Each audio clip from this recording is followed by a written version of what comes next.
Oh my, oh my. Here we are. What's going on, everybody? Yo, man, love your vids. Thank you, man. Thank you, thank you. Hey, dude, did you hear about the new World Eternum open beta? Yeah. Yeah, I'm like trying to work on something in the background for that, but I haven't heard anything back on it yet, so I want to kind of see what's going on. See what's kind of going on. Hello, love you. Have a nice day. Thank you. Happy Friday. Yeah, happy Friday indeed. What is this, some kind of live stream? No. No, this is pre-recorded. I've been watching your Warframe videos. I love them. Thank you. I'm glad you're enjoying the game. Yeah, no problem. Yeah, it's fun. Good game. Yo, question. You streaming along with the Tokyo Game Show is live? Is that today?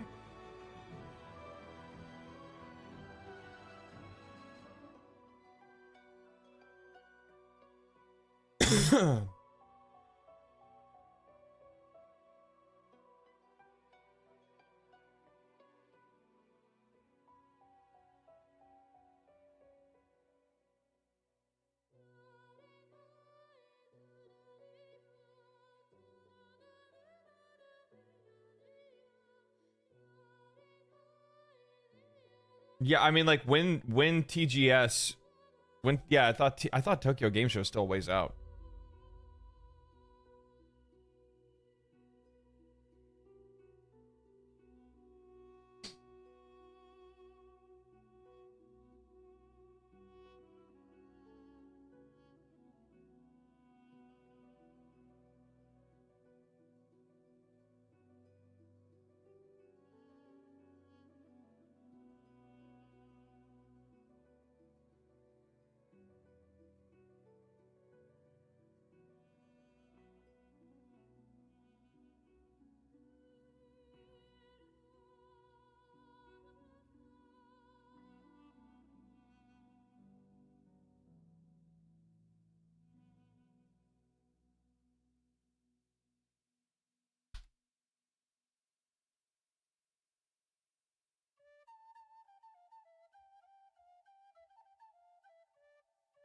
No, it's not a Silver the Hedgehog user raid. It's a dude that comes to almost every single stream and tries to spam in chat because he has no fucking life.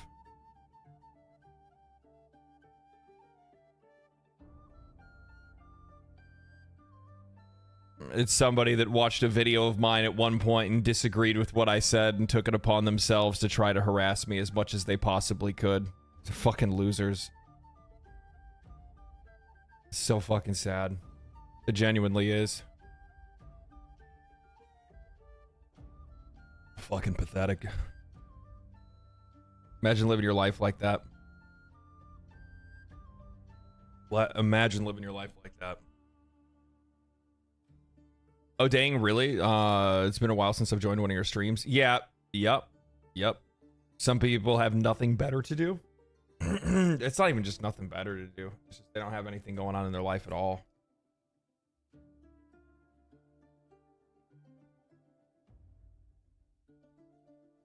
The more popular you become, the more you have to deal with that. Actually, to be honest with you, the more popular you become, the less likely you are to see that kind of stuff in general. You know what I mean?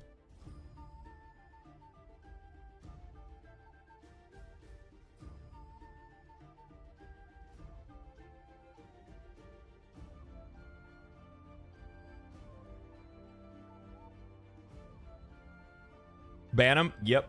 That's all you can do. That's all you can do. But I don't think you guys understand, like, just how much, like, just how fucking obsessed and pathetic this person is. They make multiple Google accounts over and over and over again just to keep doing the same thing, just to have them banned. It's so fucking... It's so gross, man. It's so gross. Yep, just for those few minutes. That's all it takes. 1 second for me to go, nope. And that's it. And that's it. To actually have the time to do that? Yeah, I know. The foot guy? Yeah, it's the foot guy. The guy that was asking for feet pics. Then asked if I had an OF. So weird. So weird. No moderators? No, we have mods. They're just... I just started... The stream just started 6 minutes ago. It takes a while for people to wake up. You know what I mean? For everybody to get, you know... get their shit together.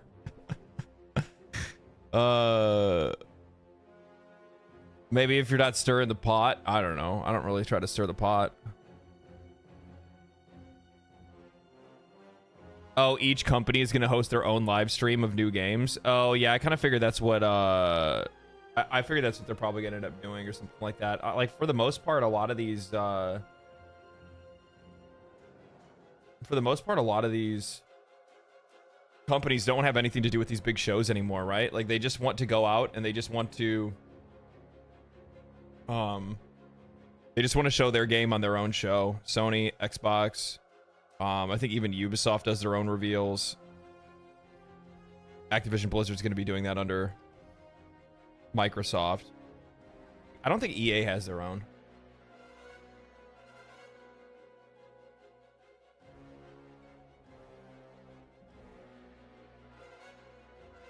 I noticed that you haven't even touched dojo mechanics in Warframe.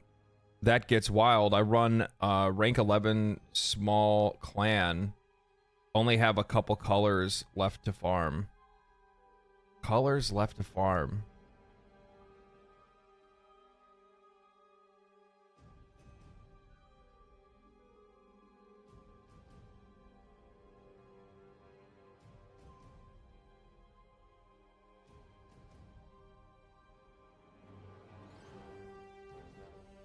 Color pigments? It's a thing in dojo? I didn't even know that was even a thing. I didn't even know that was a thing. Huh.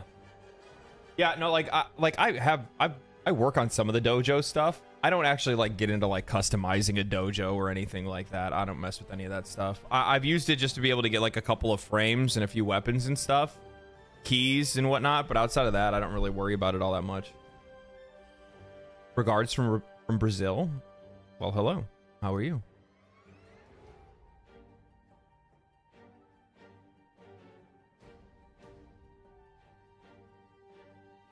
You can farm these color drops for pigments that you can change your dojo colors. Oh, okay. That makes a lot of sense then. That makes a lot of sense.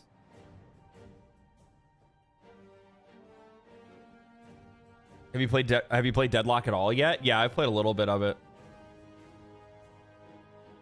I've played a little bit. I haven't played a whole lot, but I've played a little bit. I like it. I do. I actually really like it. I mean, I have my gripes or whatever, but that's just more or less me being bad.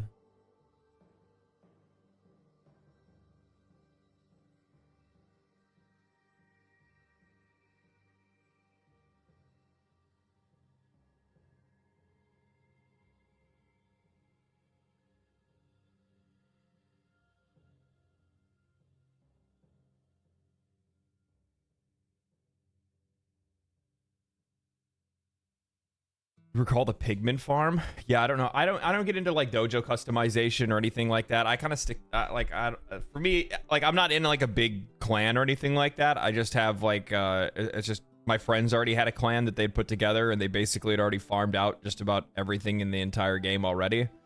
So I just joined theirs because then I had easy access to blueprints and stuff like that, right? Like I didn't have to worry about anything else.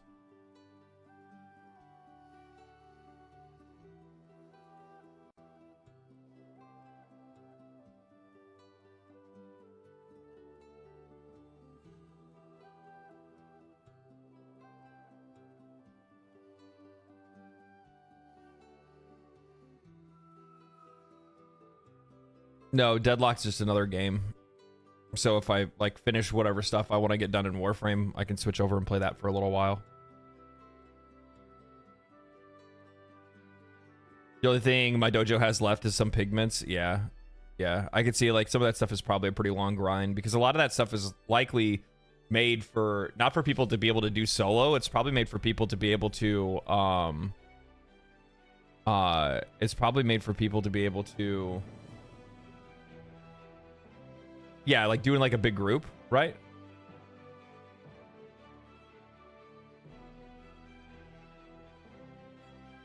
That's fair. I joined an existing clan. Yeah, it was just the easier way to go about doing it because like I didn't really have a lot of access to a whole lot of stuff at the very beginning, and I wanted to try to get access. Does it allow shoulder swapping? I don't know if it allows shoulder swapping or not. I don't think that it does, especially because it's a hero shooter, right? So, yeah. Have you watched the latest Assassin's Creed Shadow trailer? I mean, I could.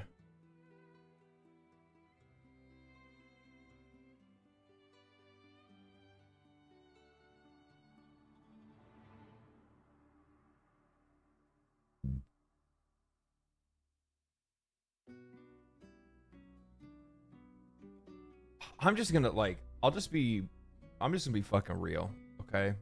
I'm just gonna keep it real. Here's my opinion. All right, we'll watch this real quick. We'll watch this real quick.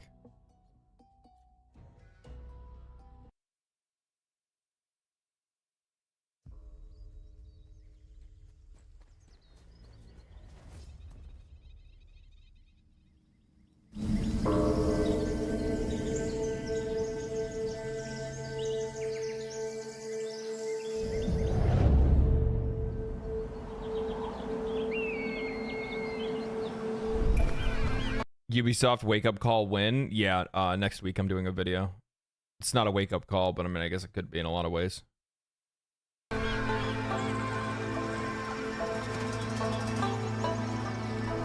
Environments look really good.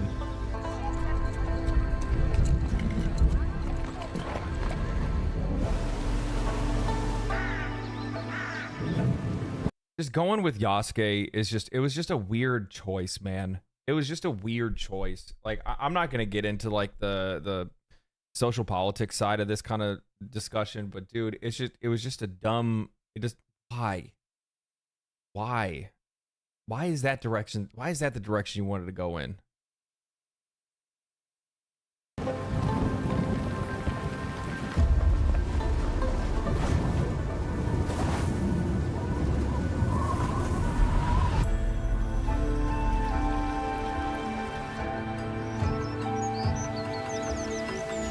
Horse is floating?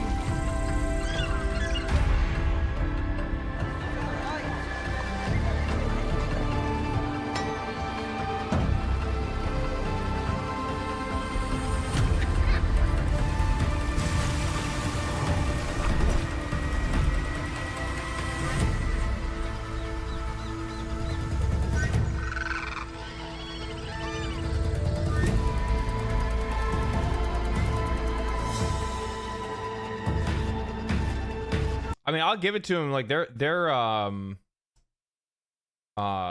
like environment rendering and they're like just overall like environments in this game look really good.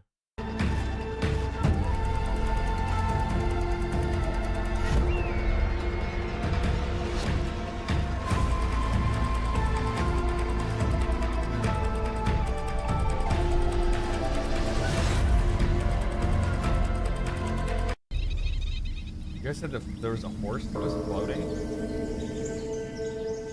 Where's the floating horse?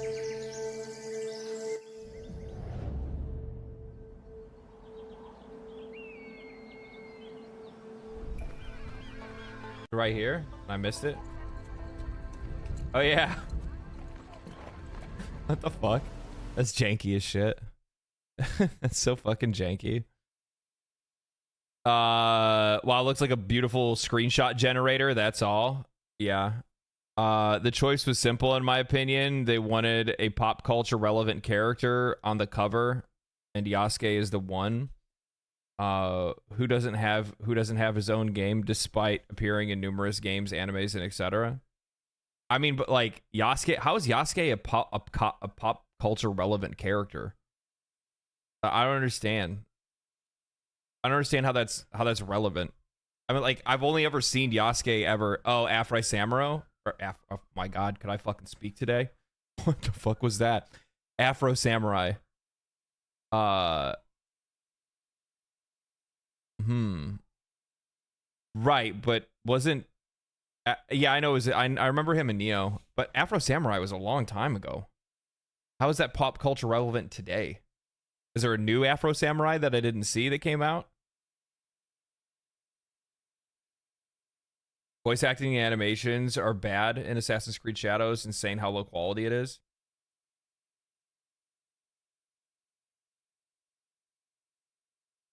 Box check simulator. So I'm gonna give you guys this is what my take is. Okay. I'm gonna keep it relatively simple. I have not been interested in a Ubisoft game since The Division 2. And before that, I wasn't interested in a Ubisoft game until Division 1. Before then, it was the first 3 Assassin's Creed games, and then that was it. Because I had recognized once they had came out with Assassin's Creed 3, and after I had played Assassin's Creed 3, that I was like, damn, this is legit the same fucking game 3 times over now, and they just keep making the same shit over and over again. And the world design, the characters, the gameplay, all of it was just so fucking repetitive that it exhausted me, and I never went back to them. So I saw no Black Flag. No, it's all the same shit to me, dude. How many fucking Assassin's Creeds do you need? I'm sorry. Like, I get that people like some of the other games. Zero interest on my end. None. There no, like, the funny thing is that people will be like, oh, well, yeah, but what about this one? Well, what about this one? And it's just like, but at the same time, those are the same people that are bitching about how Call of Duty has 25 versions. This game's no fucking different. It's the same fucking thing. It's boring. It's contrived. It's the same. I've seen it a million times. We already know what the game's gonna play like. We already know what the let me take a wild guess at what the storyline for Assassin's Creed Shadows is going to be, or what the storyline for the vast majority of every Assassin's Creed game is ever going to be. There just so happens to be a big bad that is getting a hold of a big bad relic that we don't want them to have because it might allow them to be able to take over the world or control humanity. We kill them, and then it goes away because that's the job of the assassins.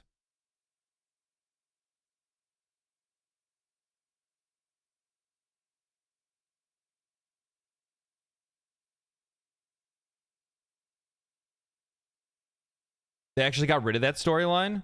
Really?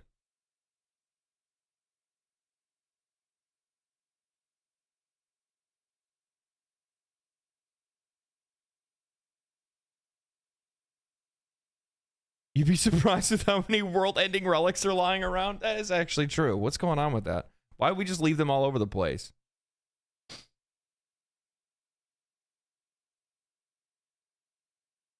The co-op thing with Unity was fun, though. Yeah, I mean, like, I guarantee that there's some people that have enjoyed some of these games in the past. I've just, from my perspective, the minute that I saw them do it 3 times, I had already told my friends then. They're like, oh, man, are you getting the next Assassin's Creed game? And I'm like, no, it's just going to be the same thing. I'm like, why would I want to support a company that is obviously going to go down the road of never making anything original ever again? And damn, I was right. They haven't done shit in years other than make the same fucking games over and over and over and over and over again. To the point where their formula, their open world formula, is the most contrived thing in gaming that every other game developer makes fun of it, and so does and so does the consumers. Everybody does. Every single time they try to come out with a new game, they're like, oh man, it's going to be so different. And it's just like, nah, dude, it's literally the same thing you did last time. You just changed the name. You just changed the name. I like, I'm sorry. I don't see the appeal. I just don't see the appeal in their games.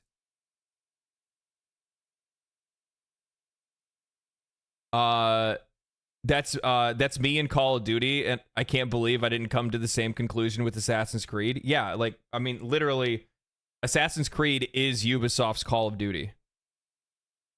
And, like, look at what's happened to the rest of their franchises as a result of that, right? Like, outside of, what is it? Rainbow Six Siege, right?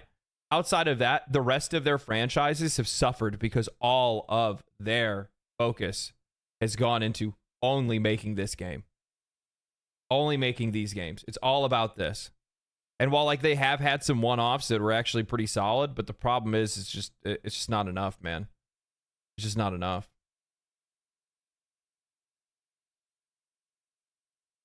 If they do, it's uninspiring. Yeah. Yeah. Well, I mean, except for that they did that like Prince of Persia shot like side scroller game that I think was actually pretty solid, but they charged $40 for it. What do you expect? What the fuck are you thinking? Think people are going to buy that? No, $60. That's how much they charged for it. $60 for a side scroller. What are you doing? Why would I buy that when people could instead go buy Shovel Knight or Hollow Knight or anything for that matter? Go buy a Castlevania collection. Right? It just doesn't make any sense. Far Cry IP is dry too. Yeah, Far Cry turned into the same thing. Far Cry turned into the exact same thing.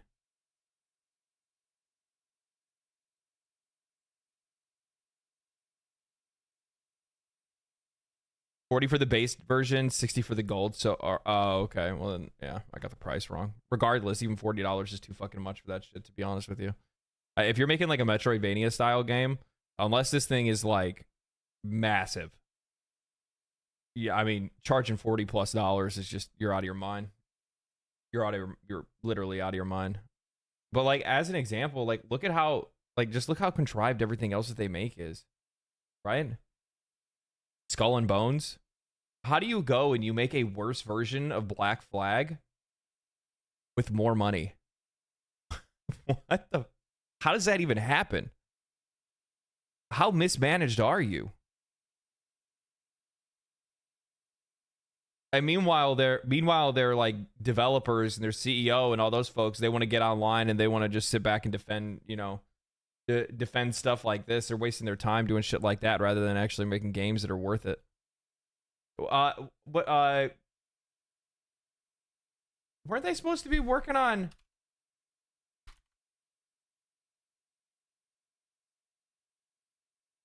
Where's Beyond Good and Evil 2?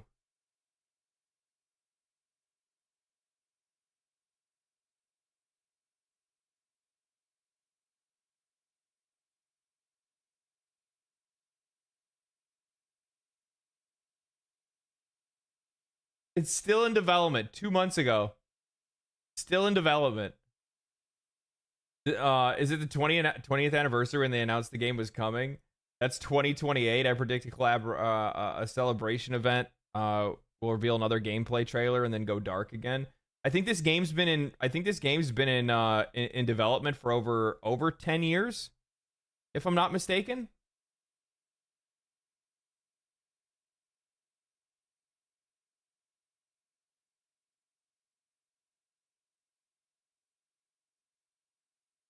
There is no Beyond Good and Evil 2. Beyond Good and Evil 2 is a lie. Yeah, it comes out after Half-Life 3. Yeah, except for like this one is confirmed to be actually, you know, actively being developed, right?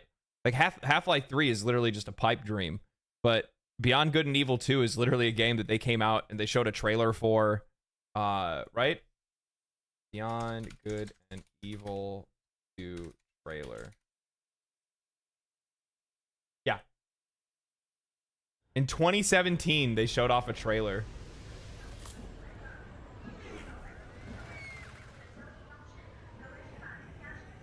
Isn't that crazy? Isn't that crazy? Master, I don't deal with domesticated. Hey, the fuck? I ain't got no master, but I do have your little toy. Show me the idol. Show me the redeemer. Here you go, mate. Hey, Yo, Yo, hand it over. I got a hot date who don't do late. Like, they probably canceled it silently, like a lot of other games, and it was because it wasn't Assassin's Creed or whatever. You probably got a really good, yeah. You probably have a good point there. This has likely been canceled and was canceled a long time ago. Yeah. It's just absolutely fucking crazy. 7 years ago, it's back. What? It's back. Yeah. Chocolate pig. Bon appetito. But I think what it is that they, like, it's one of those things where it's almost like Ubisoft wanted to go and make like their own Cyberpunk 2077 because of like the scale of the game that they were trying to build is just outside of their, it's probably outside of their actual ability. Like, they genuinely don't have the talent to make a project like this. And at the end of the day, I would take a wild guess to say that when this game releases, if it does ever release, it's literally just going to be like Star Wars Outlaws or Assassin's Creed. Like, let's be real. Like, that's how fucked up their situation is over there, is that we can look at a game like this and how, you know, and how it's all set up and how it looks, and know that at the end of the day, it's literally just going to play like everything else the studio puts out. That's what their problem is. It's the biggest issue that plagues Ubisoft, is that they are so repetitive. And they know it. They hear everybody talk about it. They see it in articles. They see it from other developers in the industry. They see it in their reviews. They see gamers talking about it. And they're just like, yeah. They're just joshing. They're just kidding. The fabled Ubisoft formula. Yes. Yeah, it has its own name. Like, how disconnected from reality do you have to be to hear people say so frequently about how repetitive your game design is, and you don't change it ever?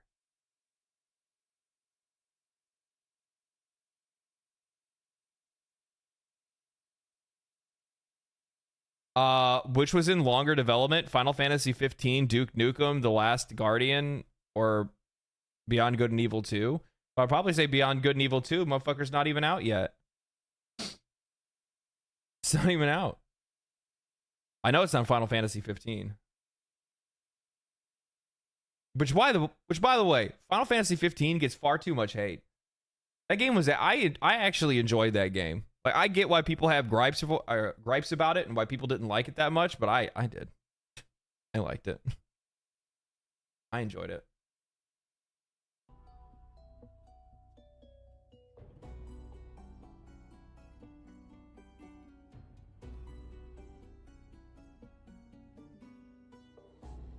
Weren't you the one to say that they are in a race with Sony as to who can lose more money?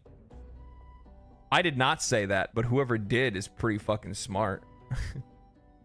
But I don't think Sony's in a race to lose money. I think that Sony's last CEO just did a really piss poor job at investing in live service games, invested in too many live service games, and then as a result wasted a shitload of money for the company. The vast majority of those live service games aren't going to come to fruition, and they're all going to cost a shitload. I would probably say that by the end of the day, Sony will probably waste at least $1 billion in live service games that will never either won't make it to market, or will fail when they get to the market.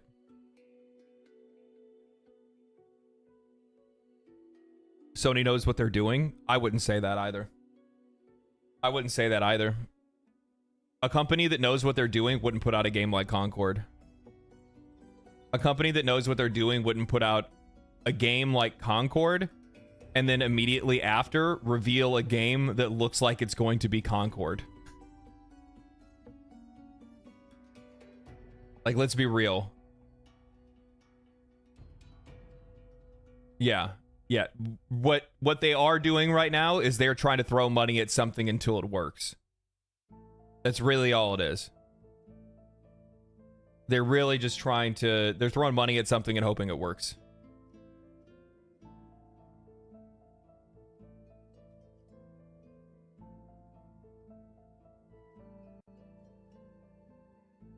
Oh, man. Okay. So, I want to talk about this whole PlayStation 5 thing. Because there's a lot of like really odd conversations that have popped up because of it, and I don't understand why people do this shit. So I don't remember if I brought this up yesterday, but I ended up commenting on this. Like, people are like, Pony's always talking about asking why Xbox isn't nominated for the Game of the Year awards. Answer: obviously this is like console warring, right? Trying to make it seem like the reason why Xbox hasn't received any Game of the Year awards is specifically because homeboy Jeff Keighley really loves him some Sony. But I went back and I looked because I was like curious when somebody said something like that. I looked, the last 10 years, outside of The Last of Us 2 beating Doom Eternal, Xbox never had a single game that they had brought in the last 10 years that was worth a Game of the Year.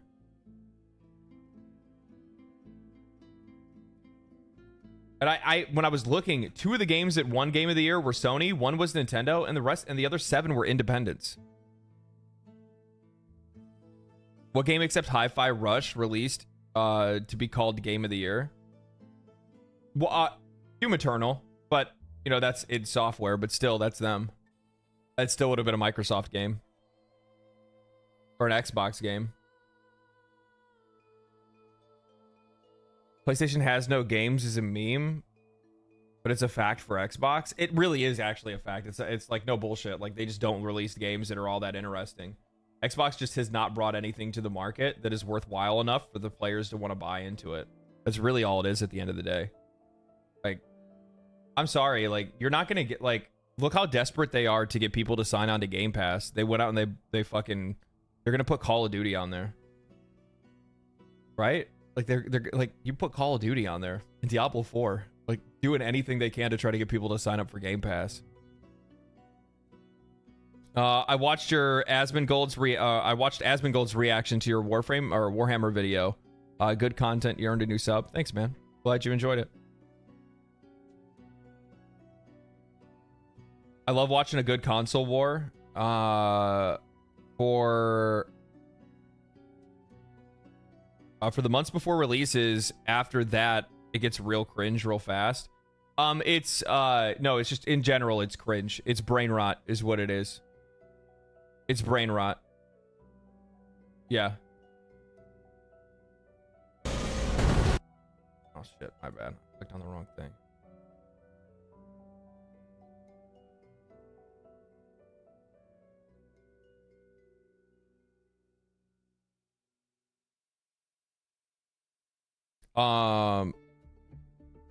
Who let the studio behind Halo fuck up 4 times in a row? That's what I'm talking about. I don't think that at Legendary Drops, no, okay, what game except Hi-Fi Rush released by Microsoft and you even remember it exists? Doom Eternal was released a year before the acquisition. Oh fuck, then never mind. Yeah, yeah, okay. I thought that they had already been acquired by then. If they haven't, then fuck. Yeah, Xbox is cooked. They're cooked. What the fuck? So that doesn't even count. Shit doesn't even count. Yeah, they haven't released any, like, the last decade of games that have come out of Microsoft have been fucking trash. Like, that's it. Like, how do you like, you have to let it sink in that their flagship title, their Super Mario, they let fucking die. Like, self-sabotage your own brand. Like, there is no reason at all whatsoever Halo shouldn't be the god of first-person titles and the best game on Xbox. There is no reason. No reason. Do you think Sony would put out a Spider-Man that sucked? Do you think Sony would put out a God of War that sucked? No, they don't. They don't do that. Do you think what? Do you think fucking Nintendo would put out a Mario Wonder and Mario Wonder would be garbage? No. No, because it's their flagship. It's what the console's known for.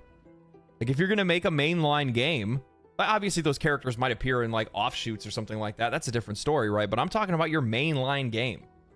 If you're making a mainline game, it better not, it can't suck. And Halo sucks. I just want a good Halo campaign at least. The older Halos are good for the problem is with Halo now is that I don't think players will ever get over it, man. Like the minute that they see 343 attached to the game, they immediately are going to assume that that's going to be what it is. They'll have Fable next year. Do you think Fable, like, here's the thing. I'm gonna lay it out, okay? I have no faith in Microsoft. I have no faith in Xbox. The Coalition's done really good work. I'll give that to them. I think Gears 5 is fine, right? But why am I supposed to believe that Fable's going to be a great game?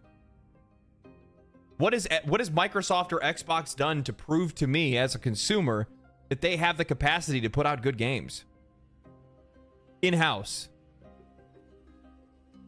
And plus, isn't that being made by Playground? The people that are behind Forza? Even more so, how am I supposed to have faith that the game's going to be good then? They make racing games. Are we playing a race car in Fable?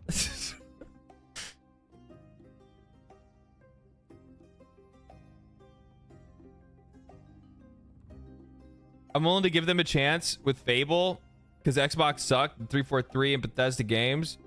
I know Doom can be good though. But why are you willing to... That's what I'm asking though. Is it why are you willing to give them the chance? If they've already proved to you that they don't have the capacity to be able to put out something worthwhile and haven't for a decade.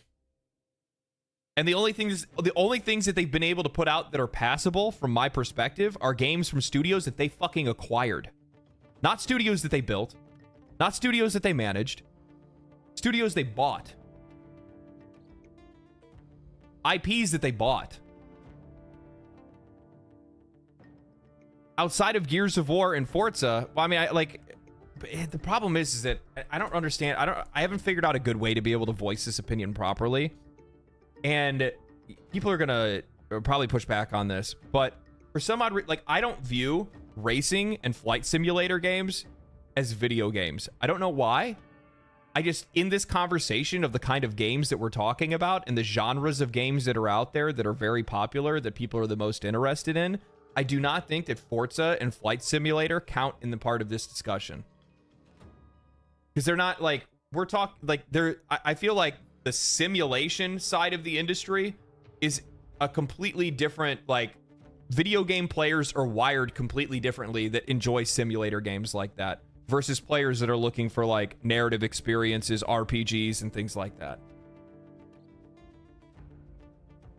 By the way, Forza Motorsport was a huge flop with mixed reviews and less players than indie games. Forza is cooked, Xbox is cooked, Fable has zero hype.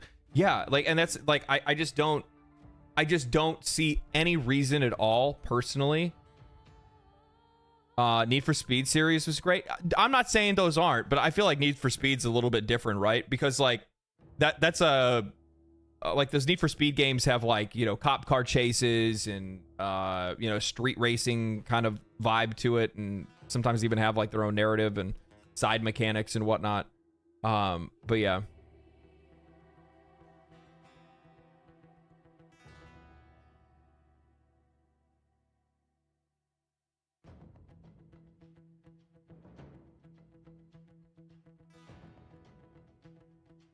I just feel like sports and simulator games are kind of in their own thing, and they don't really belong in this kind of discussion on whether or not I should have faith in the products that Microsoft puts out.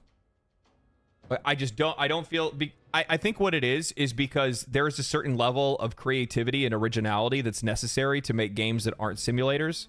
Not saying that the work that goes into making simulators isn't worthwhile or anything like that, or it doesn't take a lot of skill to do so, but it takes imagination to do what these other games require, right?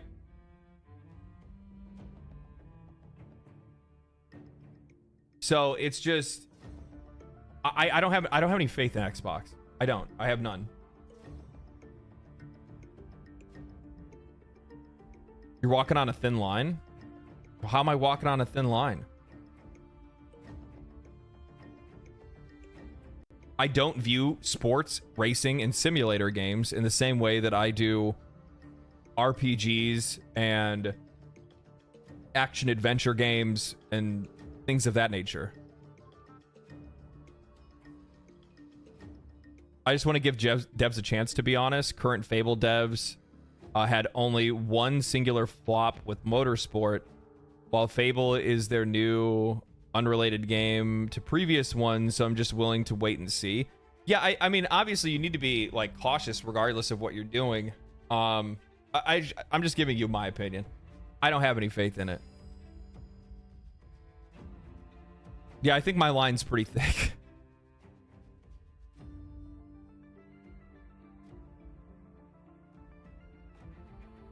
Again, YouTube versus Twitch people.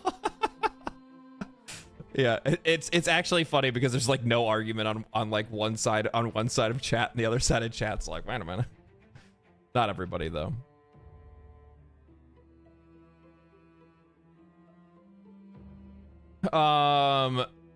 Sports simulation and racing games are not real games. It's not even a conversation. I mean, like, I'm not gonna say that they're not games. It's just that there's a difference between there's a difference between making a sports game and making racing games and making flight simulators that are all based off of real things in real life that don't require any. It doesn't really require any imagination, right? I'm taking the designs of this specific car and I'm emulating those designs within my renderer to make that rendered item in the game, right? Gothborn, thank you for the 5 gifted tier 1s, man. Appreciate that. Thank you so much. If I'm making a flight simulator, I'm literally rendering the United States or wherever I'm rendering, right? I'm simulating. That's all it is. Yeah, it's simulation. It's in the game. They're just simulating. So there's no creativity, imagination, you know, art direction, or really anything like that that's coming into play on this. Not in the same vein as we see with, you know, Baldur's Gate 3 or something like that, right? It's a craft rather than art. I like that. Yes, that's a better way to put it. It's a craft rather than art. Yes. Yes. That's good. That's very good. So, you know, in that, when I go and they're like, oh, well, you know, they put out good simulation games. Well, I don't give a fuck if they put those out. That's not what I'm talking about. We're talking about, like, if you're trying to stay competitive within this market, like, I just don't see the company having, like, the level of creativity that they need. They lay off people so often as well that they just don't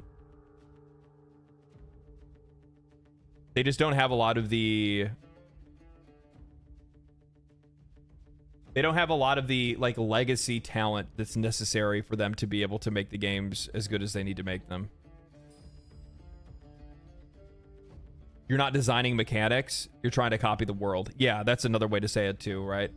You're not having to design any mechanics within the game or imagine any mechanics within the game either. So I don't know. Like here's the thing. I'll say that at least like Playground makes good looking games.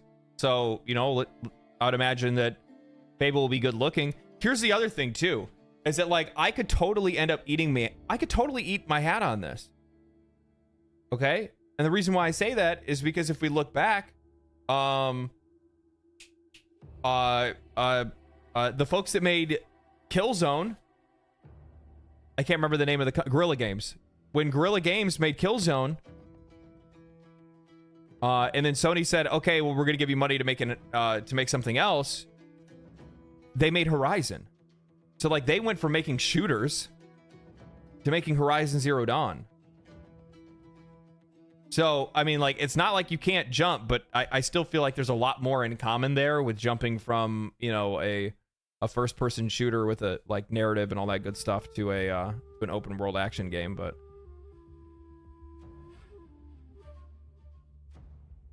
We've got to start looking beyond the visuals. Most people do look beyond the visuals.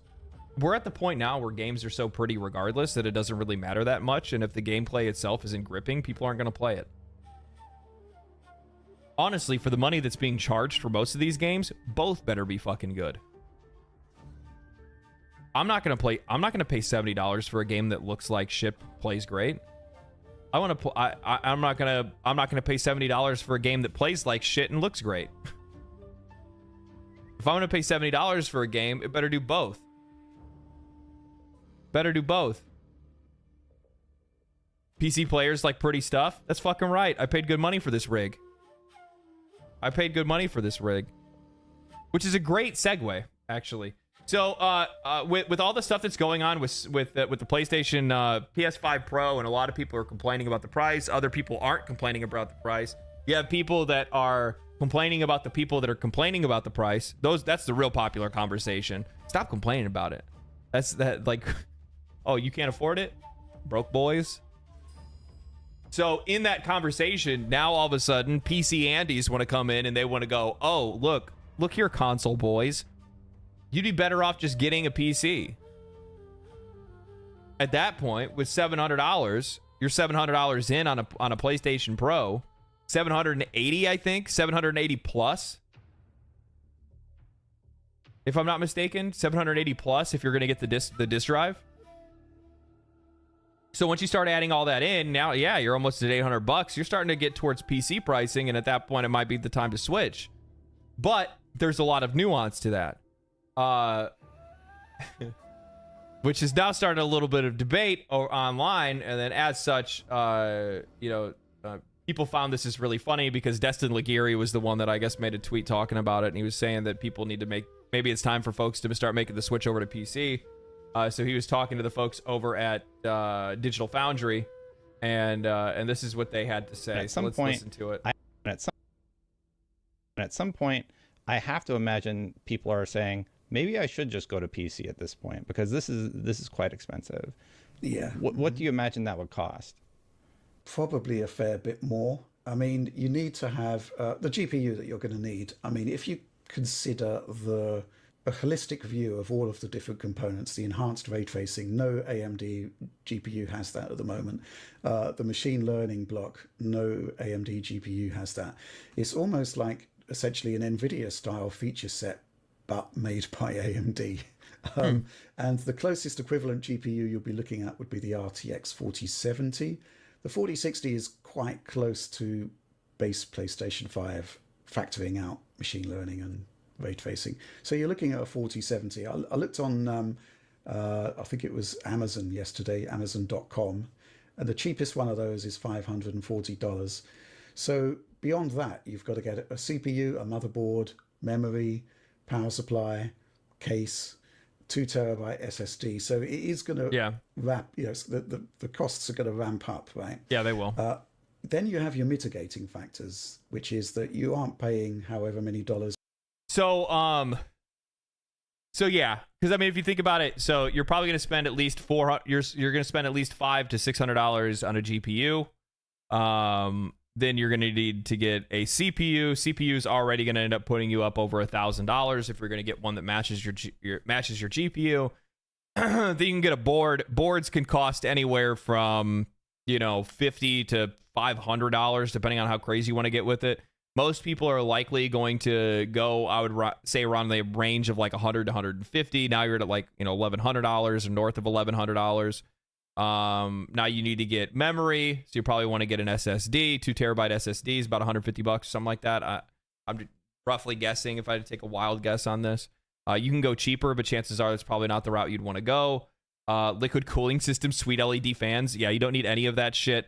Basic cooling system and a case, probably a case that actually already has a cooling solution installed. Chances are that could run you cases you can save a lot of money on. You can also spend a lot of money on cases. You can go anywhere from $50 to $150. I'd probably say stay around that range, probably $1,200. If I had to say put it all together, chances are you're going to spend anywhere around like $1,400 to $1,500 to build a similar PlayStation platform. If you were going to build something that would run the same as the PlayStation 5 Pro, you'd probably be around anywhere from 14 to 1500 bucks if I had to take a wild guess. The PS5 Pro isn't 4070 levels of power, maybe 4060 at best.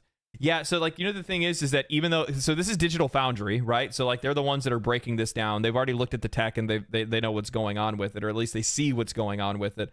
I still think that just because of the nature of like console technology, regardless, they're not gonna get 4070 levels of performance. They're just not. It's not gonna happen. Whether it's the power solution, I think it's just like how those console GPUs are made. But for whatever reason, because like he's even saying that the base PlayStation 5, like this is what's fucking crazy. Like listen to what he says here. Listen to this. 4060 is quite close to base PlayStation 5. Yeah. So the 4060 is quite close to base PlayStation 5. Yet the motherfucker can't pull 60 frames.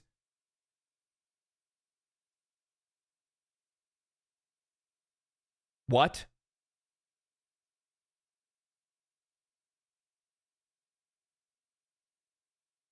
What? That's just not true. What's not true? Tell me what's not true about that. How often do games come out that actually run 60 frames on that console? At least over the last few years, there's been a ton of games that have come out that haven't been able to. They're not talking about ray tracing. They're talking about ray tracing, not raster. Oh, okay, never mind. Factoring out machine learning and ray tracing. Still, I stand by that because the vast majority of games that have been coming out on these consoles have not run, like they do not pull 60 frames on even on 2K. Most people aren't trying to do 4K, but I guess if you're using a TV, chances are you're probably doing 4K. Isn't that because most people are hooking their PlayStation 5 to a TV that doesn't support 60 frames per second anyway? There's plenty of TVs that perform 60 or that can do 60 frames. There's a ton of 120 hertz, 240 hertz TVs.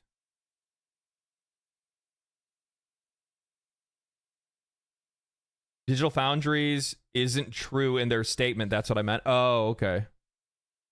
Yeah, 60 FPS on a TV is fine. You can do that, no problem. Beyond 60 is a different topic. It's hard to find TVs that can push that. 4K game. Well, that's the other thing too, is that the vast majority of TVs that are out there are 4K as well, right? So like, your chances are you're never going to be able to get it to pull. Even still with the PS5 Pro, you're not going to be doing 4K 60.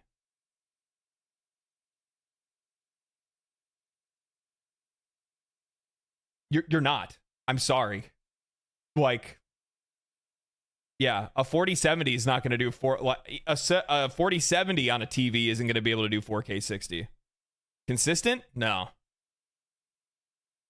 It might have the capacity to be able to do it, but also you have to make sure the developers are optimizing the game for it to be able to do that in the first place. If it was a PC monitor, then it's different. Yeah, it could be different. It could be different. Just pay for a PC. So, let's see what else they say. So you're looking at a 4070. I looked on... Because, like, here's the thing. I talked about this lightly yesterday. It's not just like, okay, so let's take a wild guess. Let's say, you could probably build a solid PC that's comparable to the PlayStation 5 Pro in its GPU. That's it. In its GPU. Okay?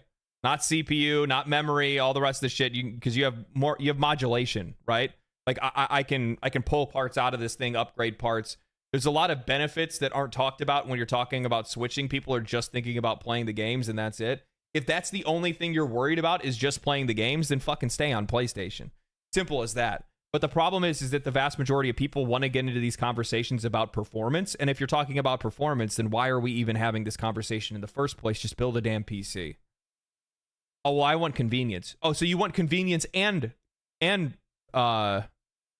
performance. That's funny because you don't get those when you're buying a console. If you're buying a console, you're buying convenience. If you're buying a PC, you're buying performance. That's how this works. But with that said, let's say $1,200 for a solid PC that's comparable to a PlayStation 5 Pro, right? And by comparable, I mean just for playing video games, okay?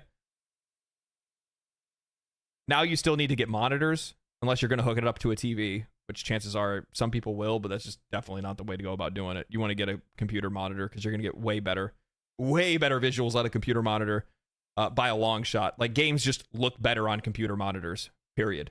You need to buy some type of sound solution, either a headset or a speaker system. You need to buy a desk, most likely, to be able to put it on, a chair to be able to sit on. You're going to need to buy peripherals. So you're going to have to buy a mouse and a keyboard. You likely will have to buy a Wi-Fi solution for your rig, unless you're going to directly connect it to your unless you're going to just go straight from the IO to your router. What else? Is there anything else that I'm missing? So like chances are, like in a full bundle for everything that you're going to need to be able to play on PC, you're likely going to be up over $2,000. But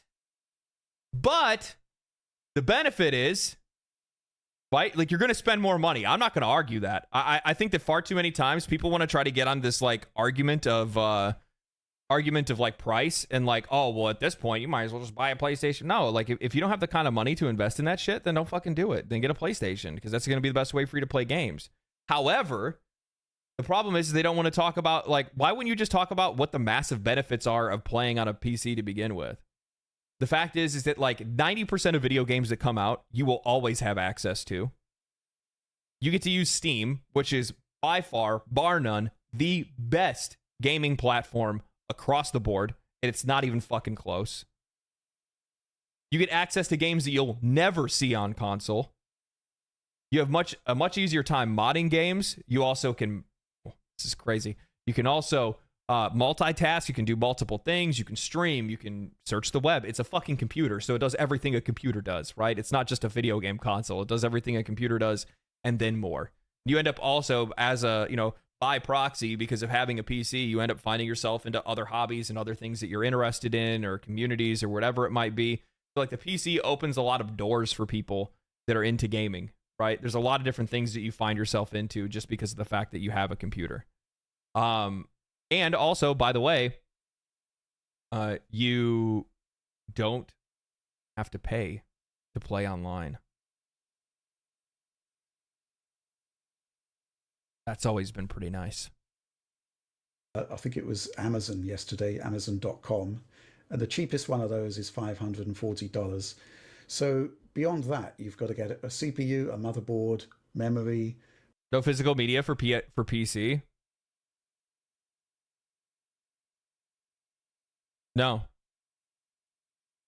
But you know what you can do on PC? You can download a game DRM free and put it on a disk drive, or put it on a hard drive, or whatever you want, which is effectively the exact same thing as a CD. I mean, if you really wanted to burn a game, the problem is like games are so big today that they don't even really fit on discs to begin with. They made Baldur's Gate 3 a physical edition, and I think the physical edition of Baldur's Gate 3 is 4 discs, if I'm not mistaken. I think it's 4 discs. So yeah, you're able to just download the game that you want and then put it onto a physical platform if you want to, right? So it's not like it's just only exists online and there's nowhere else that it goes. Nowadays, physical discs are just an install for the installer. Yeah, that's it. Yeah. Physical for PC needs to be hunted down. Well, they just don't make shit like that anymore because it's unnecessary for us to use discs to be able to access games. We just don't use physical discs anymore. Like, what is the difference between it being on a CD and it being on a USB drive? Is it being on a CD somehow more valuable or more secure? If anything, it's actually in more danger of being damaged.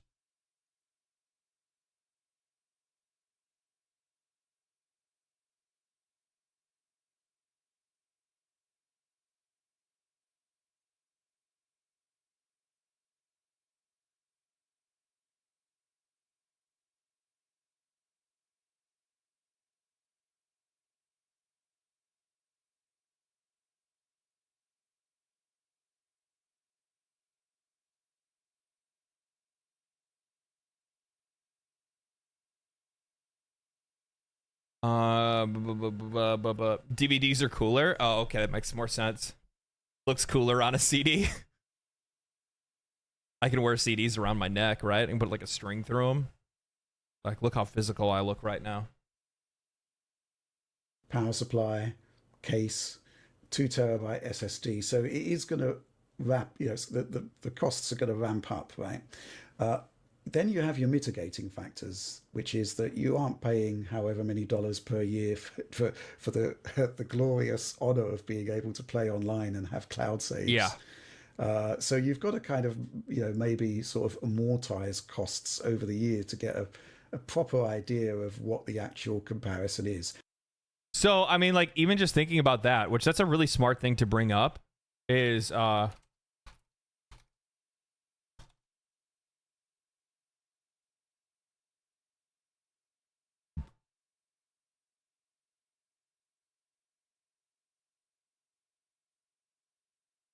Sony offers 3 PlayStation Plus plans. The Essential plan, which is $10 a month, while the Extra starts at $15 a month, and Premium starts at $18 a month. All 3 are also available at a discount if you choose to pay for 1 year up front, which most players will not do. So I'm not gonna pretend like they won't do that. That they're going to. I won't pretend like people will actually buy the like year package. Chances are people 9 times out of 10 will just play or just pay the $10 a month because most people don't do math.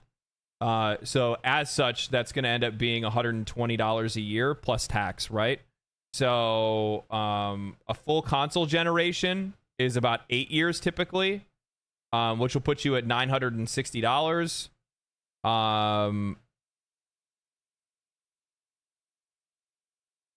Plus $700 for the console, plus is it $80 for the disc player? 1 year? Why would I say 1 year? But if you pay for 2 years, it works out to like $5 a month. Yeah, but like they're not gonna do that though. Like people don't do that. I need you to understand something. Not probably a good 95% of users do not buy the discounted version of like, I'll buy the year program. They'll buy month by month. It's probably more than 95%. It's probably more than 95%.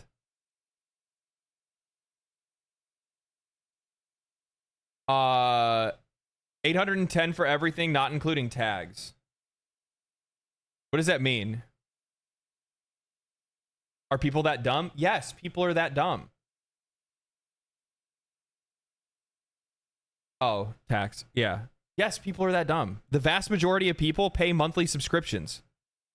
They don't buy the year subscription and take the discount, even though they'll end up having the service for fucking like 8-9 years.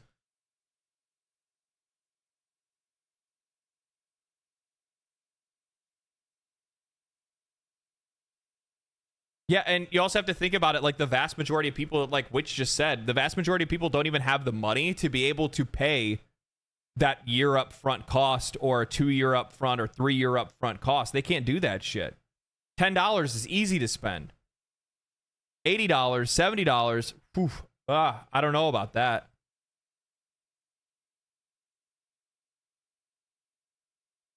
So at the end of the day, if we're thinking about like you're gonna end up paying $10 a month for a full, like most PlayStation players on the whole, or even Xbox players, are going to end up spending $10 a month for 12 months, which is $10 a month. Oh shit, I fucked that up. Sorry.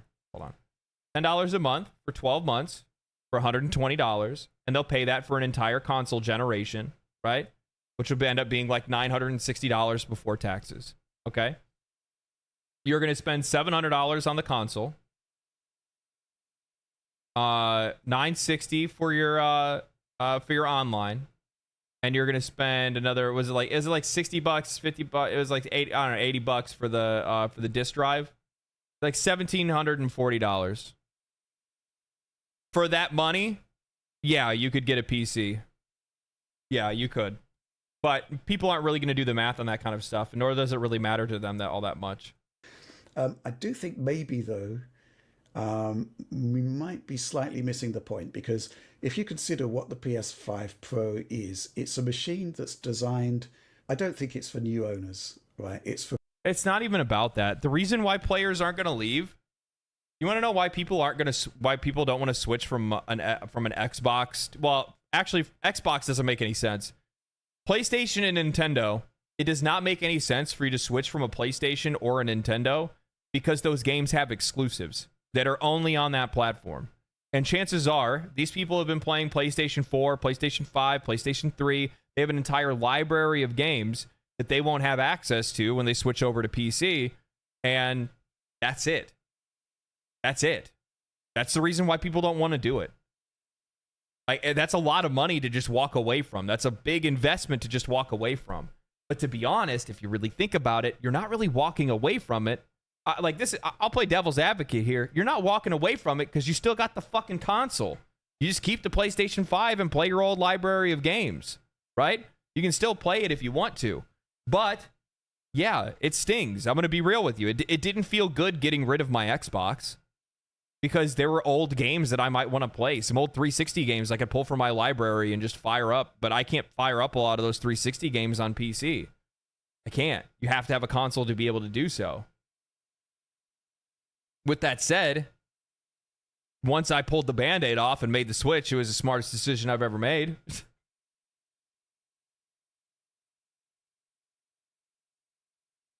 Can't mod BG3 in a console. Yeah, I mean, there's obviously a lot of benefits that you get from playing on PC.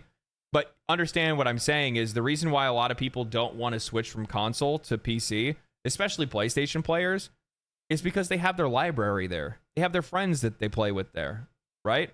Not every game has crossplay. Most people are just going to go ahead and stick with their console. That's where their library is. That's where they've invested themselves. Yes, I would have a PS5. I would have a PS5 and a PC. Not everyone can do that. A PC setup would be acceptable for like 3,000 Canadian. Everyone is different, though. Yeah, I mean, everybody's going to go a different route. That's what I do. I have a PlayStation 5 and a PC. If there's games that PlayStation puts out that I want to play, they're only on PlayStation, I go play it on the PlayStation. If I know it's going to come to both, then I'm just going to wait and I'll play it on PC. Right? I could have done that with Final Fantasy VII Rebirth, but I couldn't wait for that shit. I wanted to play that immediately.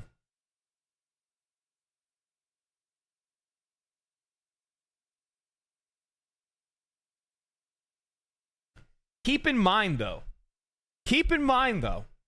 the reason why players are in this position in which they don't want to go to PC is because their library's on that PlayStation is by fucking design. It is by design to take your choice away, to make it difficult for you to justify going to a different platform to play video games. They're trying to make sure that you stay invested in their equipment and don't go anywhere else. And what's the best way to do that? Make sure that your library doesn't go anywhere else.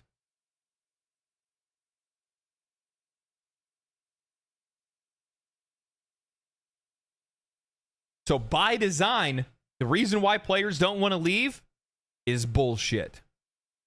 People that have got a PlayStation 5, but they've got the disposable income to have a better PlayStation 5. And I think that these guys are going to have an existing library of PS4 and PS5 titles. Yep. And to make the jump out of the PlayStation ecosystem and into the PC ecosystem, then you've got to leave those titles behind. See, like the other thing, so this is the problem that I have with this kind of like line of thought, is that you're not leaving. You still have it. You still have the PS5.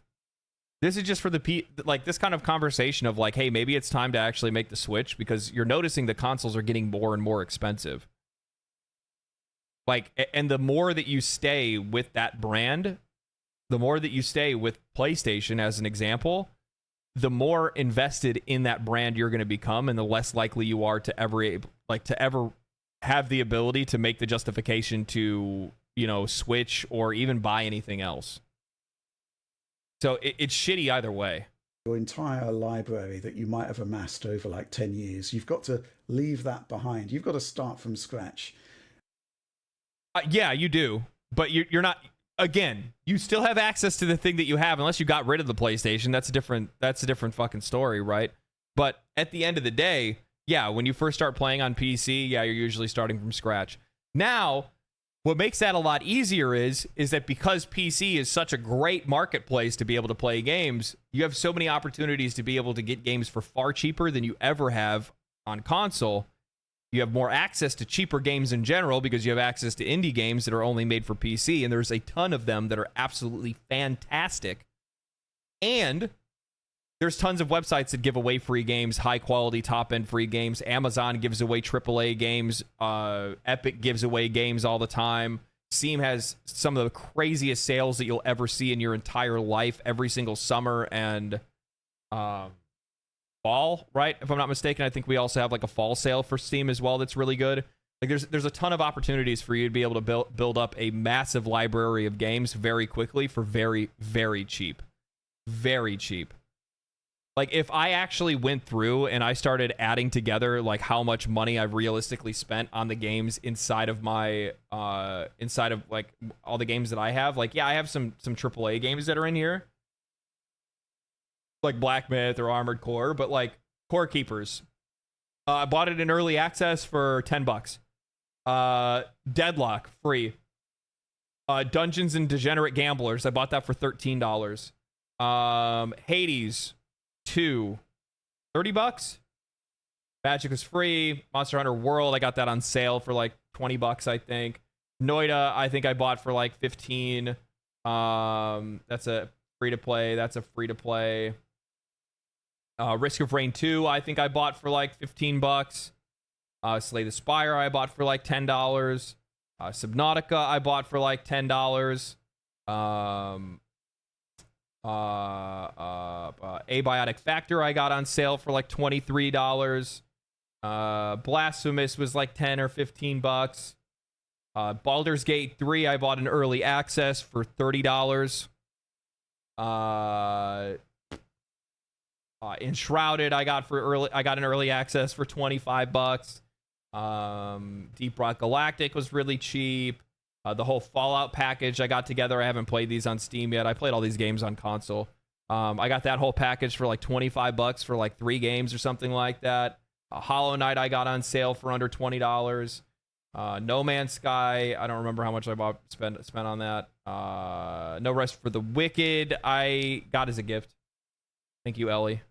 Outer Wilds I got on sale for under $20. Still haven't played this one yet. I've heard a lot of good things about it. Pal World I think was like $15 when it came out. Project Zomboid got on sale. Got Solasta, Crown of the Magister, absolutely fantastic CRPG, by the way. Also got that on sale for less than $20. Terraria got on sale for less than $20. Ultra Kill was under $20. Vampire Survivors obviously under $20. Yeah.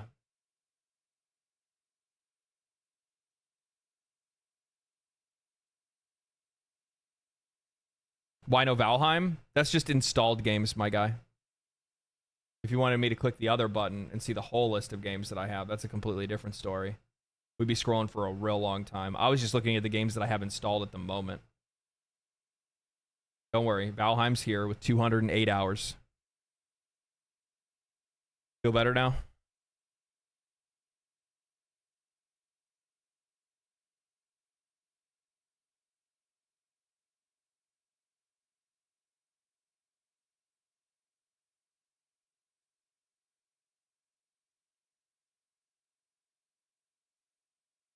And still, I could keep going through the fucking list and it would be the exact same thing. It just, and it you know, like, what else? What else do I got on here? Like a Dragon, I got for under $20. That was on sale. Rainbow Six Siege. I don't even know how the fuck I even have this. Yeah, I don't even know where that even came from. I didn't even know I even bought. Is this free to play or is this a downloaded game? Or like, I don't know. I have it. I don't know why I have it. I don't know where the fuck it came from. Is it free to play? This is a purchased game. Siege was free once. Oh, okay. Well, then I got it when it was free, apparently. Fucking got him. Let's see here. What else? Stardew got for cheap. Starfield got for free.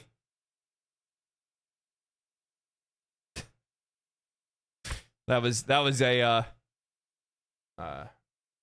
yep. Got a review copy for that game. Then I got blacklisted from the review company. For the company that gave out review copies. Sons of the Forest I got for cheap. Risk of Rain original I got for cheap. Returnal I think I paid full price for Returnal because it just came out. This game's fucking fantastic, by the way. I love this game so much. Remnant was like $30, I think. Yeah, I like.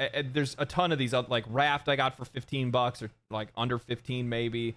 Phantasmophobia was a weird, interesting time in my life. Outward, I got for under. I don't like this game. I feel like I need to like this game, but it's so unintuitive that I don't like it. But yeah, and the list goes on and on and on. So it's more about like you have access to so much more. You have access to so much more because you're a bad man. Yeah, I know.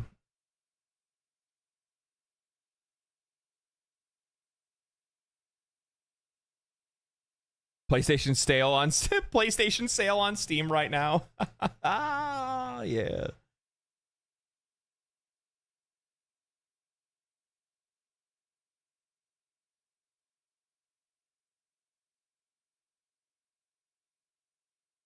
Space Marine 2 is selling like crazy, as it should. As it should. Which I think is probably going to be a step too far.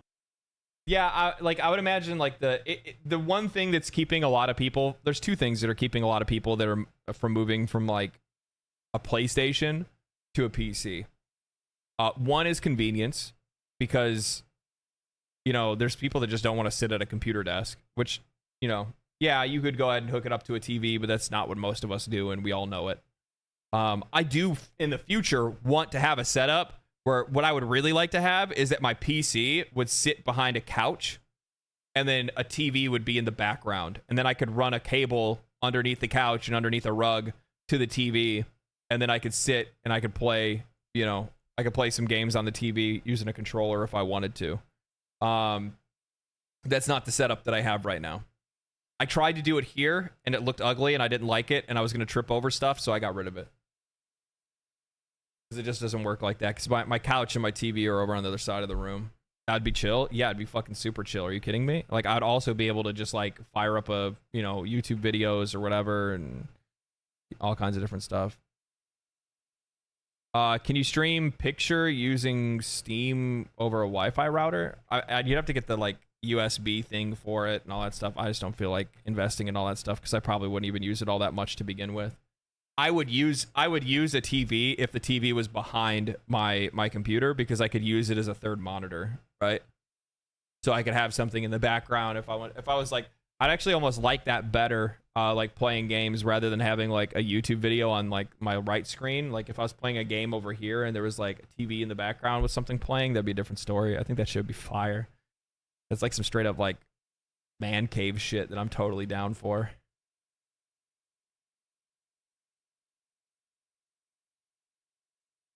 I use a chair to lean back and a footrest that has memory foam cushions.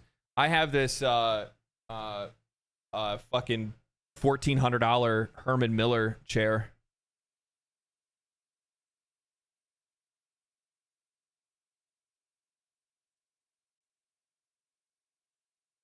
I got it for $125 on Facebook. I got it for like $125 because like during like as the tech bubble started to pop and a ton of people started to get laid off, all of these office buildings got closed down, and almost all of those office buildings had these like $2,000 Herman Miller chairs. And yeah, I got it for fucking like $125. I think that's what how much is this chair supposed to be? Herman Miller Aaron. Herman Miller Aaron. Anywhere from like $1,200 to $1,800. You can also buy some used for like $500. Or you can go to Facebook Marketplace and just buy it off of somebody that's closing down an office building for $125 just to take it off their hands.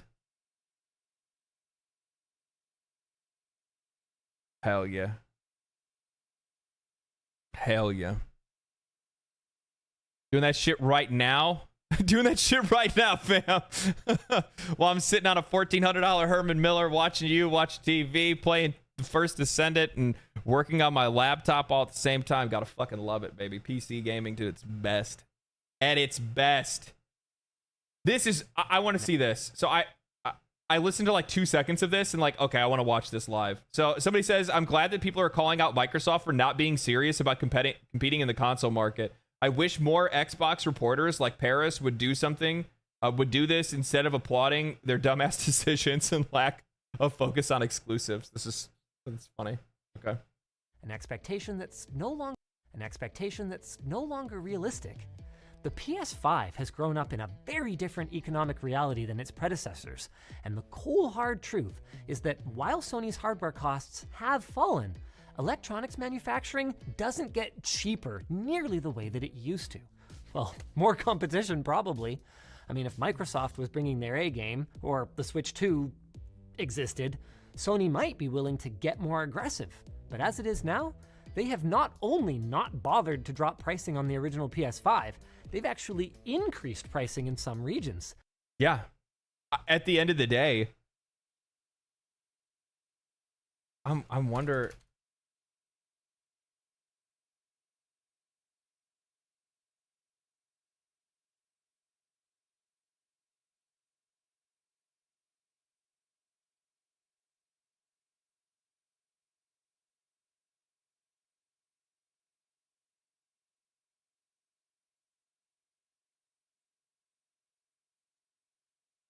I guess it probably wouldn't work with Google Trends. That wouldn't even make sense to do it like that. I need to actually like it. Xbox Series sales versus PS5.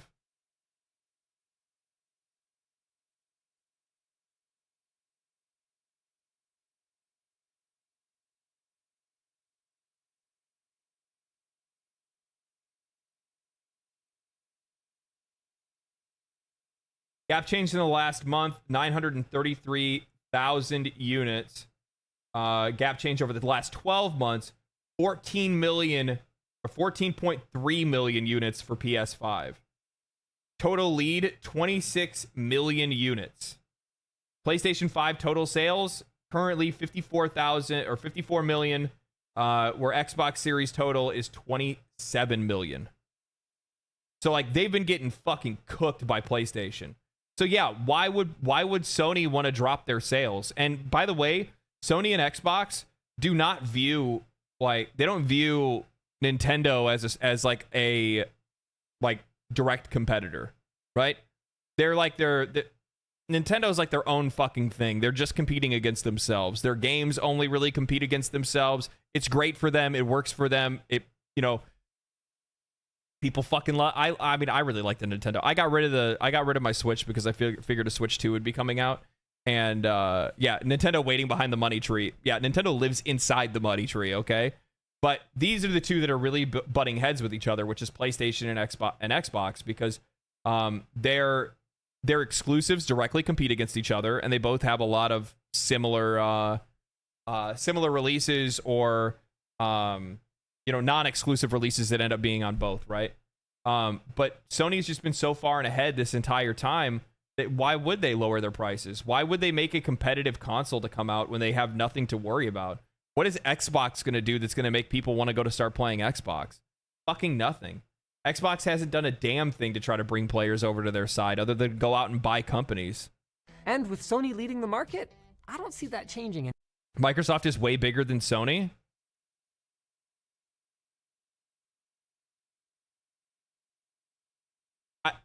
And what does that matter? Size doesn't matter. I mean, Microsoft has been throwing their money around all over the place. I think it's now to the point where there's more equity in Xbox than there is in the actual Microsoft company. Like, I'm pretty sure Xbox is now worth more of their I think Xbox is generating more revenue than anything else is, and that's because of the last purchase with Activision Blizzard.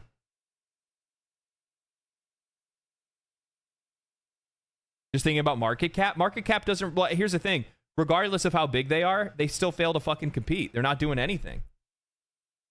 This is cocky. Sony is back because they're re-winning the generation. They've been winning the generation the whole time. Xbox hasn't done shit. Xbox shot themselves in the foot coming out with the Series S. At the end of the day, that's the first thing they did to fuck themselves. They made a less expensive console, which caused the vast majority of their player base to go to the less expensive console because that's just what they could afford. And the option was there. If the option wasn't there, they would have saved and waited for a Series X, or they would have stayed on the Xbox One. But they didn't. They instead went and upgraded to a Series S. Well, now all of a sudden, all these games need to be made on the Series S, which performs, you know, it doesn't even. The Series S, from my perspective, is damn near the same thing as an Xbox One X. It's not that far ahead. It's not that far ahead. Then with that, they haven't released anything that's been worthwhile. So like they've been a nobody for the last 10 years, and some of that also, and obviously most of it has to do with the fact that all of their focus has been on Game Pass. It's the only thing that they give a shit about. They don't really care about anything else. Game Pass, and then building their infrastructure for XPlay, for you to be able to free to play using cloud gaming. I'm from Brazil, and here Series S is only what General can buy. Yeah, which it makes sense, right? Because it's the most affordable one that you can get. The pricing, I think that the pricing between the Xbox Series X and the PlayStation 5 would be far more competitive if the Series S didn't exist. Because from my perspective, if I'm a gamer coming into the market, or if I'm somebody that doesn't really play video games and I'm coming into the market, I'm going to look and I'm going to see, you know, here's the Nintendo Switch doing its own thing over here, so I could get that and play all those games that are over there. Here's the Xbox. It has the Series S and the Series X, which is like their premium version, or I could get the PlayStation that's over here that has more games on it and has its more premium version. Like, it's either I'm going to go with the cheap shot for Xbox, but if I'm going to pay premium price, I'm just going to go play PlayStation because there's going to be more games. And also, Xbox games are going to PlayStation. Then you turn around and buy a PC, if you have the money. But the problem is, I think a lot of people fail to realize that the vast majority of folks just can't get that kind of money together. It's too hard to do it. I'd rather game on a Windows 95 PC from the dumpster than a PS5 Pro. Damn, shots fired. Soon. Holy shit. So, what's the good news? If the visual upgrades don't mean that much to you, you can just save $250 and still buy the base model. The PS5 really is still... Where is this coming from, bro? Like, I just don't understand. I don't understand why people say, yeah, you can just save the $250. Like, you're like, for some odd reason, you're going to get the like full price back or most of the price back out of like a PlayStation 5 trade-in. But what you don't realize is that by coming out with a PlayStation 5 Pro, the PlayStation 5 base trade-in value at a GameStop is going to go through the fucking floor. And then also, at the exact same time, GameStops have been fucking closing their doors across the country. So most of these people, if they're going to try to go get trade-in value, are now going to end up having to either go to local game stores, which likely are not going to be able to take on that kind of headroom and take in too many PlayStations, or they're going to pawn shops, or they're selling it themselves, and they're definitely not getting the kind of money that they would out of a GameStop. We no longer live in the time where you get to go and trade your shit back in. That is going away. We're only a couple years away from that just being completely gone. So it's odd that people want to run by that kind of logic and think that Sony designed their price around people being able to trade in their consoles. That's a really that's a reckless thing to do, especially seeing that, you know, GameStop is on the verge of collapse. Still, 4 years later, a great machine for the price. David, the writer for this video, has hundreds of hours on his, and I think that's exactly who Sony is targeting. David, are you gonna buy one? Yeah. Predictable.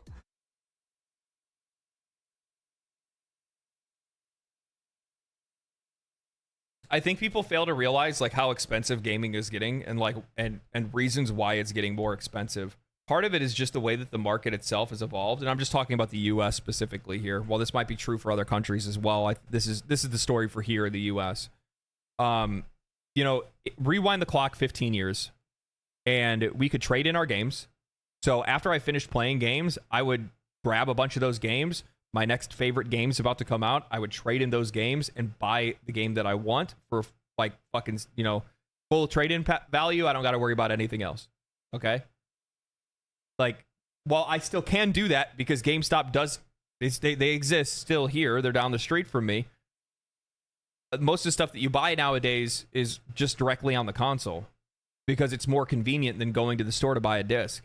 So because of the way the medium has evolved, vast majority of people have just stopped buying physical copies to begin with, which is making gaming more expensive because now we're just letting that digital content go to waste. It's digital waste at that point, right? Like, I have a game that I beat and it's still there, but I can't do anything with it. I can uninstall it and I have the license for it, but I can't trade that license to somebody else for money or anything like that, right? Once GameStops and trading companies go away, which they will, because they're going the same route, because gaming is going the same route that movies and television did. So movie stores shut down. Same thing goes for game stores. Game stores are going to shut down. Once game stores are done, well, then now everything that we buy is final. And that makes things a heck of a lot more expensive.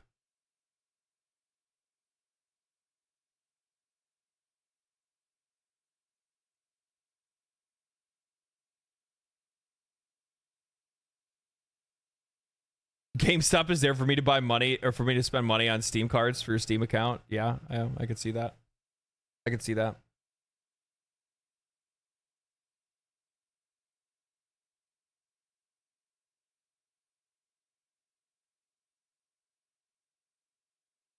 Brick and mortar is antiquated. People need fucking jobs though, man. I mean, the market ends up kind of correcting itself with some of that shit, but yeah. Yeah, I don't disagree that some of those brick and mortar locations are becoming a little bit more antiquated. It's just the way the technology's gone. It is what it is. But doesn't mean that it's gonna. The funny thing is that brick and mortar goes away, physical media goes away. We're still not getting fucking price cuts. I think that's the thing that's like the most aggravating about all of this shit is the fact that like the vast majority of these companies aren't even making physical games. They're not even making physical media anymore. And we never saw the price cut that we're supposed to get. I remember when they were trying to sell it to us. We're going to go digital because digital is going to help us give you guys cheaper games because we're going to be able to cut out the manufacturing portion of our game design. I'm still waiting. I'm still waiting. Now they're saying games need to be $100. You're out of your fucking mind, man. You're out of your mind. Yeah, the prices increase instead.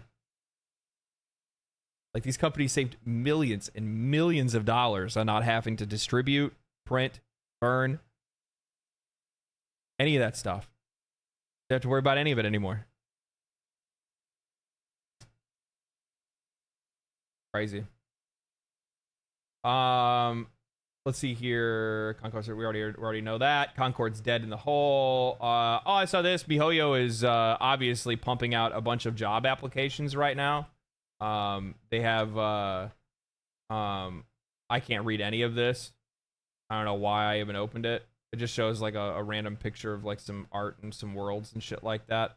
So I guess from the list of games that are on here, it says 1 character concept art modern city pre-research project, modern city open world stylized rendering.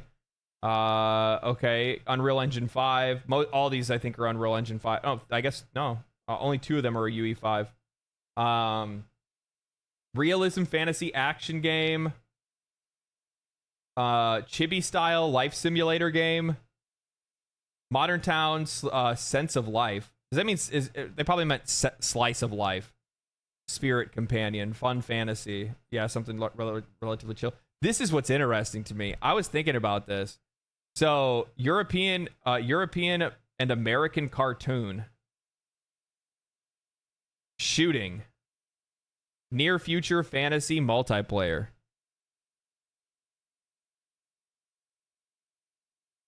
Mihoyo making a like either an FPS or a third person shooter. Are they gonna make the first competitive gacha game? Or I mean, there's competitive gacha games. The first like competitive shooter gacha.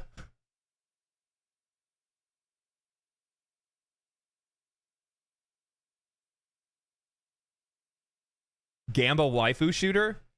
Destiny with waifus? Don't tempt me with a good time.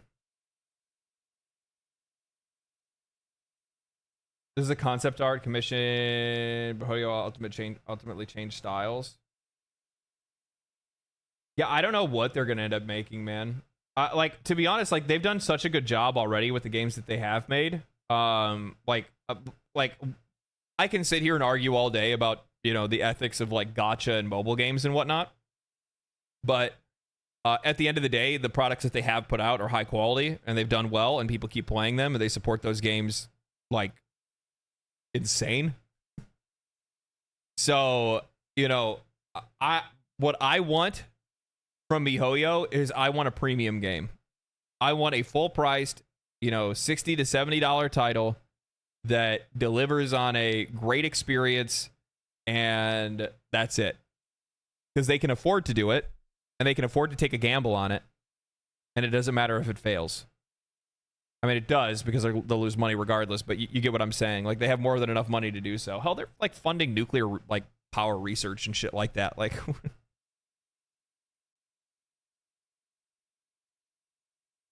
COD with waifus? No? That'd be great, honestly.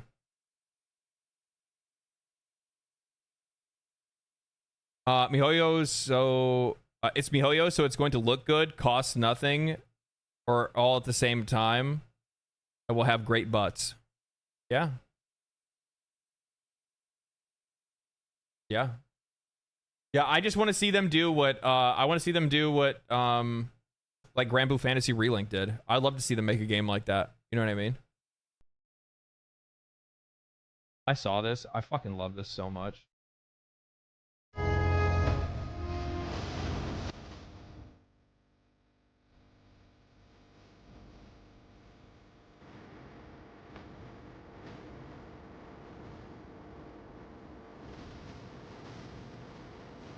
I relate to this so hard, it's not even funny.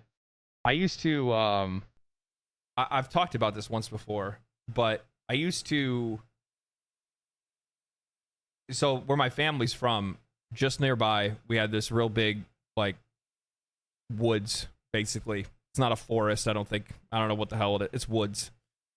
And it had a creek that ran through this bridge, and the creek, one side would run all the way over to the, you know, to the main lake. The other side would go like way out over to a river. And I would wait for my mom to leave, wait for my brother to leave, pack a backpack, put some snacks in there, grab my best stick, and head out into the woods. And I would go on these, you know, imaginary adventures, fighting dragons and beasts and things like that, taking on my worst enemies, walking through the woods, climbing over, like, you know, there was like a lot of logs that had like crashed over the river and over the creeks. So I could like walk across those, and I was like trying to like chart my own path out there, looking for different things to find and places to hang out and stuff like that. I used to love it, man. I used to love it. So I see something like this. This is the first thing that I think about. Because I wouldn't find anything like this, like an actual like carve out where, you know, this is obviously a tunnel that was built. But I would find things that were like natural formations that look like this, and it was fucking epic. And I could not wait to have my friends come over the weekend after for me to be able to be like, guys, we gotta go. And then we'd all go out there and we'd all do the same thing. And we'd start looking around and trying to find cool places to hang out, spots to make our base, our camps.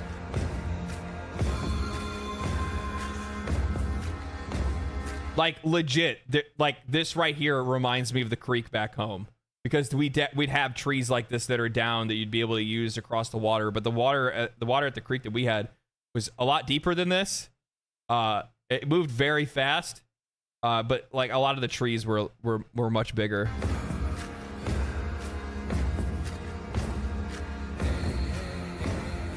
Hell yeah.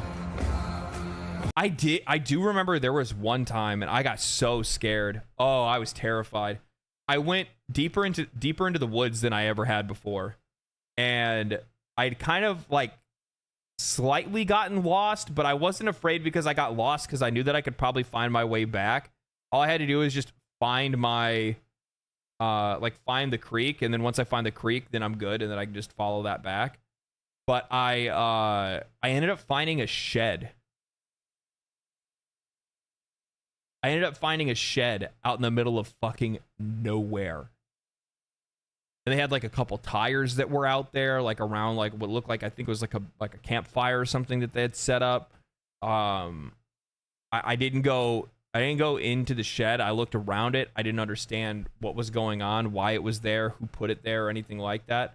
And as a result, I figured that there was like a witch in the woods, most likely, and I left. And I never went back. Well, at least to that side of the woods. From then on, I just only ever went the other direction.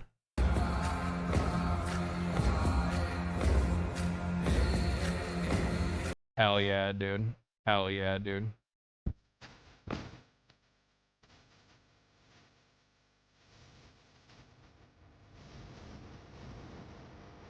Yeah. It makes me want to go on an adventure. I never did that, honestly. I so hate Americans. It's jealousy. How do you not have woods? Well, then again, I don't know where you're from. So, like, some people can live in fucking deserts and shit. No monsters. Not that you can see. Real adventurers? We find it everywhere. Oh, Britain? Well, I'm like, you guys got like a couple woods, right? I'm like, you know, like a couple woods. Ish. You guys got like a wood?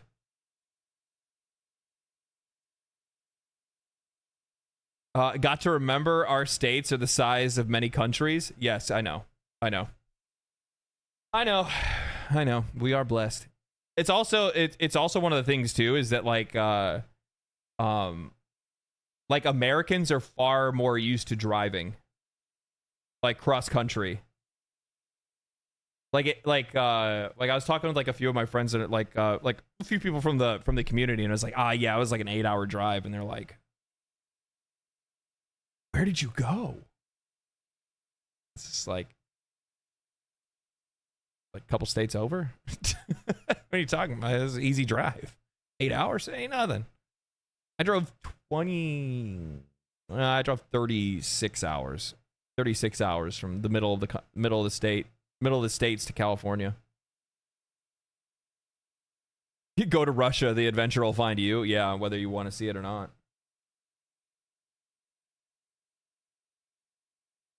I don't really care about that much. I'm not really worried about that. That was part of something else. We already looked at that. Oh, this is a really interesting development. So, Arrowhead Studios, the makers of Helldivers 2, have finally caught on. And in their vast wisdom, they've now started to roll back a lot of changes that they've made in the game and buff a lot of weapons and change things across the board and change the direction in which they've been updating the game. One of the first things that they did, buff number 1, flamethrowers. We heard you loud and clear. Flamethrower damage is increased by 33%. Flamer mechanics will now be reverted to the state they were before Escalation of Freedom update. And now flame-based weapons can deal damage to heavier enemies like Chargers, Bile Titans, Impalers, and Hulks. My name is Johan Pilestedt. And I'm Niklas Malmborg. Today we're diving into the patch notes of Helldivers 2. We've done some major adjustment to all the flame weapons. Yeah, we just went back. I thought we couldn't revert it. Life finds a way.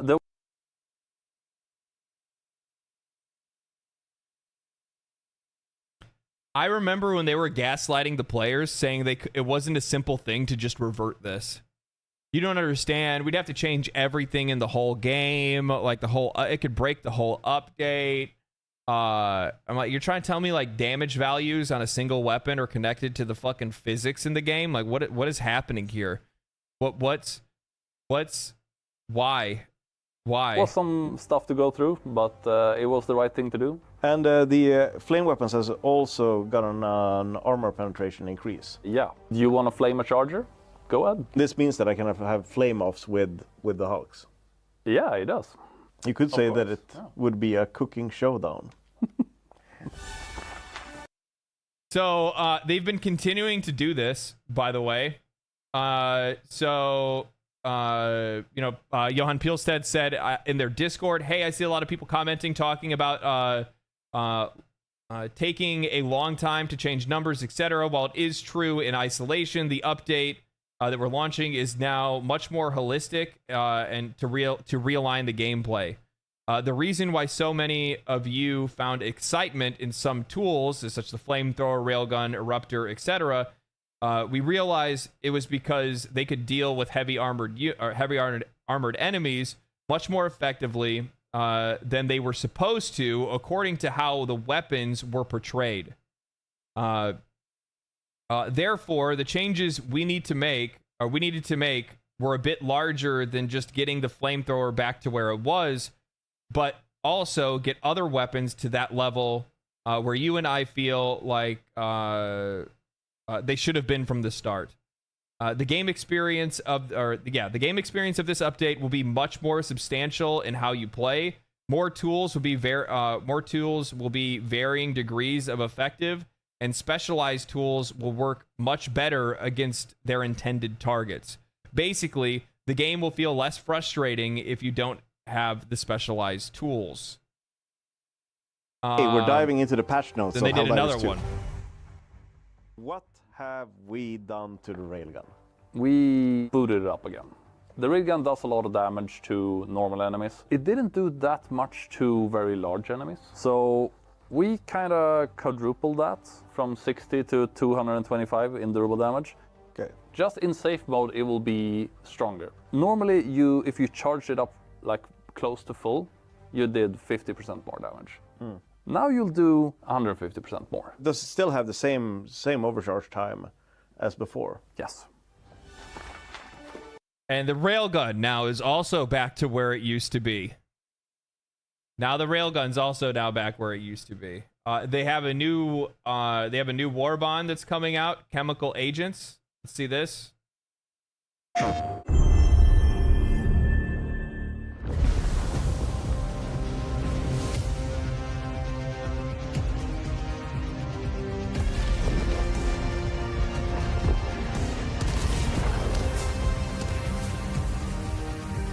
So it's like all gas related. I kind of like that.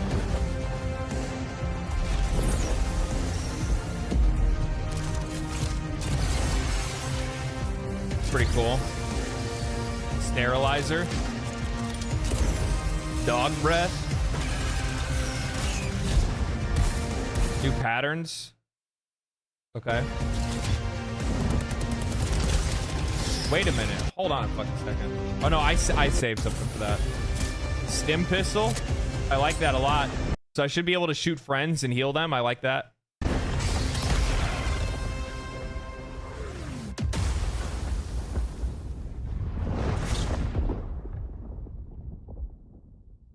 Okay.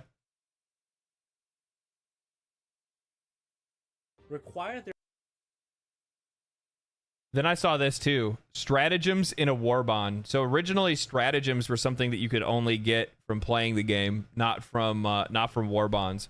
I don't know. I don't like the funny thing is that like the people, like folks are actually responding to this like relatively positively, right? They're like, I said dart gun, not fart gun for sake. I died when they said dog breath.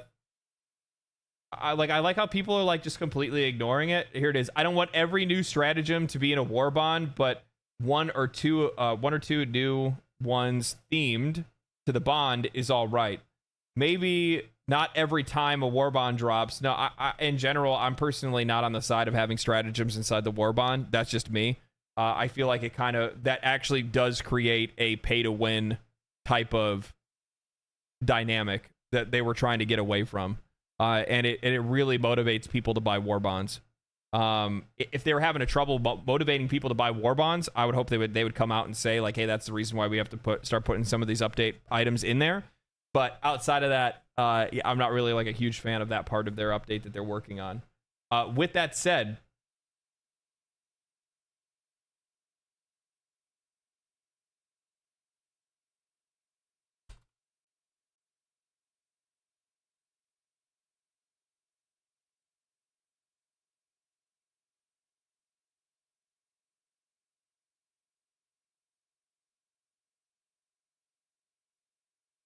it's helping.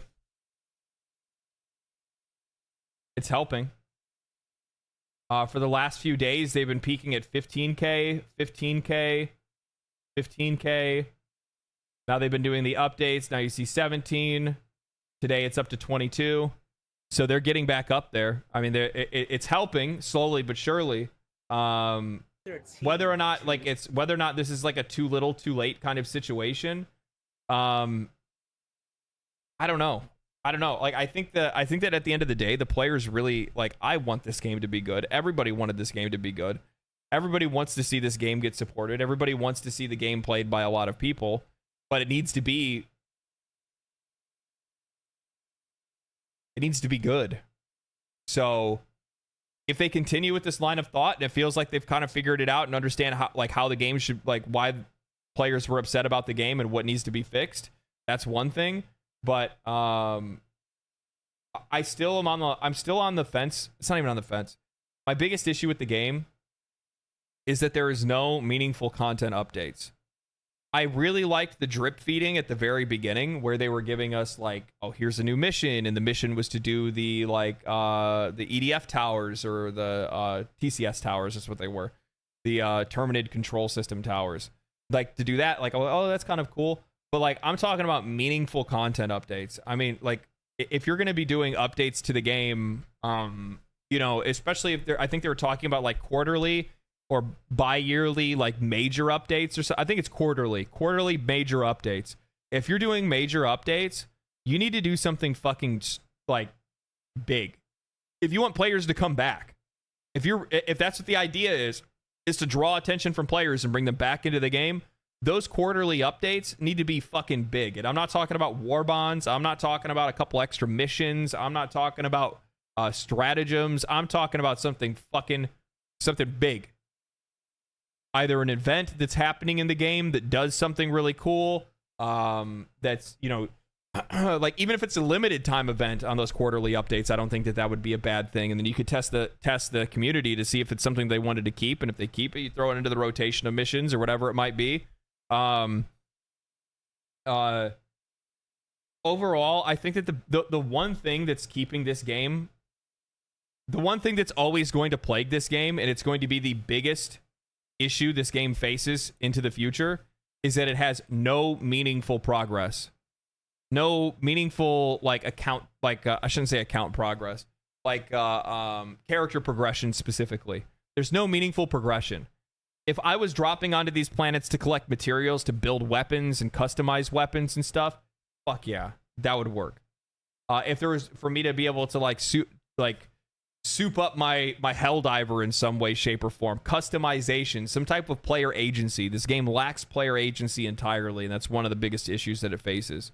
The only player agency that you have in this game is choosing at what order you unlock stratagems and upgrades for your ship that are things that you really don't, like, outside of stratagems, like, you don't notice any of the other stuff in actual gameplay, right? You just don't notice a lot of that stuff.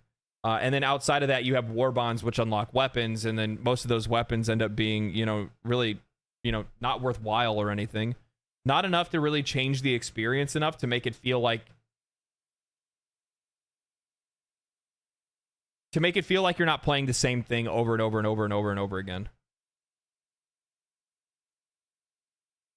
Attachable accessories that you can add where you want on your armor. Okay, do you want to know more? All right, here's my dream. Here's my dream for Helldivers 2. It's already an extraction shooter. help me go to these planets and extract with resources to be able to make attachments for my weapons and make adjustments to my weapons and to my Helldiver and my Helldiver's armor that changes my gameplay in a meaningful way. Have drop rates and rare chances and things that I can chase after and things like that. Give me systems that I can you know, invest into over time, rather than like where the game sits right now. Oh, hey, we released a new stratagem. Oh, okay, I log into the game and I spend my fucking 20 billion super credits that I have saved up because none of that stuff has any real use in the game. So you just stack it and stack it and stack it and stack it and stack it. You have so much of it, but it actually has no use. Like, use some of those materials for certain types of things. Helldivers 1 has a system in the game right now where you can upgrade weapons and change how they work, change how they fire, change, like, give them an elemental bonus and things like that. Like, they have ways for you to be able to have some player agency and choose the way how your weapons and your stratagems function. This game doesn't have that.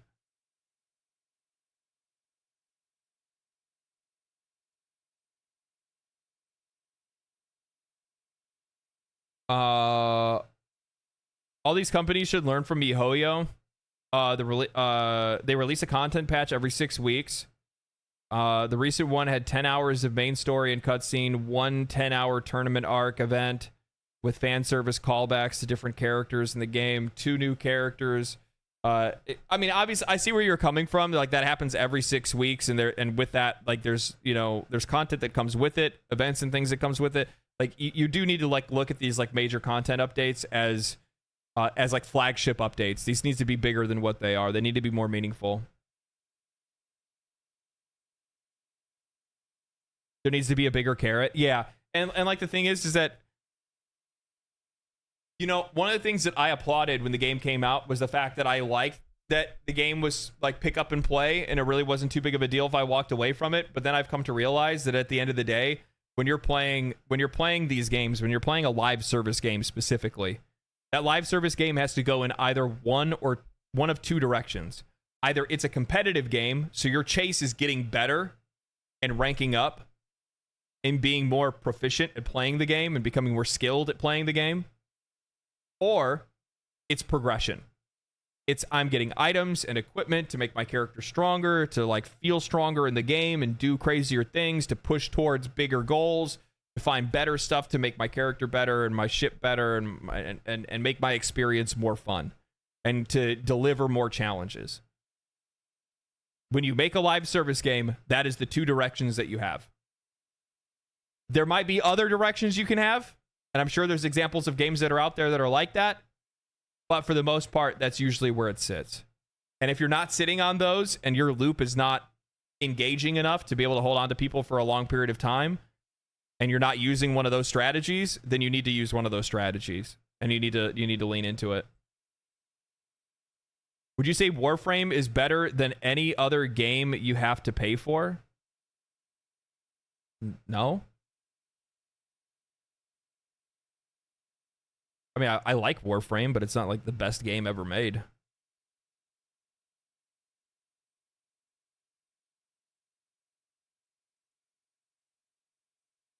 It's definitely a good game. It's a very good game.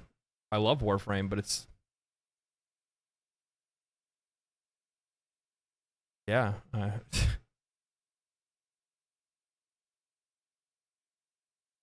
haven't seen a question that loaded in a while. What did you just say?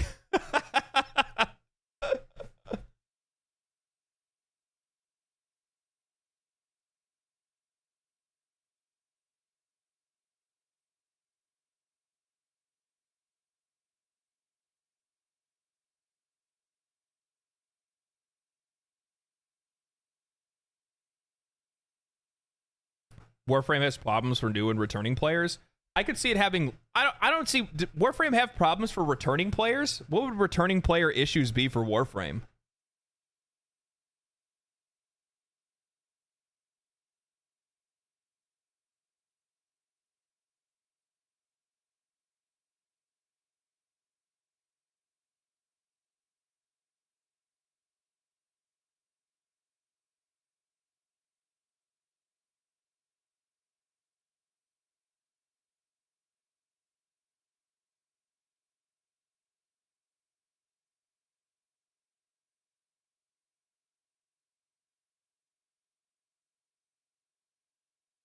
Is it weird that I kind of want to see a game like Helldivers, but instead of like it'd still be like the core gameplay of Helldivers, but it'd be like a Diablo style game, like a looter, like an actual like extraction looter. So kind of like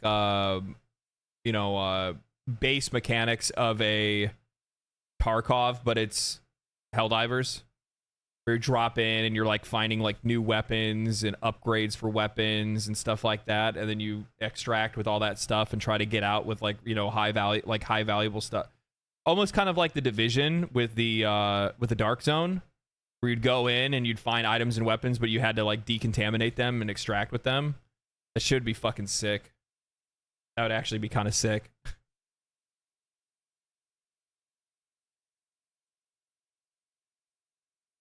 Co-op hack and slash in third person? No. I'm saying like we do what we already do on Helldivers, but it also has like mini bosses and like variants that could spawn that are much more difficult and actually have like general mechanics. The reason why I say this is because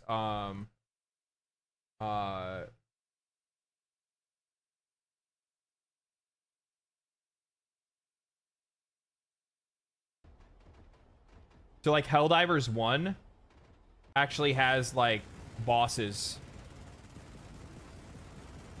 that like have actual mechanics. So like here they are fighting the Silent Watcher, right? It puts out orbs, you got to dodge the orbs. Then it summons in ads on the side. It's going to make itself go invincible, so you have to like kill the ads. And then you go back to doing DPS on the boss. Now the boss is doing its next attack. See how it actually has like mechanics and like everybody has to like coordinate and work together to be able to do the fight. Like they actually have like they already have the roots for the kind of game that I would like in Helldivers 1, but it's just not fully realized.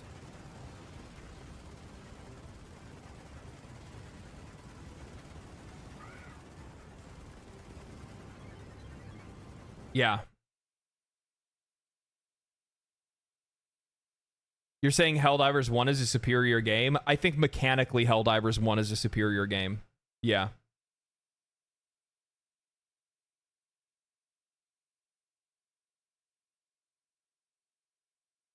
Wonder how you would do this in a third-person shooter where your character can die easily from a stray shot.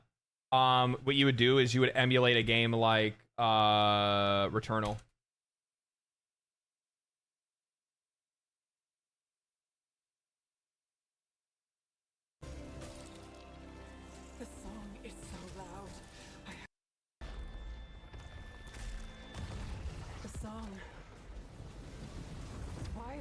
Playing it.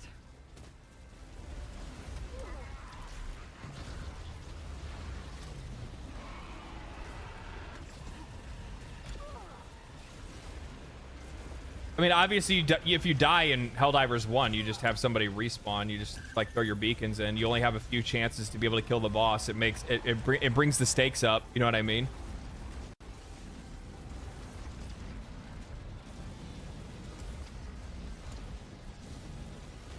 This game is so good, by the way. This game is so fucking good. It's so good.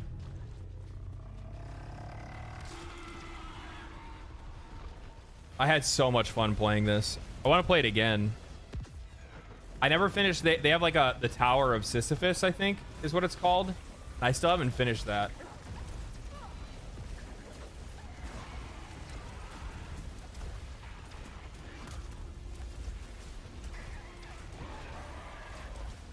Obviously, the movement is different in this game, so you wouldn't be able to do something like one-to-one with this game, right? You wouldn't be able to do like the jump mechanics where like they hit the ground and you have to dodge that, but like you could do a combination of like other kinds of things to be able to create like meaningful mechanics to dodge and whatnot. But yeah. But that's just a dream. That's not saying what they need to do to the game. It's just what is this? It's called Returnal. Yeah. Returnal. It was a PlayStation exclusive that's on it's on PC. It's on Steam. Will you be playing Lollipop Chainsaw? I never played that game before. I had a lot of friends that really liked it.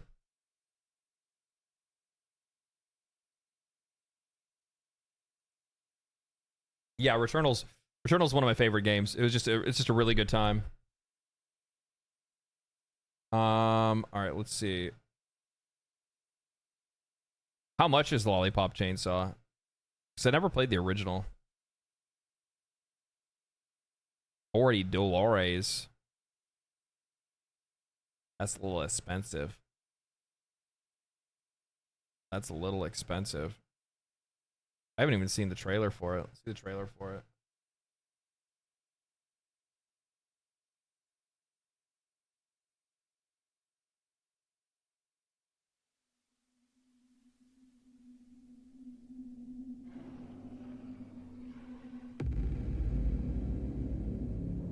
Zombies. It's always zombies.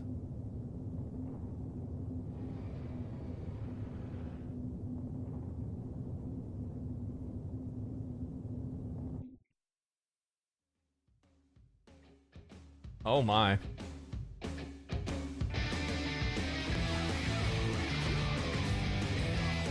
I'm just gonna say right now, IGN and game reviewers are not going to like this.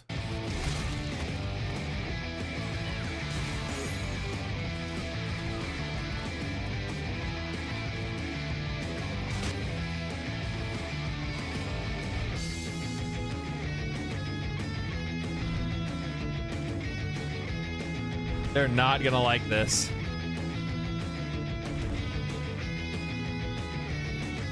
He likes it.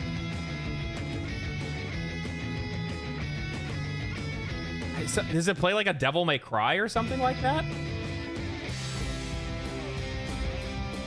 They're like seeing like bosses and stuff.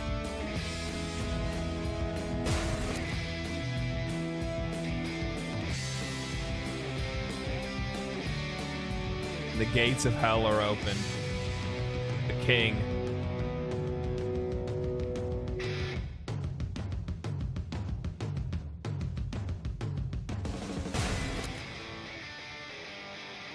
Huh. Something like that, yeah. Like a dude's head on her fucking back. Lollipop Chainsaw.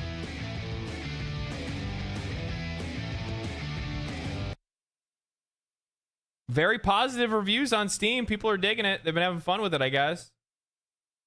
What does this person say about it? Even though Repop is an upgrade from the OG version, outside of a few things, it's not a $40 game. Wait for it to go on sale because it's a very, very short game. I have 4 hours currently, and I'm already on the last level. What does Repop do better than the original version? Repop visually much better, has smoother gameplay. Shop is less grindy to get new things to buy. Chainsaws, hair dyes for Juliet. A couple of new costumes, no censorship. That's actually really surprising for a game like this to come out in 2024 and not be censored, or like 30 pounds added on to the main character and put in sweatpants. What's worse in Repop? The soundtrack is absolutely terrible compared to the OG version. The new tracks are unbelievably bland to what we had before. Songs like "Hey Mickey," "Riot Rhythm," "Way of the Fist," etc. all fit the game so well. So they got rid of all the licensed soundtracks that were in the original one. That sucks. I'm sure somebody can probably just mod that in though. The UI is horrendous when using mouse and keyboard. It would be nice for them to be able to use mouse and keyboard clicks instead of having to use your keyboard for everything. No graphic settings outside of resolution. Audio and cutscenes sounds deep fried in some levels. Collab costumes have been removed. Give me Shiro back. Quick time events are a little buggy, but nothing game breaking. The last two aren't that big of a deal, but I thought it'd be nice to see them get fixed / read or re-added. Yeah.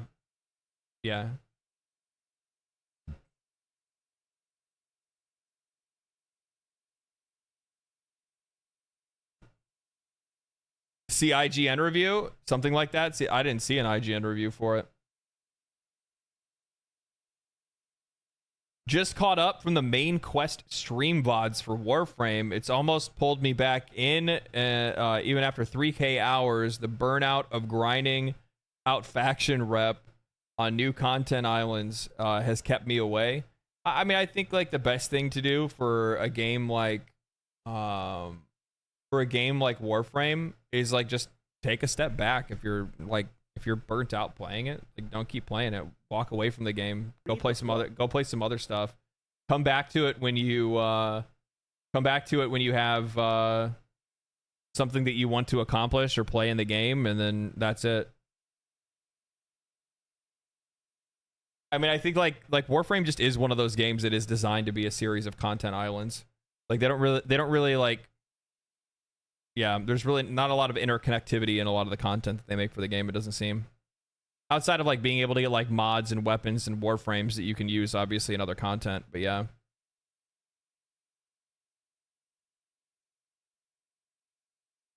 I usually wait for a big main quest to drop like New War. Yeah, which I mean you're gonna get 1999, so I think it'll be a really good time for a lot of people to come back and start playing the game. Even I play the game as casually as can fucking be. I stream it 1 to 2 days a week. Outside of that, like I'll hop on to help some friends with some stuff, but very rarely do I hop on just to play Warframe in a day. Just because I'm a YouTuber, so I have a lot of other games I got to play anyway. I've taken several breaks. The last was over a year. It'll still be there. Yeah, it's always gonna be there. Game's not going anywhere. So I'm not actually gonna read this, but I just want to show you guys something because this shit is fucking wild. Okay, so this guy wrote my thoughts on the first Descendant after 800 plus hours.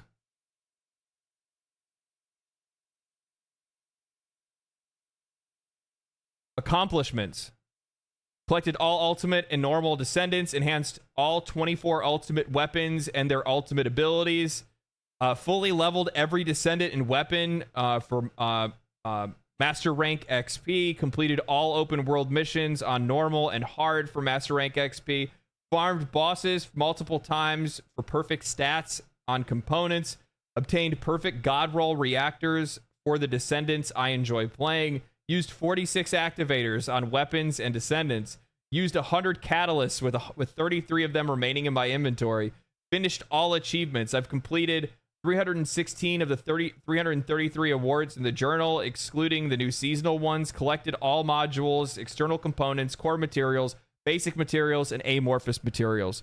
This dude is fucking gaming. Gaming. Pros, gunplay, graphics, dev team listening, progression and grind, content variety. I hard disagree with this. I don't think the content variety is really all there. Some of it I really like, a lot of it I don't have, a lot of it I don't really like. Anyway, I'm not going to go through this whole thing because homie wrote a fucking book, right? It's a lot of information he has written down here.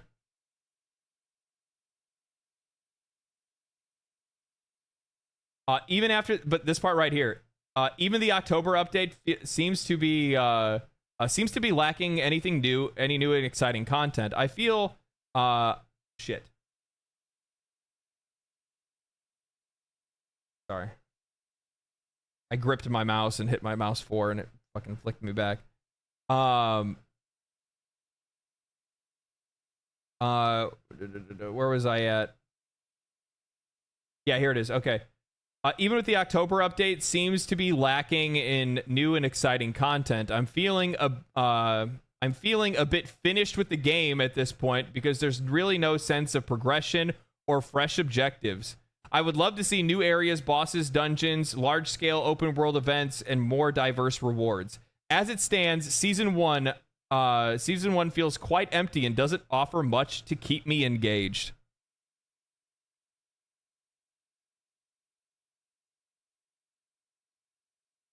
$841 hours. Doesn't offer enough to keep me engaged. You have spent 50% of all time that the game has been out, since the game has been released, playing. You have a minimum of 11 hours a day for 2 months straight, dude. You have nearly double a full-time job's worth of hours every week since its release. Like, what the fuck, man?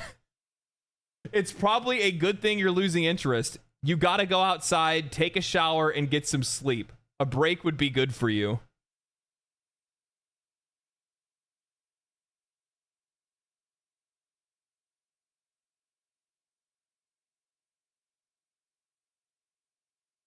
The people that write reviews like this and talk about games like this and say that games lack the ability to hold their interest lack any and all self-awareness.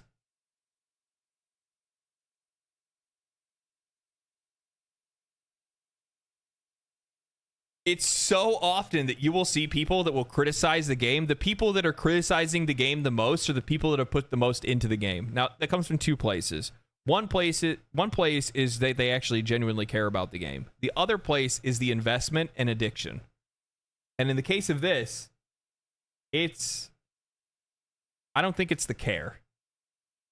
I don't think it's the care.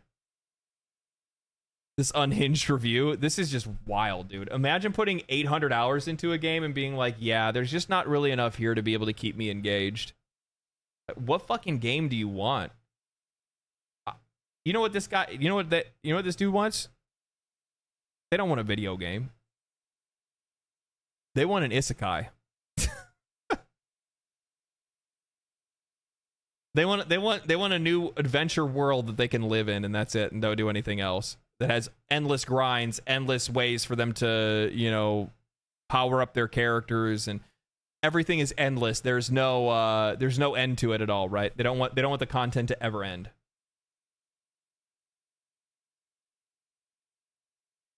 How do they say the game has diverse objectives and content and followed up with not enough content? Because they're not thinking. Because they haven't thought about anything other than fucking Bunny's ass for the last 800 hours.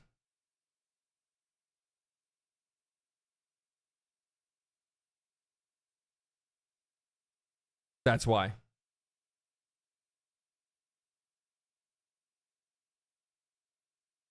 Journey to the West 100 times to be able to successfully produce a AAA style game that celebrates the authenticity of Chinese culture.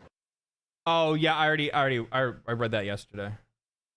Microsoft lays off another 650 staff from their video game workforce. Xbox Phil Spencer sent a memo to staff. These latest layoffs at Microsoft let go 2,500 staff from its gaming business since acquiring Activision Blizzard for $69 billion in 2023. In his memo below, Phil Spencer makes it clear these cuts are not related to the acquisition. Bro, I don't care how, like, the reason why Phil Spencer keeps having to say that it's not related to the acquisition is because of the FTC. And the funny thing is that the more you continue to say it, it doesn't somehow make it true. Like, this company has laid off so many fucking people since they acquired Activision Blizzard, it's not even funny. Holy shit. And they closed the studio down. A couple studios, actually, now that I think about it. They closed a few studios, and they closed like 5 at one point, or like one time, if I'm not mistaken. At this point, I don't care anymore. I want games. Where's the game? They don't make games over there, man. They don't make games. They make rental services. They also said the devs are constantly listening and adding new stuff to later complain that there hasn't been enough updates. Yeah, I know. Yeah, oh, they're listening, but yeah, nothing's actually happening. Yeah. Aren't they making good money from Blizzard? All their money they're making is from Blizzard. Like, I'd have to look to find the profit breakdown, but if I'm not mistaken, like 5% of their total revenue is coming from so for Xbox, I think like it could anywhere be from like 5 to 10%. 5 to 10% of all of their revenue is coming from other sources. Everything else is coming from Activision Blizzard King. All their money they're making is from King. You'd be really fucking surprised how much money they're making from Call of Duty. Call of Dookie.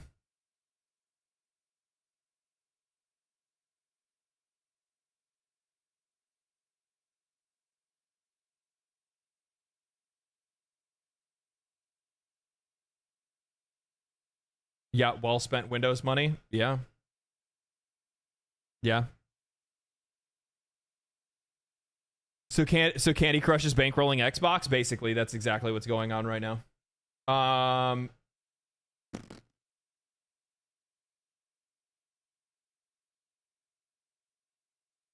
Did you see the news about Soulframe dev shorts with combat system news? I haven't seen anything on the Soulframe stuff. I've just been kind of waiting for that to cook a little bit. You know what I mean?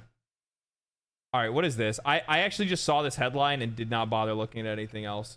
Palworld faces the difficult choice whether to become a live service game or stay buy to play. Palworld or Pocket Pair CEO says, well, I mean, there's not really a hard choice here. It's either screw over the customers and piss off people online or make content updates that you promised for the game. Since its viral early access in January, Palworld has kept evolving through various changes and additions. It's in fucking early access. Why are you talking about live service? Why are you talking about live service when the game isn't even at 1.0 yet? But Palworld still has more growth ahead of it, and the direction in which Palworld decides to steer that growth may be vital to the game's future. The developer's CEO, Takuro Mizobe, spoke on the topic in an interview published by ASC2 Japan. When asked about future developments of Palworld, Mizobe comments, "To be honest, things aren't decided yet. While there's no question about Pocket Pair continuing to build upon the game's content and with new maps, pals, and raid bosses, the developers will need to make a crucial decision between two business models, according to the CEO. Namely, Pocket Pair must choose whether to complete Palworld as a buy-to-play game or change it to a live service game. Why the fuck would you do that? Players already bought in thinking it was a buy-to-play game. No, it's not journo brain rot. This is the actual, this is the CEO of Pocket Pair. The CEO of Pocket Pair is the one that is,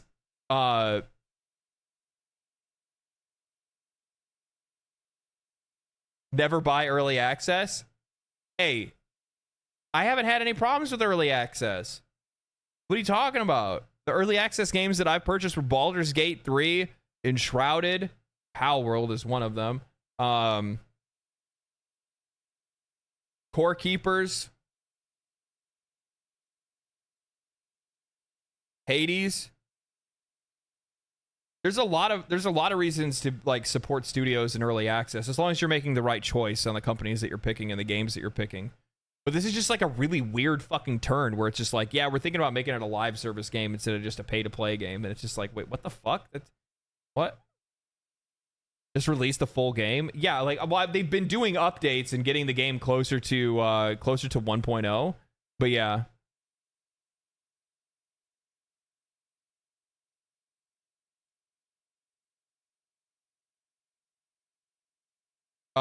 So what of this game went route of Baldur's Gate 3, Hades, and now how many early access games don't at best the Palworld route?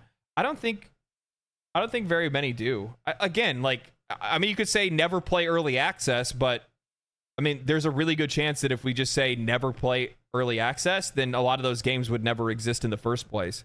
Like, as an example, like I'll defend this.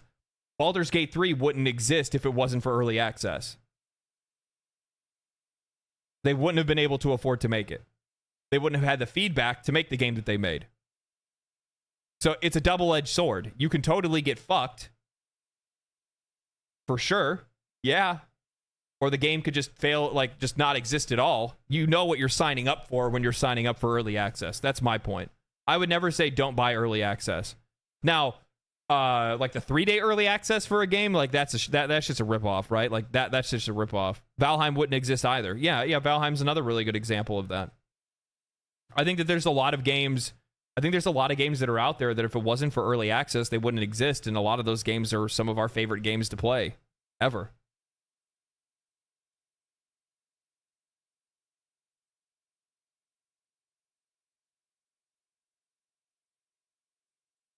I don't like early access, too. For every Baldur's Gate 3, there are 3K schemes. Again, you have to be smart about where you're putting your money and who you're giving that money to. You can't just say like, oh, let's support all early access. I would never fucking say that. Are you out of your mind? The vast majority of people are going to be trying to scam folks. You have to be smart about your money.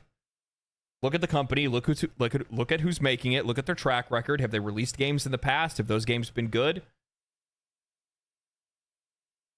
For me, it's not equal when people advocate which produce 2 to 3 successful projects and tens of hundreds of, if not DOA. I mean, so like, right, but we're talking about the ultimate conclusion then. And the ultimate conclusion would be for games just to not, like, a lot of games that we all love to just not exist entirely. Are we better off or are we worse off there? And also at the same time, I'd like to ask, I'll ask chat right now, right? We got 160 people or so in chat right now. Out of everybody that's here, how many games that have you bought early access for, right? Games that were still in their like 0.5 version that didn't get fully released and you got ripped off? How many of you have had that happen to you? And what games were they? I'm interested to see.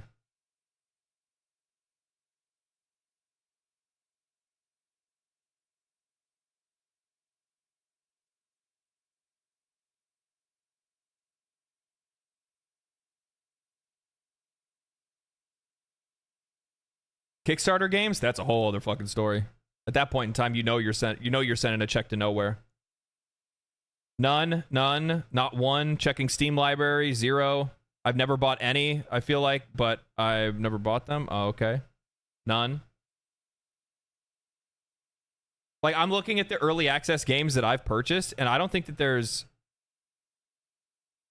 a single early access game that I've ever walked away from feeling like I didn't get what I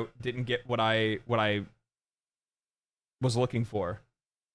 Core Keepers, bought it in early access, 73 hours in the game, absolutely fantastic. They fucking crushed it. Hades 2, absolutely fantastic. Original Hades, also bought that in early access. That turned out absolutely fantastic.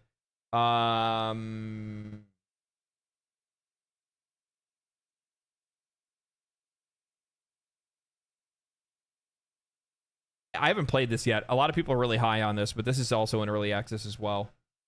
I do need to give it a shot, though. Baldur's Gate 3, obviously, I 428 hours into Baldur's Gate 3. I bought this in early access 3 years before it ever released. Koromon, I bought this in early access. Really good game, just like a Pokemon ripoff, but it's enjoyable. I like it a lot. Cult of the Lamb, I did not buy that in early access. Death Must Die, I've had a lot of fun playing this one. Only like 10 hours or 9 hours into it. That's in early access. I've had a lot of fun with that one.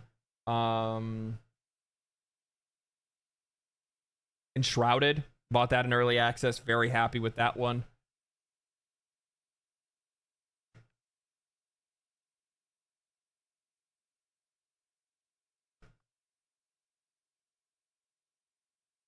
Last Epoch, bought that in early access. Really happy with how that one turned out as well.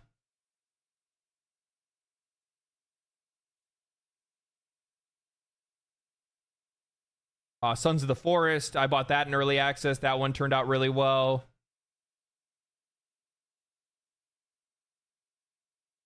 The Rising, bought that in early access. That one turned out really well. Valheim, bought that in early access. That turned out really well. Vampire Survivors, bought in early access. Turned out really well. You get the point.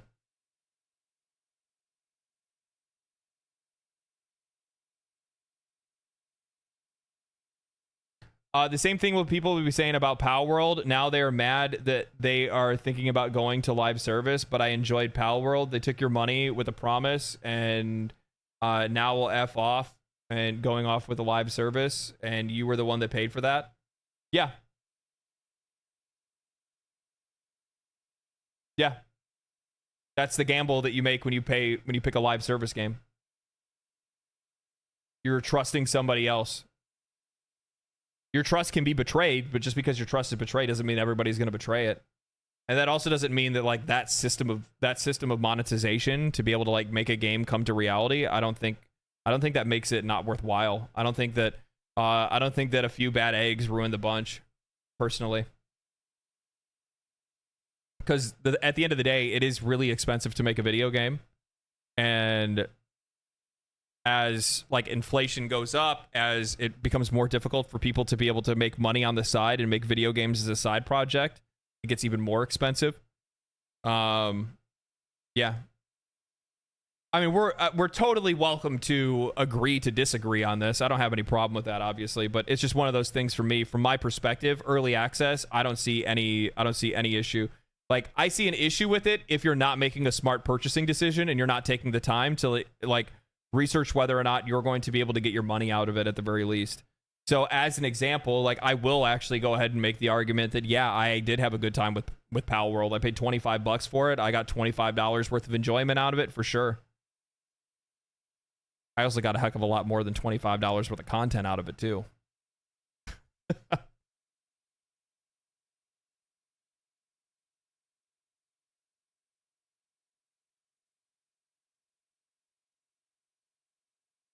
I'm actually really curious though. What are your bad examples for early access? Obviously, I would imagine the first one that you're going to say is going to be the day before, right? But that was just a ripoff from the very start. I won't talk about it. Is it more of a principle for you, or is it more of just like is it more of a principle thing, or is it, have you actually been burned by a lot of like early access games?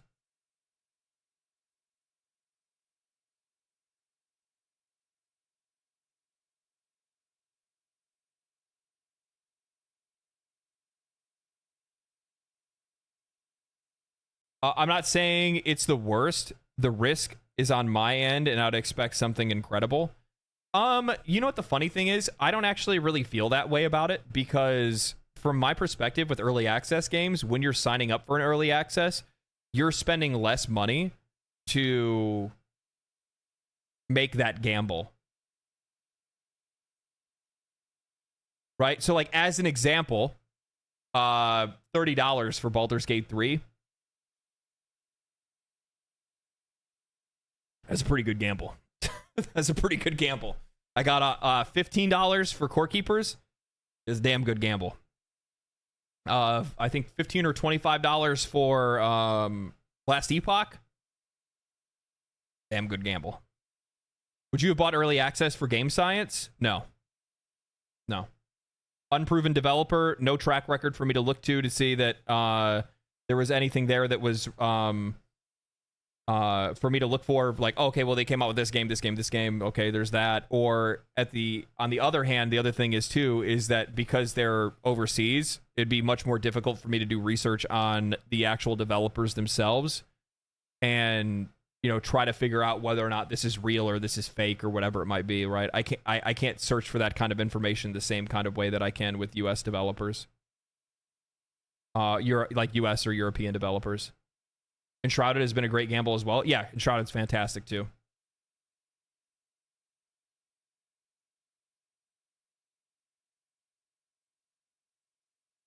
I already have enough compromising evidence on me, so I won't talk about it.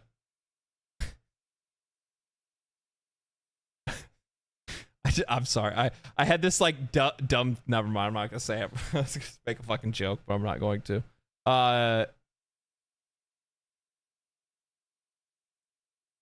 For me, every early access game I never buy on the week that I found it. I look around, gauging the community sentiment, reviews. Well, yep, exactly. That's the same thing that I do. Same thing that I do. Yep. Loved your Warhammer 40k video. Keep up the great work. Thank you. Appreciate it. Yeah. One of these challenges is making Pal World free to play, which is the prerequisite for switching to a live service business model. It's common for live service games to be free to play with paid elements such as skins and battle passes, but Pal World is a buy to play game, so it's difficult to turn it into a live service from the ground up. Mizobe names PUBG and Fall Guys as examples of great games that have switched to a free to play model, compensating game purchasers by giving out valuable items. However, Pal World's developer is aware that this is not simple to execute. Both games took several years to make the shift, while I understand that the live service model is good for business, it's not easy. Well, I mean, it's good for business, but that doesn't necessarily mean it's good for your players. But I'm going to be honest with you. Like, the thing is that, like, I actually can't really get upset about this because we already know, like what Mizobe stands for in the first place. Like, I need people to understand that everybody was like, oh man, Giga Chad based. Like, this dude only gives a fuck about the money and making money, and he said that from the start, and he's like, I only want to make games that people want to buy. And that's all they tried to do, is they tried to go around and copy things from other games and other developers for being able to make money. And he said that from the start. They only give a shit about profit, right? And now that he's gotten a taste of it, blood's in the water, he's going to want to go for more. So likely, I would have to probably say, yeah, chances are they'll probably try to go the free-to-play route if they can. And if they do, I don't know. Like, it is what it is. Like, I had a lot of fun playing Pal World. I've had fun playing Pal World with friends, by myself, whatever it is. I got my money out of it from my point of view. I do have a problem with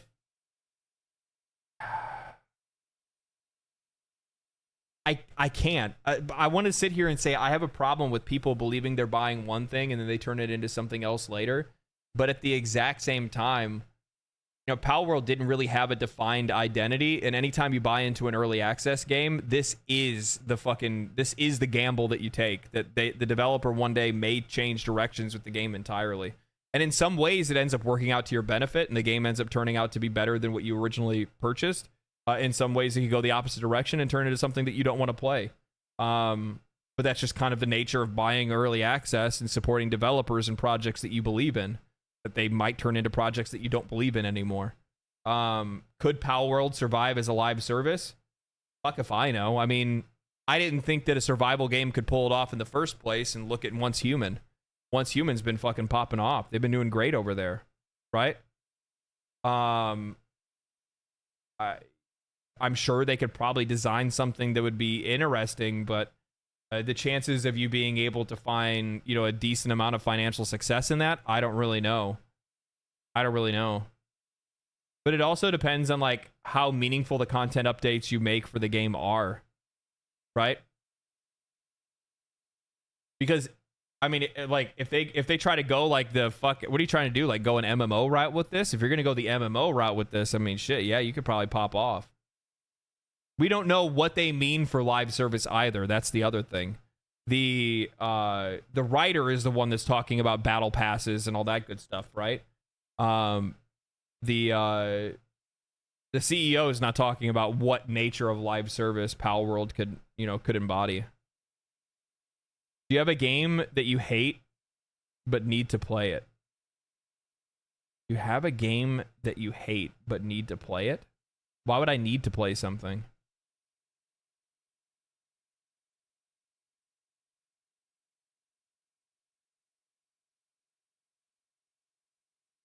I kind of want to. I might make a video on this and talk about that. I'm gonna put that off to the side. I think it's an interesting discussion, regardless.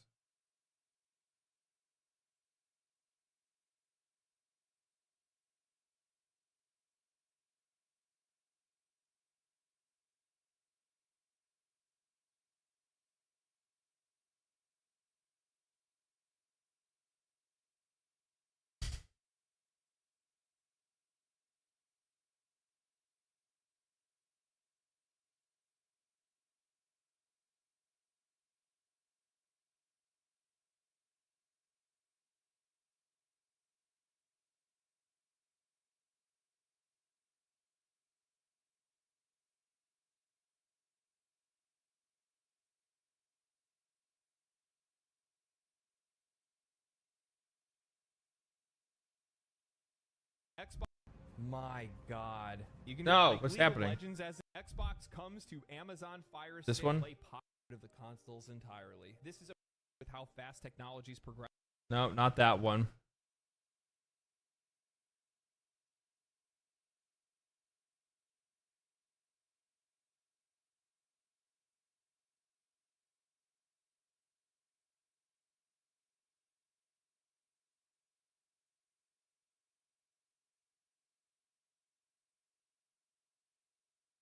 Let me see.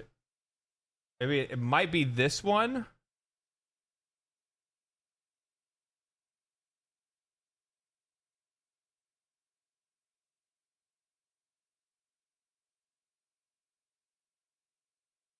Maybe it's this one right here. Spider-Man 2, budget 300 million, copies sold. Bro, what is going on? How would you feel about logging into your Xbox and it boots up and immediately the first thing that boots up is an advertisement? Think about the piece of hardware. Oh, like it doesn't even matter. Done somewhere else. We don't need. No, that's not it either. I know I have this somewhere. I don't know if a lot of people know this or not, but gaming is the biggest entertainment industry. Obviously, that's happening is that a lot of these companies end up just wanting to do the safest thing. No, that's not it either. I know I have talked about this before. I just have to find it.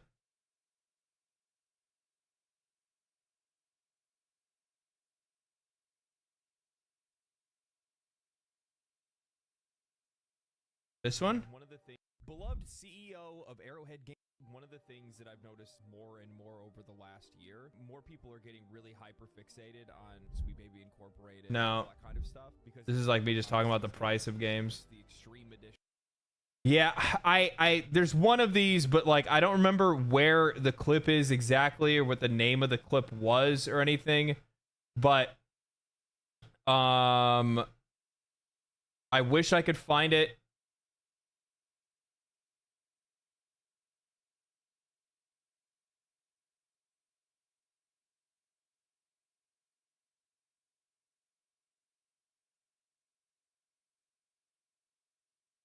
Maybe it's this one. Microsoft is reportedly planning to add Call of Duty to the Xbox Game Pass. You know, the funny thing is, a lot of people are like, "Oh no, this is going to be good to bring people into Game Pass." One of the reasons why I don't like subscription services is because I know the end goal of. Yep. Right here. Okay, here we go. Microsoft is reportedly planning to add Call of Duty to the Xbox Game Pass. You know, the funny thing is, a lot of people are like, "Oh no, this is going to be good to bring people into Game Pass." I'm wearing the same shirt. I'm wearing the same shirt. One of the reasons why I don't like subscription services is because I know the end goal of what these companies are is raising the price of these substantially. They're only doing that just to get players in the door, and then they're going to raise the price just the same way that Netflix, Hulu, and all these other subscription services have over the years. Microsoft.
Please don't yell, "I told you so." Please don't. I don't need to, man. I don't need to. Xbox does it for me. What are you talking about, dude? Xbox Game Pass standard tier doesn't include Call of Duty, Modern Warfare 3, Starfield, Diablo 4, and more. Talking about IGN. Not having Starfield or Diablo 4, despite both of them being a year old, is pretty telling how Microsoft is going to treat this tier. Yeah. The classic strategy of medium-sized decoy that is there just to get the larger size look. Look at the better option. Yep. No joke. I've been considering selling my Xbox to GameStop lately. I found out some of them are offering like $300 to $400. This is the push that I needed. Game Pass is such a good deal. Game Pass being such a good deal really was the only thing making me hold on to it because I hardly fucking play it. Yep. To clarify this, this clarified their strategy change somewhat, but becomes Distinctly harder to tell for the Activision acquisition not leading to a degraded service. Look, like, here's the deal. It's only going to get worse. This is only going to get worse. This is the first step. This is the baby step. It's not that big of a price jump for you to go to the next level and get Game Pass Ultimate. It's not that expensive. But we also haven't gotten to the point where next what they'll be doing is they'll be inserting ads. So you'll have ads either in your gameplay or in your pause screens or something like that. They will create they'll create tiers that'll be based on as things further dip into streaming, and they especially just wait for the day where they finally can really start pushing cloud gaming. And then all of a sudden you're getting, you want to play games at 1080? Well, that costs this much. Oh, you want to play them at 2K? Well, that costs this much. You want to play it at 4K? Well, 4K streaming is going to cost you the most. Yeah. And then they're going to make another tier for games as well, where it's going to be like, this is the tier for Game Pass that you can get that has Xbox Studios games, but not, day one releases. Then you can get the tier that includes games that aren't Xbox Studios, that are games that they've licensed for Game Pass. And then there'll be the ultimate tier, the mega tier, that'll have all the games that they have, plus their first day releases and those games as well. GeForce already has GeForce is already like that. Of course it is, because that's how these subscription services work. They start it slow and then they ramp it up. And what Xbox is doing right now is Xbox is only building Game Pass and their current platform for the future. They don't care about how their sale they do, because they want money, but they don't care nearly as much about the losses that they're receiving right now, because they believe that in the next few years they're going to dominate the entire industry, because they think everybody is going to want to switch over to using a subscription-based program rather than just buying games outright.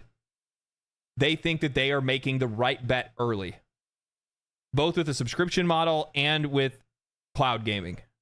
They think that is the direction things are going. And they're right in a sense. With cloud gaming, I definitely think they're right, especially on a general market, like on a wider market scope, because look at how many people already still play console, okay? Once you have the ability to be able to play high quality video games for, a monthly charge, and you don't need the equipment anymore, you can just stream it straight to your TV or straight to your computer, regardless of the hardware the computer has. People are going to be doing that all day. I don't have to buy a console anymore. Instead, I can just pay Xbox, $40, $50 a month, and I can play all the games that I want right on my TV without having to use any type of hardware outside of a controller. Yeah, people will sign up for it. And then at that point, they'll have the market cornered. Dude, great videos. Just wanted to say thanks for keeping it up. Yeah, no problem, man. Glad you enjoy it. I hear that and I second that. Yeah, I mean, this is it's what's going to happen. It's not like what if it does. And you know what the worst part is that like I had like before I started making YouTube videos, I was popping onto like these random like gaming podcasts and talking to people. And I used to get into arguments with Xbox crowds because they're like, yeah, but right now Game Pass is the best deal in gaming. And I'm like, yeah, but by you supporting it, it's only going to get worse. Because you invested in it, and all you do is talk about how it's the greatest thing since sliced bread. Yeah, it's just going to get worse because they're just going to crank it up. Yeah, well, they haven't yet. I'm like, yeah, well, yeah, it's the fucking problem, ain't it? That's the problem, ain't it?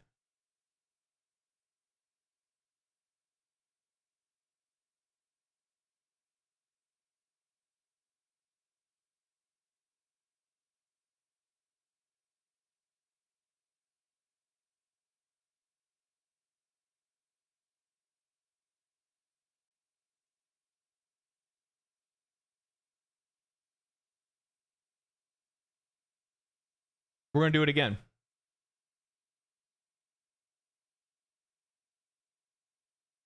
Intuitive many of the systems were. It really was a game that was just to be played for its campaign, and then nothing really after that.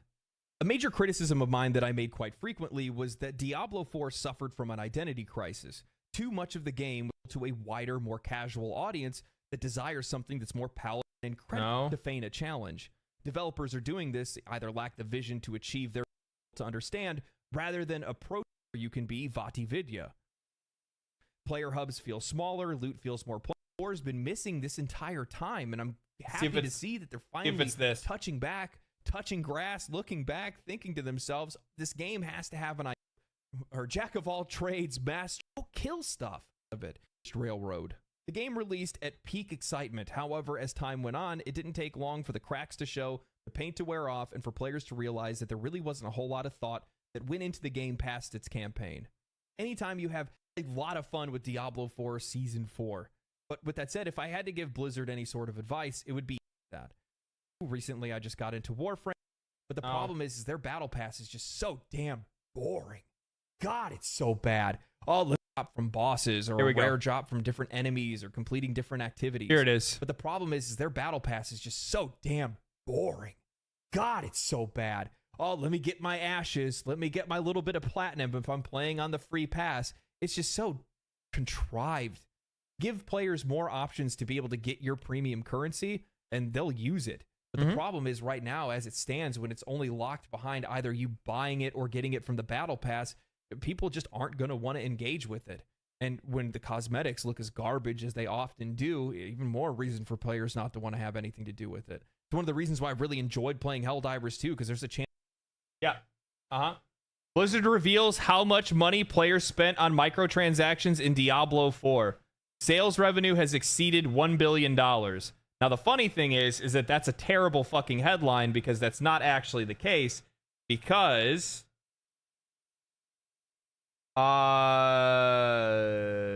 it's worth noting here that 5 games, $660 million or $666 million. In fact, it included a Game Pass, the devs,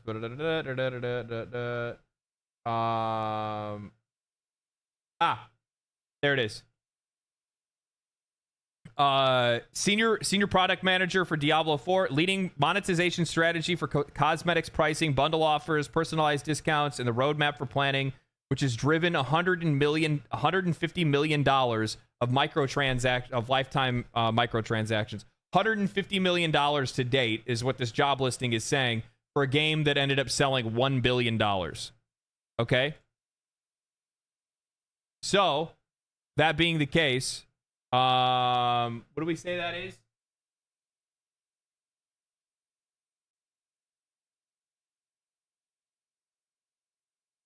$1 billion.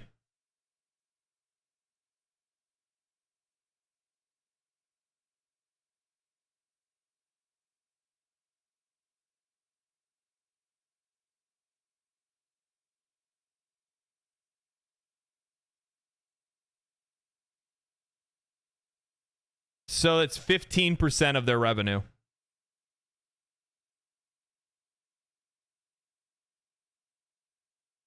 Right? I'm sure somebody else probably said something similar. Yeah, Diablo 4 has generated over $1 billion since its release, including approximately $150 million in in-game microtransactions. Yeah, it's about 15% of the amount from microtransactions. I want to let you guys know, that's not good. 15% of this game's revenue has come from microtransactions, and it's been out for a year. The vast majority of the money that they made on this game is from its box price. Which, by the way, I think is a fucking fantastic thing. Because it's like, bro, it's like going back to just buying a game and making all the money off of the game. But at the same time, the reason why Diablo 4 has such shit revenue for microtransactions is because of the fact nobody wants to buy anything. One, partially to do with the fact that nobody's really been playing the game. I mean, it's picked up a little bit in popularity as they've like continued to improve upon it. But also at the exact same time, the cosmetics in the game are a fucking snooze fest. The battle pass is just like, it's just non-intuitive to a game like this. It just doesn't feel good to use. It's implemented in a worse way than it is in Path of Exile. I think Path of Exile does their battle pass much better. Plus, there's also something. There's also something more rewarding about the battle pass in Path of Exile actually being a dungeon, like, or an area that you go through to open up the chest to get your stuff from your battle pass. It's actually kind of interesting. I like that a lot, actually. I always see your channel on Asmon's clips, and I have been stopping it from time to time. I need to hang out more often. Cool channel. Thank you, man. Appreciate it.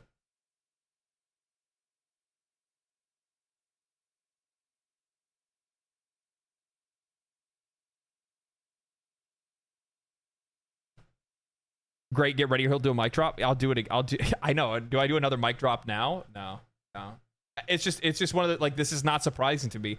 You know what the best part is, by the way? I had another video that I had actually talked about this happening, that I thought the players aren't going to end up spending a lot of money on microtransactions for Diablo 4. And I think it was in a video that I made that was like, Diablo 4 isn't worth $150, or the expansion isn't worth $150. And that ended up getting reacted to by Asmon. It got reacted to by Darth Microtransactions, and also Riker. And the funny thing is that like almost everybody, including Asmongold, all thought that like the game was making, like, they're like, no, I think people are buying. I'm like, no, I don't think they are, dude. I don't think anybody's buying these microtransactions. I just can't see it. I cannot see people buying microtransactions in this game. Not on a large scale, not on a scale that we're used to seeing in a lot of games, because one, they're not attractive, and two, the way that it's implemented in this game, it does not feel intuitive to the game's gameplay loop and mechanics. It just doesn't feel right. I don't know what else to say. This stuff is getting so predictable. It is fucking predictable, which I don't like. I mean, at least I guess, you know what? At least I'm good at calling out the obvious. At least I'm good at calling out the obvious, I guess. I don't know. Microsoft is banking on Call of Duty on Game Pass to shift the needle for its subscription numbers to help it grow gaming revenues. It's not going to fucking work. It's not going to work. I'm sorry. People are not going to buy an Xbox to play Call of Duty. People are not going to buy an Xbox to buy a subscription service to play Call of Duty. People are going to stay on the platform that they're on. If they're on PlayStation, they're going to play it on PlayStation. If they're on PC, they're definitely going to be like, I don't even see the fucking point. I definitely don't see the point in me signing up for Game Pass to play Call of Duty. Even on PC. Like, yeah, technically I could hop in and play it for like, what's Game Pass now? What's Game Pass Ultimate?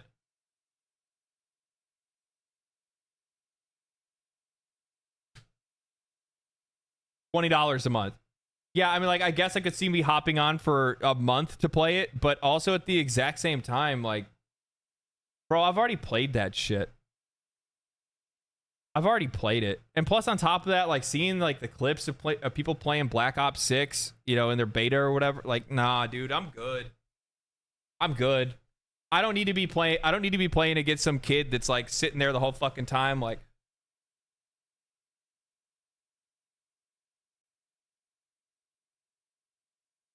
while I'm trying to shoot him. I'm dizzy. I'm dizzy. I spun too many times. I can't keep up with that kind of gameplay, man. I was fine when it was just like standard standard slide canceling, but then all of a sudden, like, they were like, okay, you guys want movement? Omnidirectional movement. Fucking get locked in, gamers.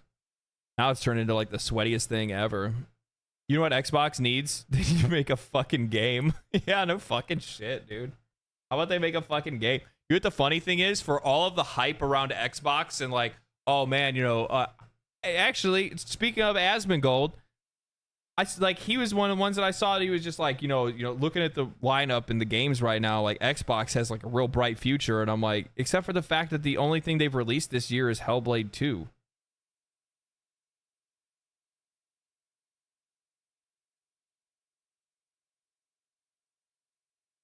That was it. Hello, first time. I just finished your YouTube video on the First Descendant. Oh my god, I thought I was thinking the same thing. Always, you got a few minions in your army? Yeah. Yeah. Yeah, that's a fucking game. Anyway, okay, I want to take a look at this real quick. Let's take a look at this real quick. So I made a post on r/Warframe saying, "Hi, I'm Legendary Drops, and I want to know one thing. What would you like new players to know before they start Warframe?" And I said that I want to make better use of my perspective as a relatively new player to give guidance to those who haven't played or have just started. So with that in mind, I'm making a video that helps smooth over the rough spots, but I'm not telling people how to play the game. I think that's something for new players to discover on their own. So, what is your one thing you want players to know? I just want to go over a couple of these. Okay? Just because your weapon is level 30 doesn't mean it's stronger. It means it has more capacity for more mods. That's actually a really smart thing. I didn't really even think of that. I don't think when I first started playing the game, I thought that leveling up the weapon increased the base stats, but it doesn't, does it? It's just mod capacity. Is that right? I think that's right.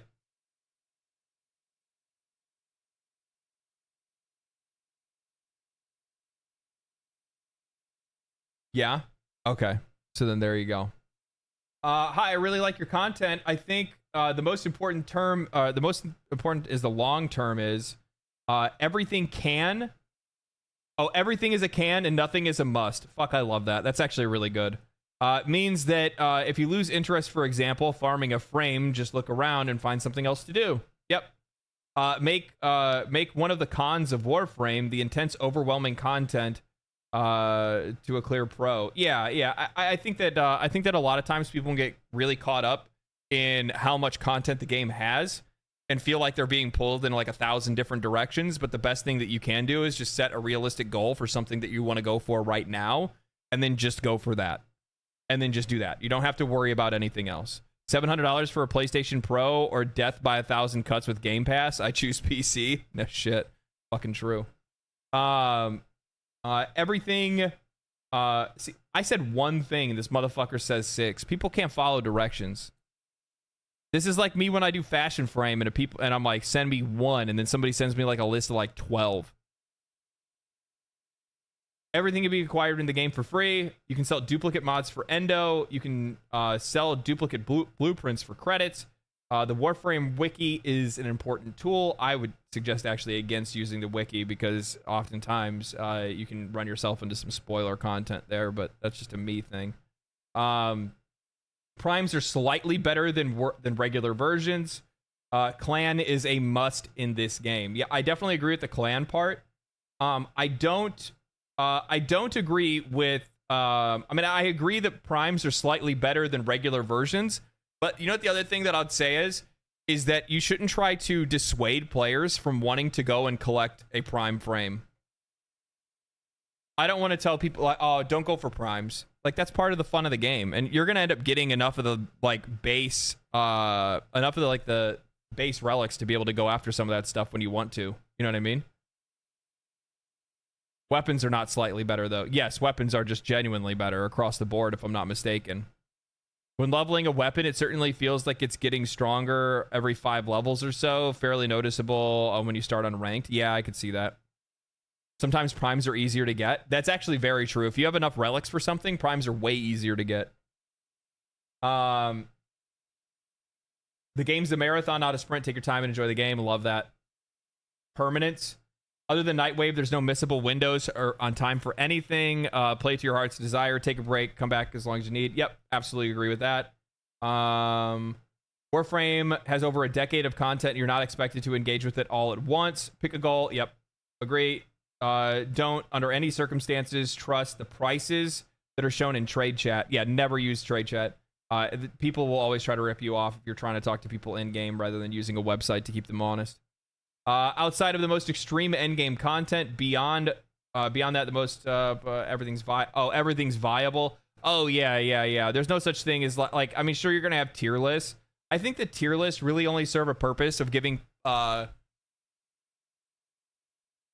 think that tier lists, what they're best used for, in my opinion, is it's almost a showcase of what the game has to offer and what I might be the most interested in. Well, I do realize, like, in a lot of cases, you're going to have a lot of players, they're going to say, like, oh, well, I don't want to play that frame because it's an F tier, it's in D tier, or whatever, right? I think that in a lot of cases, it's really just a way for you to showcase frames that you're going to be the most interested in, or items you're going to be most interested in using.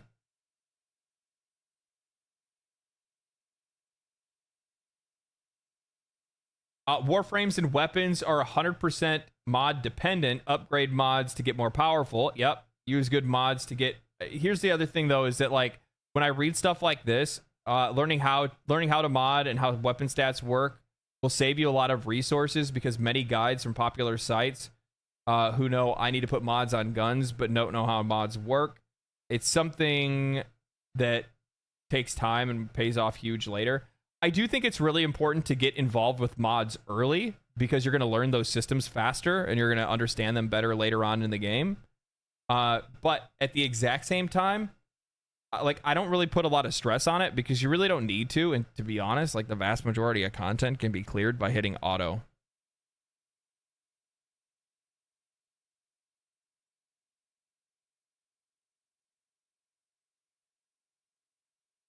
Like, I'm gonna be real. Like, I like, for the vast majority of my time, up until the point that I got to Steel Path, I just auto installed on almost all of my weapons and frames.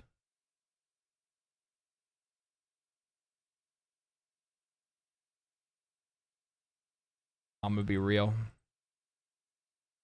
Need to add, don't use overframe. Most of those guys have no clue what they're talking about, and the builds are shit.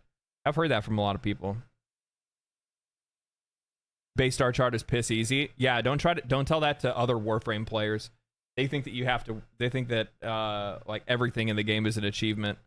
You're gonna have a hard time in the star. You're gonna have a hard time with the star map if you don't make sure that you're on it from day one. You need to make sure that you're working on getting the most optimized build possible to be able to take on fucking base Venus. Every Warframe is viable, and you can do any content in the game. Some frames feature more specialized effective missions. Yeah, obviously for like spy and stuff like that. Yeah, you can play as anything that you want. But the other thing is too, is that, like, when you're talking to a new player about these kind of things, like, you can use every frame. Yeah, except for the fact that, like, how many frames is a new player going to have access to? Let's think about that for a second. You're playing the game for 10 hours, right? You play the game for 10 hours. You're not speed running, but you're going at, like, a relatively normal pace. How many frames is a new player going to have access to? Why are they gonna care about a conversation on whether or not a frame is viable for everything, when chances are those new players are only going to have access to being able to farm 1 or maybe 2 new frames, and even still then, they only have 2 Warframe slots available. One's already being taken up by the character they have, so there's one that's free. You use your free platinum to be able to buy another frame, and then it's going to take 72 hours for you to be able to even fucking get inside that motherfucker. So what does it matter? When I'm talking new players, I'm talking people that are trying to walk into the door for the first time. I'm talking about the people that quit in 5 hours and are looking for answers. This is who this video is for. Starter and dojo, maybe 6. You have to think about it, how easily, how quickly. I need you to try to put yourself in the shoes of somebody that has no fucking clue what's going on, right? Somebody says, "Oh, once you get the dojo, how the fuck are they going to know how to find a clan? Where do they go? Who do they talk to? Who do they ask? What channel do they use?" Don't get like I'm talking about, like, the reason why I want to make a video for the new player experience is because I need to utilize what I still remember and could hold on to from when I started playing and I was playing with no context. Because in a lot of cases, a lot of players are going to come in that don't have any context. I never joined a dojo back when I played Warframe. Yeah, there's a lot of people that don't want to, by the way, because they're going to view that as some type of, like, commitment, and they're afraid that, like, when people say, they say the same thing in Final Fantasy XIV. Make sure that you immediately get into a free company the minute that you can. Well, the thing is like, do I want to be in this free company? Do I want to, chat with these players? Do I want to have a connection with them? Am I gonna interact? Do I have to interact with them? If I don't interact with them, are they gonna kick me out? Like, there's a lot of shit going on there, right? You definitely don't want to tell a new player to go start your own dojo, not unless you're going to start playing with a group of friends. That's a different story, and that's even more difficult to do because then you got to get a dojo key and all that good stuff, right?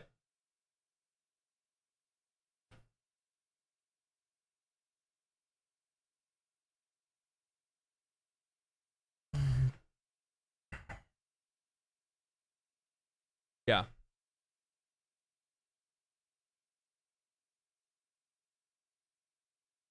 Yeah, so I think some of these are really good. I'm gonna end up going through some of them, but I did see quite a few of them that kind of like jumped off into the weeds out of nowhere, and that's the one thing that I want to try to avoid doing. I want to try to avoid talking about things that don't matter. By the way, there's a bunch of stuff that you can't get without being in a clan, right? And then by the way, there's a bunch of stuff that you can't get without being in a clan. And oh, by the way, you're also not even going to have the weapon slots or the Warframe slots for you to be able to use those things in the first place. What the fuck? Why would I waste my time talking about that shit?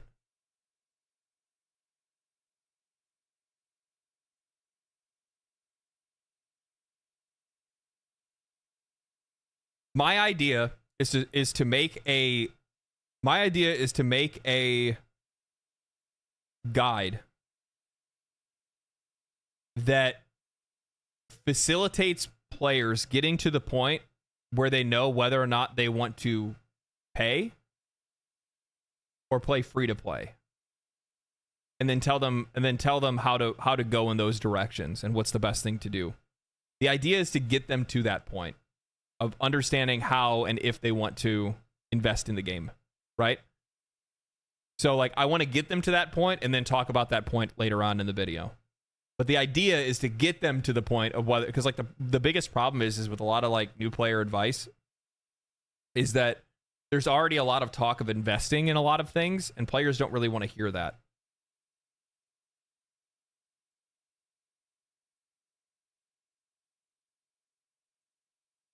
So that's kind of the discussion that I want to have. I have not watched this. People have said that I need to watch it, so I will end up. We'll watch this. We'll watch this. Let me feed El Gato before we start the video. Give me 1 second. Hungry?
Okay.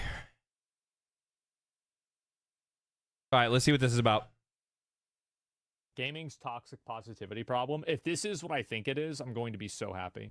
Gaming's toxic positivity problem. If this is what I think I don't it know why is, it I'm going to be automatically so rewinds happy. sometimes. Ladies and gentlemen, in today's video, I want to discuss a huge problem in the gaming community, and that is toxic positivity. It seems that no matter where you look, whether it's the games journalists or YouTubers, 90% of the people are just overwhelmingly positive and happy about every single thing going on, and they never have a negative thing to say unless it's about Black Myth Wukong or Hogwarts Legacy that fits the narrative, but they're always positive and are never critical of any game devs. And if you are a real person and have, you know, an opinion that might be negative about a game, if you say something bad about a game developer, if you point out negative things they're doing, they shun you to the side, and it's all for specific purposes, which we're going to break down in this video today. Okay.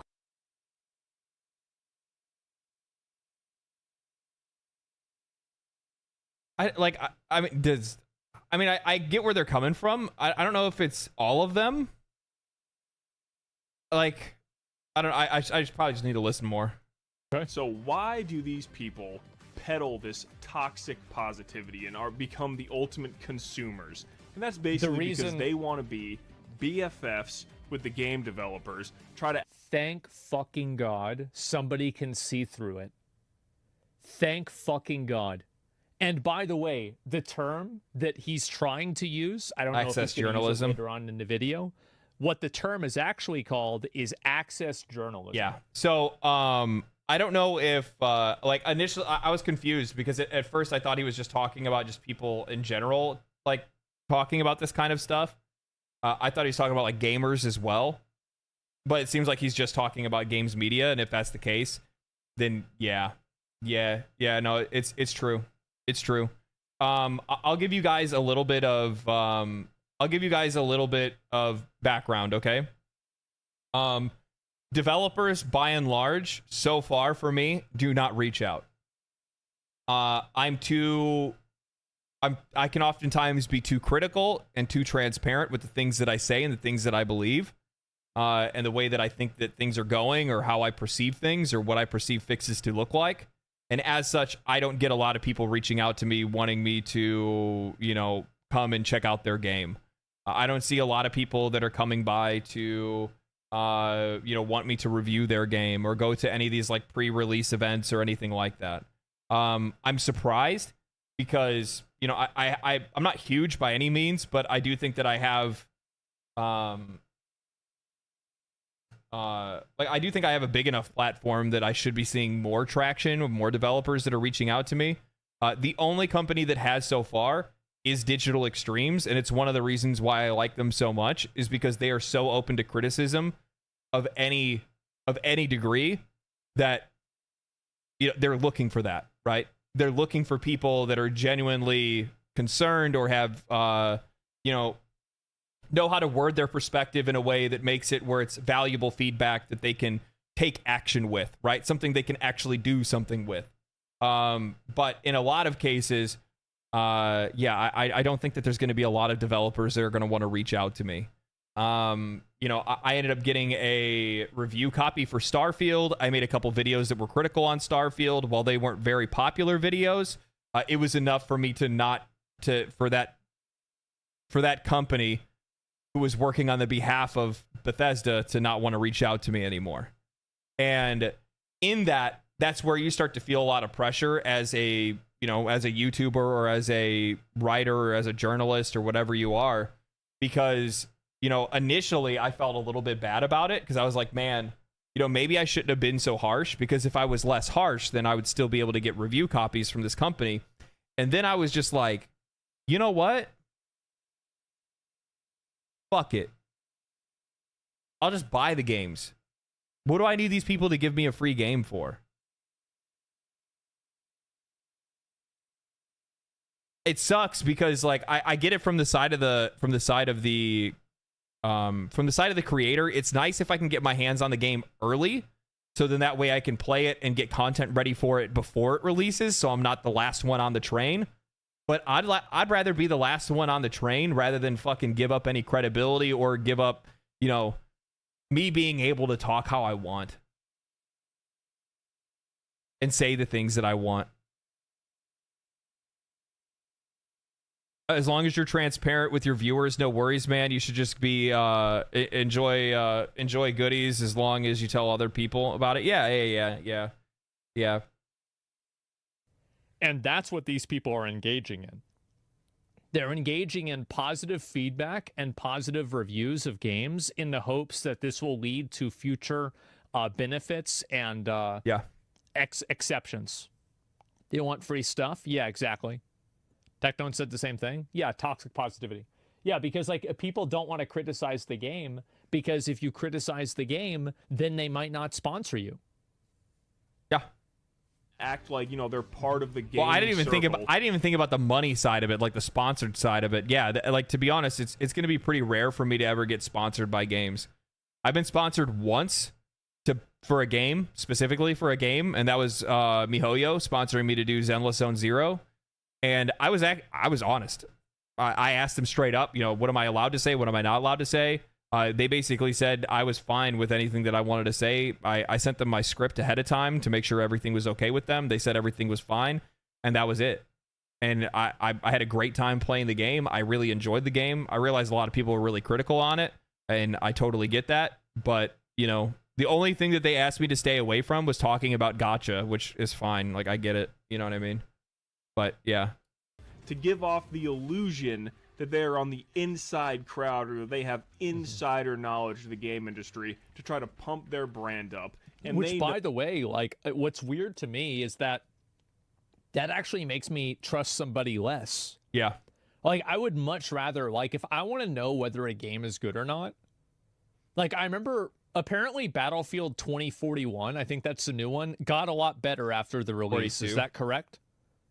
I might be forgetting it or thinking of another game, but I believe that that's what happened, right? 2042? Yeah, it got a lot better. Yeah, so basically I went to this one pizza place, and like the guys there, they were like, they recognized me. They're like, you know, oh yeah, they're like, it's the guy, right? And so it's like, oh fuck, now I have to tip these guys because they know I have money. And so I go to a pizza place and they're doing this, and they're like, bro, when are you gonna play Battlefield 2042? I'm like, what do you mean? And they're like, I thought that game was dead. They're like, yeah, it was, but like now we're playing it and we're having fun. Like we've been playing it all the time. And yeah, like, it's always really funny when I hear people talking about Asmund, when are you going to play this game? Asmund, when are you going to play this game? When like the vast majority of games that people like try to get this dude to play are games that he likely wouldn't enjoy, or he wouldn't even really be into. Like I don't even personally, like, though I know there's a lot of folks like from my community and just in Warframe in general that would like to see Warframe get that kind of level of recognition of being on like a big streamer's platform like that. I mean, you already have Moist Critical. Fucking chill. I don't see Asmongold like, I mean, I guess I could kind of see him liking Warframe, maybe. It's so grindy that I do see him liking it because he likes that kind of game. But I don't know. I'm surprised he enjoyed Core Keeper. I'm not at all. I'm not surprised at all. The dude loves Zelda, fucking Four Swords, Link to the Past. He loves those kind of games. He loves grindy, loot-driven games like Diablo. So yeah, it's pretty fucking easy to see this dude falling in love with a game like that. It's the reasons why I like the game, because I'm a huge Zelda fan and I like loot-driven games, but I also like Terraria. Talk about something. I have never been more upset in my life to hear this dude say that he thought that Terraria was a girl's game. Like a farm simulator. He thought it was just Minecraft, but 2D. Bro. You fight eldritch beings. You fight the brain and the eyes of Cthulhu. All in an attempt to bring about the world's apocalypse through the wall of flesh, and then again through summoning the Moon Lord. An interdimensional being that doesn't even have a waist. It's just a skeleton and then like a fucking alien on the top. It's crazy. And plus on top of, like, he would love Terraria. I don't know if he would like the, I don't know, I've seen him play a couple of like platformers and stuff, not platformers, but like side scrollers before. I don't know if he likes those kind of games, but at the end of the day, like, it has all like the grindy loot driven shit that you like. It's not just as simple as like, oh, let me do my basic upgrades with the new ore. It's like, oh, let me go farm these sets or buy these sets from specific NPCs during specific events and things like that. There's bosses that you want to farm to try to get weapons or accessories or something like that that you're looking for. There's so many cool ways to like grind out and enjoy the game from that kind of perspective. Yeah, it's wild, but it's crazy that he doesn't know what that game is, especially when Terraria is as big as it is. Like, it's one of the most well-known games ever made. It's such an insanely great game that the game's been out for over a decade, and the studio hasn't need to make another game. They literally just sit there and make minor updates for Terraria, and that's it. Like, I don't know. I'm sure they're probably working on other games or like brainstorming other games, but I know they canceled one of the games they were working on. Personally, take that, like that. Like word of mouth type of advertising, I take that way more seriously than like anything else, because those are people that like they're not being paid to say this. They don't have an investment in this. It's authentic. So if they are negative about it's games, natural, yeah, or negative in any kind of way, game devs are less likely to work with them, play nice with them, or give them insider information that may boost their channel or their game company. By the way, I'm pretty sure that I would imagine there's a lot of folks that have watched videos of mine that probably think that I'm problematic in some way and they don't want to get involved with me or my channel because of the way that I talk about things. I could see that. And I understand it from their side, especially from a marketing perspective or a publishing perspective. You probably just want to, stay away from that kind of stuff. Am I watching Asmon or is LD watching Asmon? I don't know. Which one is it? Like IGN or something like that. And this is a very bad... And what's really weird to me about this is that, like, you guys know how critical I am of Blizzard. And I've had nothing but positive interactions with Blizzard. So it's like you don't have to sell out your integrity in order to have a relationship with a company. You don't even have to do this. No. But all of them insist and focus on it, and it's so annoying. And in most cases, the developers should hopefully value your opinion and your feedback more because you're not trying to shill out. But the ironic thing is that when I was more positive about the game, they were more negative about me. The real reason why recently it changed, I'm just going to go ahead and tell you guys the truth, because they got different people. That's the reason why. Yeah, pretty simple. Thing, because companies use this to their advantage. Let's look at the Insomniac leaks. That's a great one. Yeah. Greg Miller and all these people, everyone was white knighting for them, being like, oh, we can't discuss the leaks. We can't. No one's asking you to talk about the personal information, or no one's saying you should, it's okay to hack companies. But when these leaks come out, these are important things that you need to discuss. And instead you go off and talk about, we're going to talk about the human toll of all the people in Insomniac that work hard. Or let's say, I think leaks suck, and I don't want to see people publishing the leaks, but I think not being able to talk about them is also silly. Yeah. So, like, I'm very much negative about leaking. And I think that it does really suck for the development studio. It does. But it's like people constantly are being asked to look at things from the perspective of a group that they're not part of. Yeah, I'm not worried. Like, at the same, like, by the way, I love the folks over at Digital Extremes. Super fucking nice people. But at the end of the day, regardless of our relationship, like, I'm a customer, you're a developer. If you wrong me, I'm still going to be looking at it from that perspective, and I'm not going to be overly sympathetic to you as a developer just because of the fact that we know each other, right?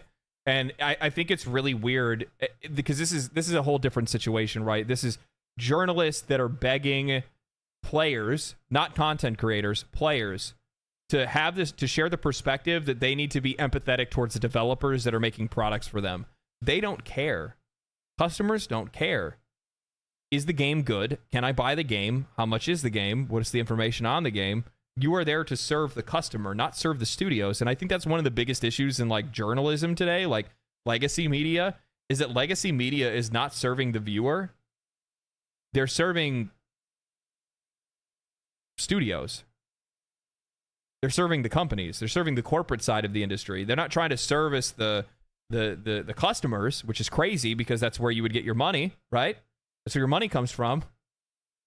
But that's one of the reasons why a lot of them are falling out of relevance, is because the fact that their focus is in the wrong place. It's all about the developers, and they're sucking on their toes the entire time, rather than paying attention to the fact that you are completely neglecting your audience, the one that actually pays your fucking bills. Game developers don't pay your bills. Readers, viewers do. But do the companies pay journalists to say a good thing to them? We don't know that, and we can't say that we do or not. So I'm sure there probably is some of that in the industry. There's always some level of corruption. Obviously, if it exists, it happens. But in most cases, no, that's not what the case is. Yeah, leakers are annoying. Yeah. A game is bad. Objectively bad. It always has to be with the caveat of, I know it's just so hard to make games, guys, so I don't want to be too overly critical, but it's just an okay game at best. Instead of just coming out and saying, the game sucks. Right. I swear, making video games is the only job in the world where you could completely fail at what you do, and everyone just coddles you. Holy fuck, that's so true! Oh, it's so true! It's so fucking true! You come out with a shit product that offers no value to the customer. You charge $60 to $70 for it. Look at the fucking case of Concord. They put out a game and they removed it from the store. They forced their customers to return the game because they are the ones that fucked up. Because Sony's the one that fucked up. And instead of players instead of it being okay for us to complain about it and be upset about it, instead everybody's being shamed for why they don't like the game. Well, you don't. Oh, these devs, they work so hard. You don't understand the struggles that they go through, how competitive the industry is, where the money goes, how much money they have to spend. They're going to lose their jobs. They're going to get laid off. Holy shit, that's crazy, because that happens in every other industry. Why are you different? Why do I need to give a shit? I don't. None of us do. Not my problem. Exactly. What the fuck are you talking about? Human toll? I don't give a fuck. Put out better games. You know what's crazy? We're not seeing a whole lot of layoffs out of fucking FromSoft, are we? Man, I feel like there's some type of correlation between layoffs and bad games. And I'm starting to see... Oh, yeah, they're directly connected. Yeah. 5 show 343 POV. Fuck. Holy shit. Yeah. Oh my fuck. I don't understand how they have a job. I don't. Yes. Absolutely. Yep. The amount of times that company has fumbled the bag is fucking and made crazy. A shit product. Or fucked up. I'd get fired. That's what's so crazy to me. Is that every time a company, like a games company, makes a really bad game that doesn't sell and make money, and then the company gets shut down, people act like, you know, like a crime was committed. Like, how could anyone, this is so terrible, oh no. It's fucking obvious. I'd rip Bozo. You make dog shit, nobody buys it. How could this happen? It's obvious. Concord, Acolyte, yeah, there's a lot of them like that. The studio that made Redfall. And they act like it's a tragedy. No, it's not. They also act like every time these folks get laid off that they are never getting another job again. That's the other thing that fucking pisses me off. That it makes it sound like they died. You guys ever see any of these articles or any of these videos that come out about layoffs and people act like these devs died? Like they went to the studio and just lit it on fire? Locked them inside? They're going to get another job. They're going to go work somewhere else. They're going to probably, in a lot of cases, end up going to work for a better employer than they did before. Iron Mine, thank you for the 5 tier 1 gifted. I appreciate that. Thank you so much.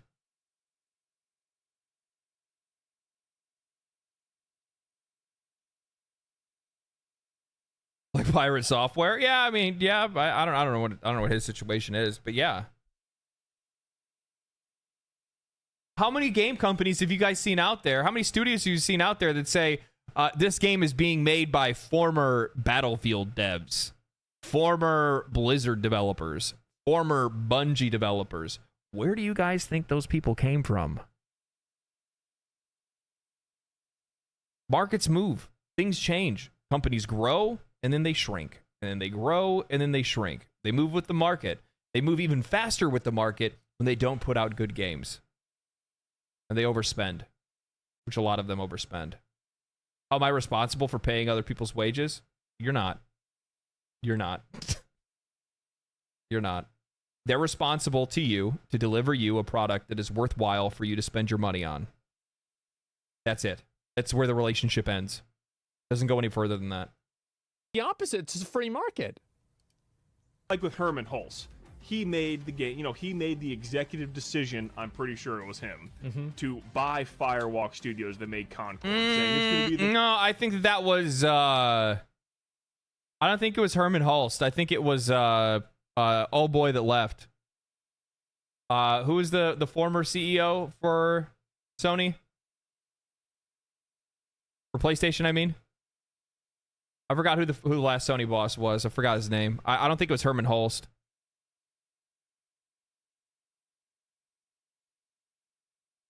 Jim Ryan.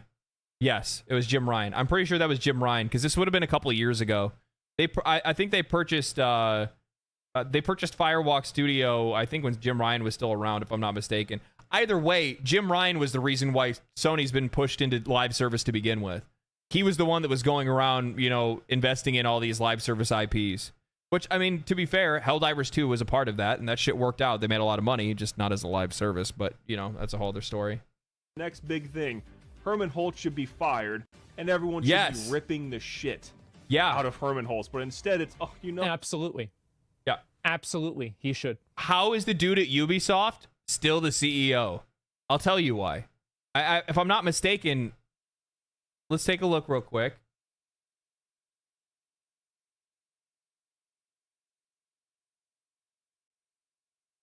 Yeah. Yves Guillemot. You want to know why? You want to know why he's the CEO?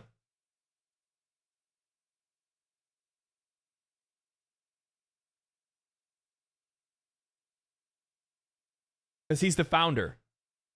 He didn't get hired into the position. Him and his four brothers started the company together. Ubisoft started out as a game distributor. That's what they were going to do. They were distributing games. Then they ended up growing into a game development studio and a publisher. But when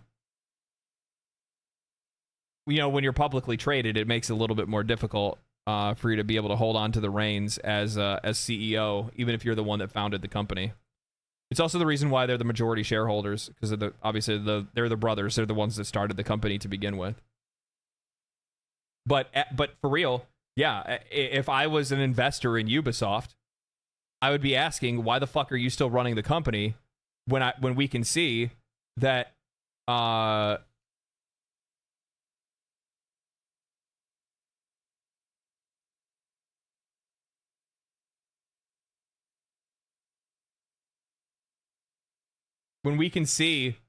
since 2018, you've only continued to lose money. So for 5 years straight, actually it's more than 5 years, right? 7 years? 7 years straight. Lost it. Oh, we're getting it back. Oh, fuck. No, we didn't. No, we definitely did not. 54% down for all time. 5 years, 84% down in the last 5 years. Yeah. At any other, I'm telling you right now, if I worked for any company in any faculty and I lost them 80% of their revenue, I lost them 80% of their share price over 5 years that I worked there, I wouldn't work there anymore. Fuck, if I did anything I'll give you guys a good example of this. I had pipe fitters that were working with me over at a refinery. One of them drove a buggy. It's like a go-kart that they use to be able to carry materials and shit around tools and all that good stuff. They drove it into a puddle, which flooded the engine. And then the rental company that we used for that buggy, they wanted us to buy it basically because they said it was too expensive to repair, which ended up being like 15 grand to buy this thing.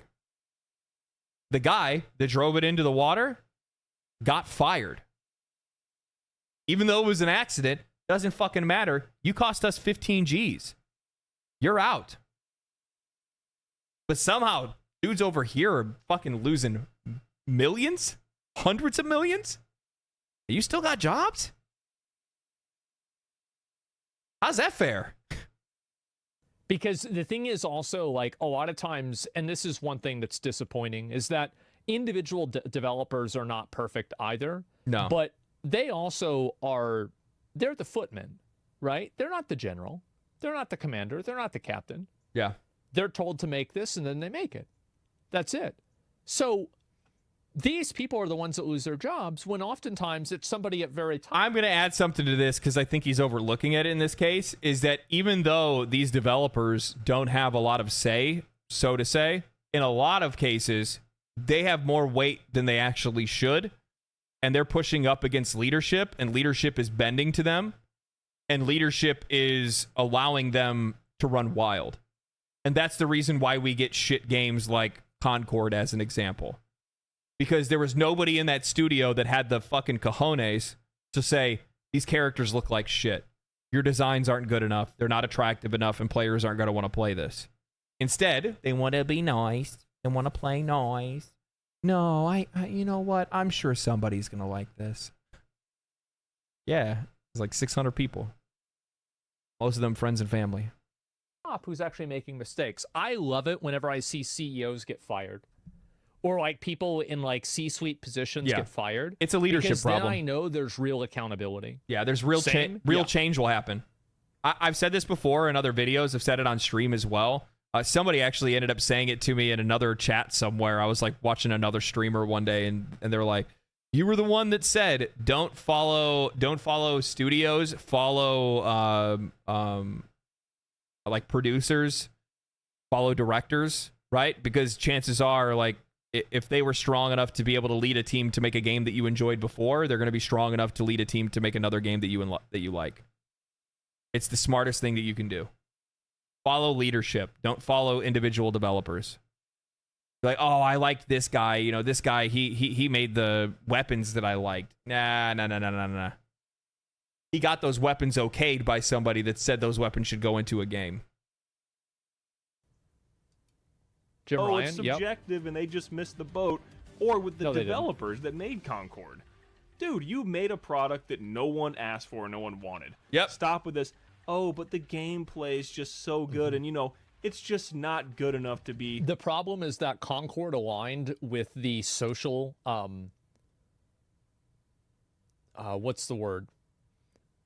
The social requirement that people have to behave or speak a certain way. Yeah. So Concord had things that couldn't be criticized in it. Like, for example, things like the pronouns and, you know, like different types of representation. And I can't stand that shit. It makes me so uncomfortable. And like, there's times that I'm writing, and then times that I straight up just throw the fucking script out the door the minute that I start recording the video, because like, I'm really getting sick and tired of there's things that we're not allowed to be out there and criticizing, because they're putting up these barricades and these walls from being able to like criticize those things, right? They put pronouns into a game. Now all of a sudden you can't criticize the game because you're going to be, you're going to be looked at in a negative light because of the way and the things that you say, right? You're not allowed to criticize this game anymore. You're not allowed to criticize the show. You know, the show has a female lead. The show is obviously empowering women. Yeah, sorry, nope, you can't criticize it. Stop criticizing it. Like I will say, like, I think my biggest issue, the problem that I have is that most people, when they want to criticize those things, I think as a result, as a response to people being suppressed, to like having their opinions suppressed, that what'll end up happening is that they overreact to these kind of situations, and as a result, you know, that's why you see the feedback that you end up seeing.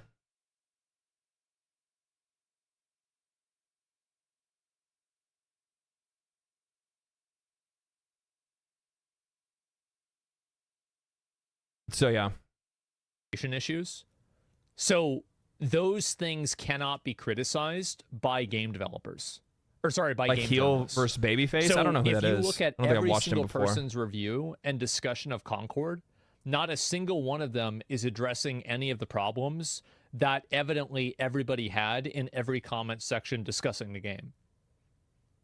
So it's basically like it's the elephant in the room, and nobody can acknowledge that it exists. That's the issue. And that's the reason why people made excuses for Concord. It's because it ideologically aligned with the way that they viewed things. Underrepresentation as armor for bad game design? Yeah. And they all blamed it on $40? Yeah, they blamed it on $40. It's just stupid. But like, didn't you guys find that interesting that with Concord, every single person gave the same take? That's why whenever game journalists were complaining, oh, well, you're only just going to have one company for game reviews. Really? I thought we've had that for the last 10 years. Yeah. They all say the Really same good thing. Anymore. Just say you made a fucking bad game, but they'll never do that because they don't want to lose access and the illusion that they're insiders and part of this community to go to these gaming events and everything. Yeah. So they're not So real annoying. or anything like that. And game companies use it to their advantage to mass criticism against their products. They'll send you the yellow cyberpunk chairs. They'll send you all the Nobody stuff. wants if you're any of that nice. shit to begin But with. If you criticize them in any way, even if it's minuscule or say any negative thing, they will blacklist I don't. you. Oh, you watch Nerdrotic? I've watched him a few times before. Reviewers and YouTube content creators exist for the benefit of the customer. So, for example, like for me, like if I'm giving you guys bad takes on games because like I'm getting paid by the developer or something like that, then my purpose as a content creator is then broken, right? Because people are going to look, and this is if people are looking at me for like to get an insight into whether I, they should buy a game or not. So like, if I'm giving feedback and I'm telling my audience one thing and that thing is not true, then I'm going. Give me a second.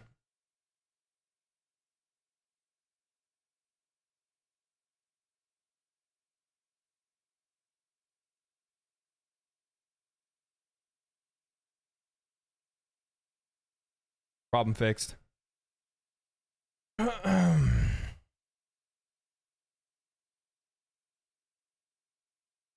lose my audience. That's just what happens, right? That's what's happened with Criminal. game Thank you for the developers. prime, man. Appreciate game that. Journalists. Is that a lot of them have been consistently telling people things that aren't true. This game's a 7 out of 10. No, it's not. It's a 3. And guess what? People find that out and they stop watching them. That's what happens. People don't like being lied to. Yeah, exactly. Yeah, no. The guy that was spazzing out in chat now has gone to try to go to like troll boards, I guess, and try to let them know that, you know, hey, let's all go troll this guy together. Like it's fucking pathetic, dude. It's so stupid. Like y'all are fucking weak. You're weak, sad, fucking pitiful people, man. I don't know what else to say. Like that's just like it's fucking weird, man. Yeah, It's once you're weird. if you're a shill once, you're a shill forever. Yeah, and I think In the eyes fine, of the like, players, like in the eyes of the viewers, for sure. Like there's still people today that talk about creators that posted videos that were being positive for about Cyberpunk 2077 before it came out, right? Still to this day, you still have people that are mentioning and talking about like Skill Up and people like that, right? People don't forget that kind of stuff. They don't forget it. People take sponsors and everything. That's okay. And there's obviously going to be people that are like going to defend a game because they personally like the game for whatever reason. But I think that whenever it becomes so unilateral, like with Concord, it becomes very obvious that there is some form of agenda being pushed.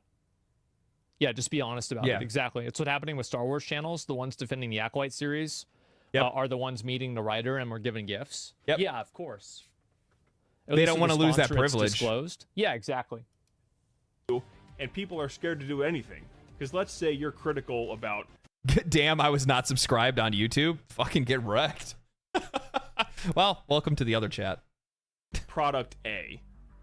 The Young, I got hit hard for that. Some of it I think was from Cyberpunk for sure. And like, regardless of what you say, it's going to damage your credibility for the future.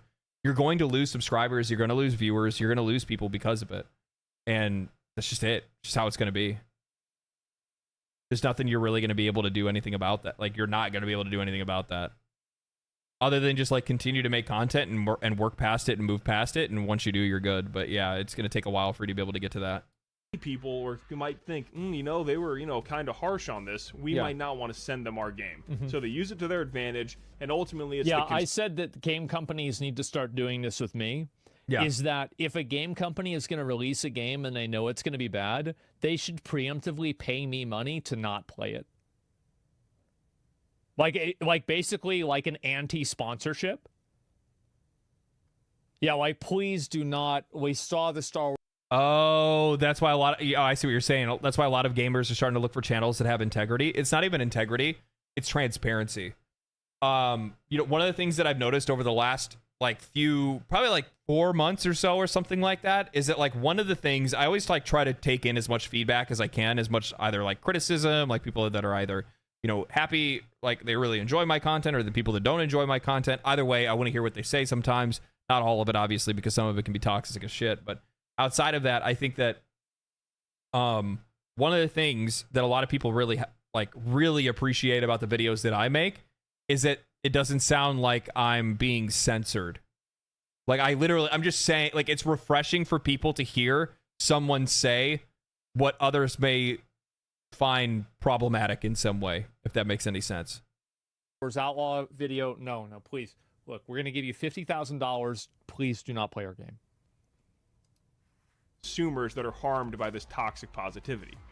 We as the consumers have the power. If someone makes a product, it deserves criticism. Just like if I make a YouTube video, do I sit there and delete comments of people talking shit about me? No, I'll talk with them back and forth in the comments.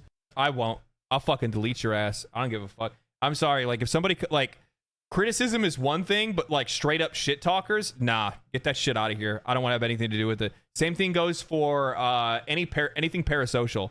If I see any parasocial conversation come up, or like they think they know me or something like, nope, you're fucking gone. You're gone. Oh, I thought he was like this. I can't believe LD would do this. He wouldn't have done this months ago, but I think now it's because of, maybe his mental health after. I saw somebody trying to talk about like my mental health after going through what was it? Like losing my job and whatnot like that and all this other shit. And I'm just like sitting there reading it and I'm like, bro, what are you talking about? What are you like, you don't know me. You don't know my life or where I'm from or anything like that. And you're over here talking about my mental health and stability. Like, get the fuck out. Deleted. Gone. I don't want to see that. Try to come to a common ground and it's all good. In a lot of cases, I'll delete people that are being overly negative in comment sections that are just literally just talking shit. It's one thing if you're criticizing. We can have a debate. We can discuss things. And most of the time, like, other people in the community are going to talk to those folks anyway. That's fine. But like straight up people that are like, just talking shit. That's it, right? Just shit talkers. Like, yeah, you're gone. Because I'm going to save you the effort. Also, people that write 4,000 to 5,000 word essays in my comment section, I ban them. But that's for their own good. That's what makes people better with everything. Not all, negative comments or, criticism is bad. Sometimes it's positive criticism. It's criticism of saying, next time you do something, you need to do better. And what ends up happening is we are getting worse and worse products because everyone wants to act like everything's all good and no one gives any kind of feedback. I wholeheartedly agree with this, man. I wholeheartedly agree with this. I think that the soft touch approach that a lot of folks have with the gaming industry, when a studio fails, a studio closes, layoffs happen, when a game fails or flops or whatever it is, a lot of this like soft touch approach that a lot of people have, it excuses the practice, and therefore by not criticizing what we need to criticize, we don't get better games and products as a result of it. It does nothing to help the consumer. And this is one of the things that I was just talking about. This is one of the things that bothers me, especially when it comes to written media a lot, is that it feels like a lot of written media and the industry by and large in a lot of cases isn't being made for the customer. It's not being made for the consumer. We have people that are out there that are telling us this game wasn't made for you. The fuck does that even mean? You changed, man. You used to be cool when you were shilling for Diablo 4. You changed now. Bro fell off. What's up, Destin? At all. I actually think this problem is a lot more pervasive than people might imagine. Yeah. And it's a lot worse than people might imagine. Like, the issue that we have with, like, developers and, like, journalists having close personal relationships is actually very problematic. It is, because it's going to change the way that they're going to provide coverage on games.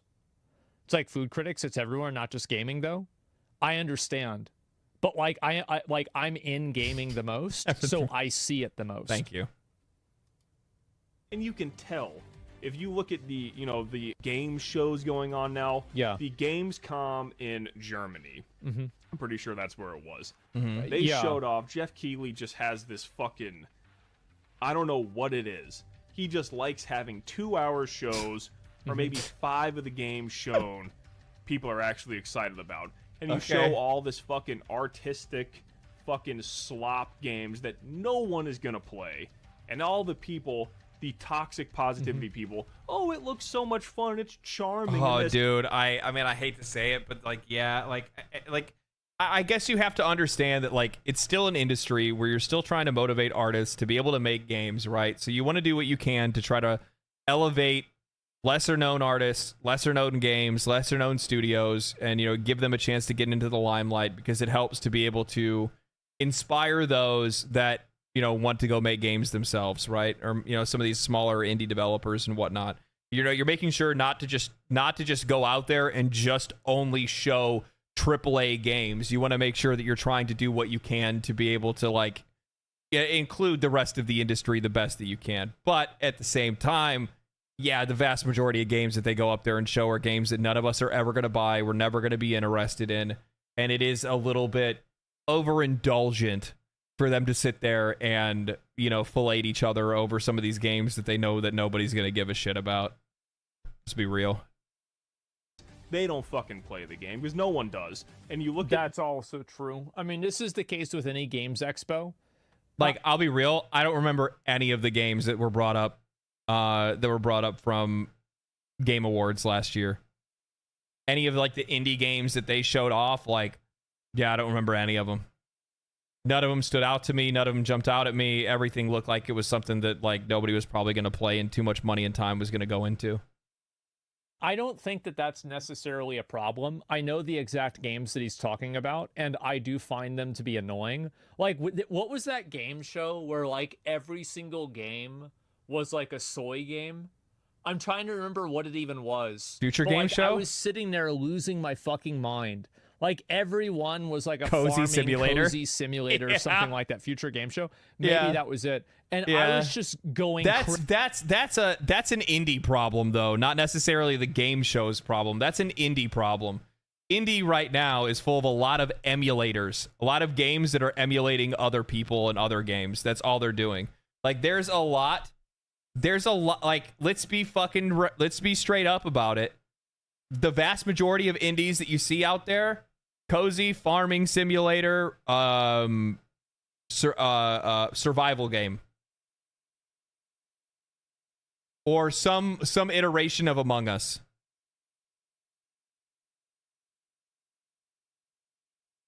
That's pretty much all I ever see.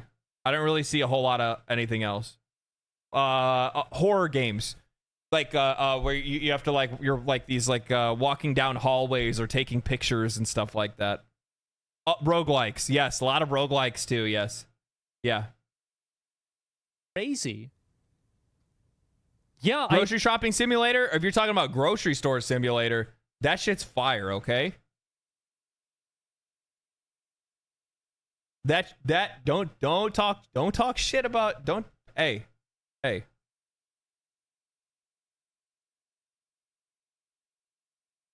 Supermarket Simulator, that's what it's called. Where's it at?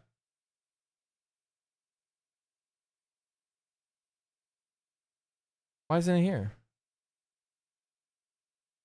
What the fuck? Oh, because it has an update, which I'm going to update now. And I will be playing this, by the way. Supermarket Simulator's sick. All right? You don't know nothing about fucking popping a fucking 360 and throwing like 4 loaves of bread into the shelf, and then also at the exact same time fully stocking the peanut butter in the same move. Okay? I didn't even know what to recognize. Do. And so I don't really think it's necessarily a problem with like the game show itself. The reason why Jeff does that, you want to know the real reason? It's because a lot of the good games, the publishers want to announce themselves. So, like, there's no... Sorry. My fucking imagination went off into the side. Now I'm, like, sitting here thinking, I'm like, you know what I need to do? I need to leave, like, a review for Supermarket Simulator saying about how, like, I really... Like, Supermarket Simulator needs to have, like, a really cracked movement system. You know what I mean? Just because it would be fucking hilarious. Could you imagine, like, slide canceling in Supermarket Simulator? Doing, like, Mirror's Edge moves while you're stocking shelves? That's the game everybody's looking for. E3, and there never will be again. Because publishers Black Ops 6 control the Omni ability movement, to broadcast and their own ability to advertise a game now in a way that they didn't have ownership of in 2005. Yeah. So, like, why would you want to advertise your product alongside competitors if you could advertise your product by yourself and use it to sell your other products? Yeah. Well, that's why you have Nintendo Direct, State of Play, and Xbox showcases. Yeah. There you go. It's not as fun from a consumer's perspective having all these shows like separated into like their own little odd bits, but from their perspective as studios, like, yeah, it makes more sense why they're the ones that are doing it on their own now. Not only are they saving more money, but they're not beholden to everybody else's schedule and everybody else's time. I know that there was a lot of games that like were rushed to release specifically because of because of E3, because they were trying to make sure to get demos available and ready before E3.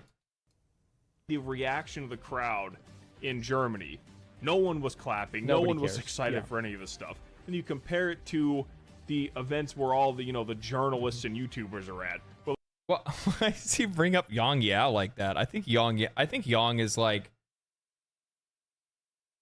I think Yang's like relatively critical. I mean, he's safe. I'll definitely say that. He's safe. He's super safe about what he says. But I don't think that he like holds criticism. I don't know. Maybe he does. I don't watch Yang Yao enough. Maybe. We'll just start seal clapping for any fucking game that gets announced. No matter. To be fair, if I'm in an audience and somebody announces a game and I don't find it to be good, I will still clap for it because it's the polite, nice thing to do, and that's fine. I try to be a nice guy. What can I say? Yeah. That's the etiquette. And yeah, I mean, regardless, like, people worked on it, right? Especially if we're talking like an indie game or something that's smaller. Like, hell, fuck, it's an achievement they even got it to work in the first place, right? That doesn't mean I give them money for it, but you have my respect that you made a game. It's okay. I'm not going to, like, get up and, like, stand on my chair and like, get this bitch out of here! What the fuck is this? I won't fuck that shit. Yeah, I'm just not gonna play the game. Just imagine being that one guy at the Game Awards, just standing up, seeing a trailer for a fucking indie game, and going, "Boo!" Well, the person's sitting up there on stage about to cry. I want to see that now. How it looks, because they can't I try to be possibly have any kind of opinion Would be that's me. negative to get shunned and blacklisted by the I companies. feel like, by the way, Yang has made like tons and tons and tons of videos that have been negative about games. Like, I don't really know if that's a good example. I think that what it is, and likely where the perspective of this YouTuber is coming from, and I actually share the similar opinion. With Yang specifically, he doesn't really add a lot of his own thoughts and opinions to the things that he says. He usually takes a lot of his thoughts and opinions. Yong doesn't really share his own opinion. What he does is he uses other people's opinions to voice an opinion that he wants to be the message of that video. So as an example, something happens with a video game, some drama happens with a video game. Let's talk about articles. Here's these different things that I found from these articles. Now, here are some comments that I've seen people say on Twitter. Here are some things that I've seen people say on Discord. And then that's what he says. And then he either says, like, I agree or disagree. But he very rarely ever makes any, like you say, criticisms without substance. Yes. Yeah, like, very rarely does he ever make criticisms that are, like, of substance on his own. If that makes any sense. Suck off. These companies, which from a viewer's perspective, which this YouTuber is obviously a viewer, from his perspective, it looks like to him that he's trying to play it safe and he's, sucking off the developers like you just said. So yeah. Are trying to get your money and get as much of it as possible. We as consumers need to be critical. We need to stop this toxic positivity bullshit, and we need to get back to actually having some kind of objective opinions about things. Yeah. Be real. And this is not the problem is that people base their reviews off of things that are not including the game and like the gameplay. Yeah. Like people care a lot about like the gender or the race of a protagonist, or they care about like whether something is live service or not. Yeah. And I think that like so much of game reviews are built off of some sort of like weird like rubric of expectations, right? Yeah. And there are all of these like distortions where it's this is one of my main criticisms when I was looking at a lot of the reviews for Black Myth Wukong is how many of them included things that had no point. Like there's no point discussing the controversies surrounding Black Myth Wukong if I'm going to read a review that's supposed to be telling me whether or not this game is worth buying or not as a video game. Not as a life choice. Not whether or not this game lines up with my moral compass. No, is it worth my money? That's what the question is. But the problem is that like folks are getting away from, again, providing value to the customer, and you got to watch out for that. Like, oh, live service. This game is live service, and live service is bad. Therefore, this game is bad. And there's a lot of examples of that I think that we have now, and I feel like pretty much every single one of them is bad. Yeah. YouTubers are all games journalists. I'd say it's about like 90% of them. There are still some real people. Like I'll, shout out Solid Rev, real YouTuber. Another one, I know a lot of people say he's a PlayStation fanboy, but that Broken Games HDR guy, he did a video on Concord shitting on it, saying that I'm grave dancing on this. I'm happy this game failed because we don't want this shit. And I was so happy to see that. Because again, that is a game that no one asked for. Sony fans have been asking for. Flavor and Drake, thank you for the Prime, man. It's crazy 4 months in a row. Thank you so much. So good, and people that are probably under the age of 25 don't even know what it is. I mean, like Killzone was good, but it wasn't like that good. Killzone 2 was solid. Killzone 1 was all right. I would say it was like I'm going to be real. I don't understand why people have like that. Like I would have more, I feel like I would have more nostalgia for SOCOM or Resistance than I would Killzone. That's just me though. I don't know.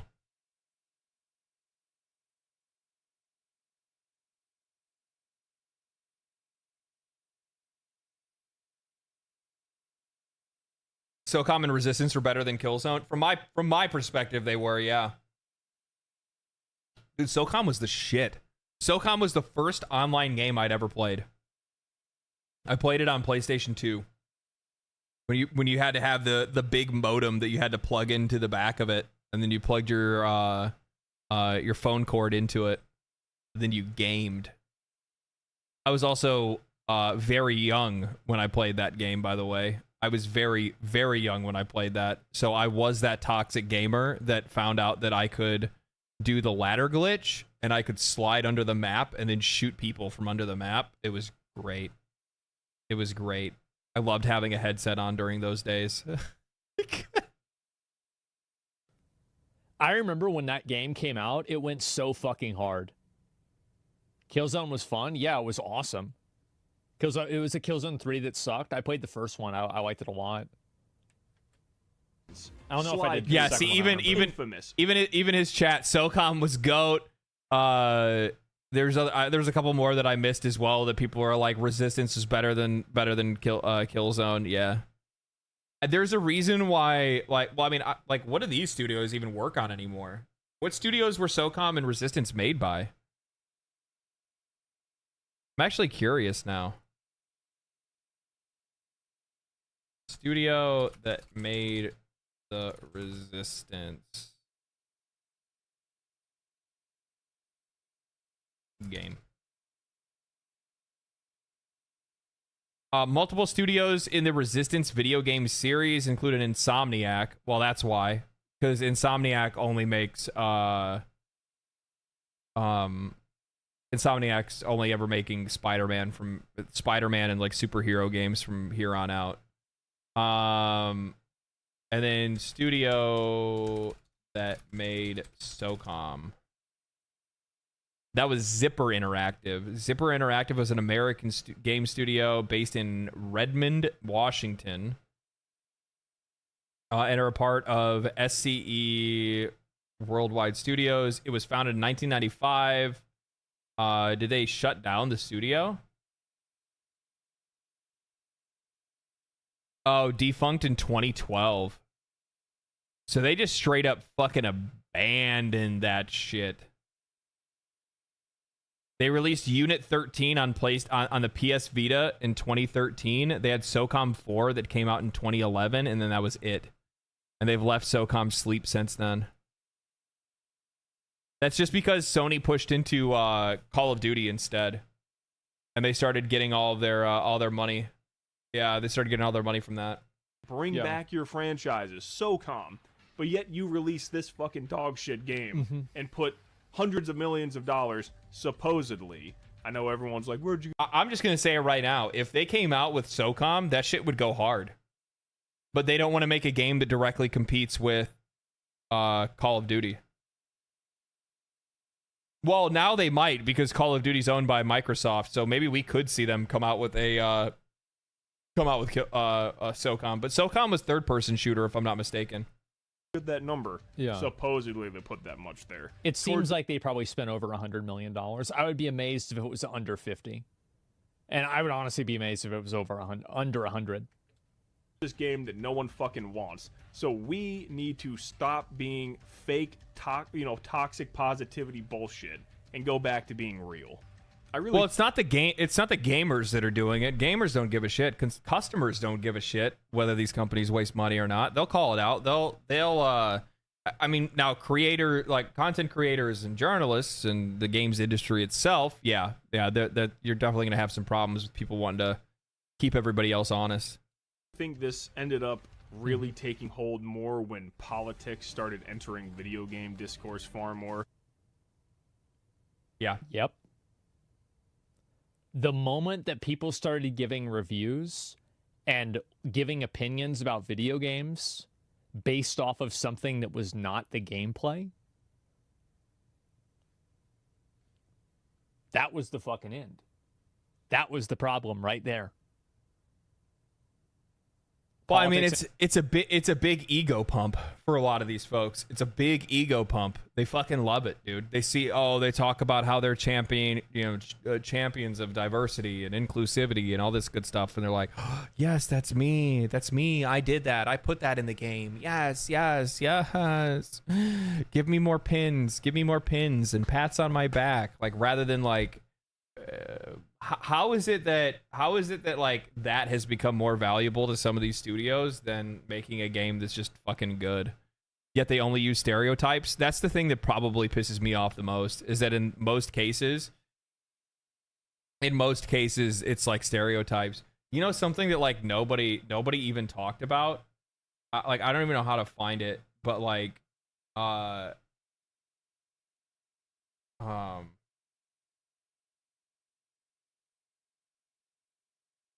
this one, where are they at? This one right here. This is Baz.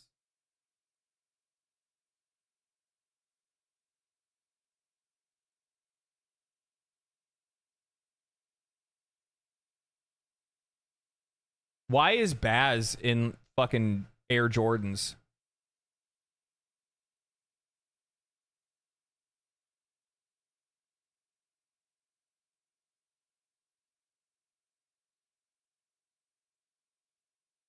You want to talk about that?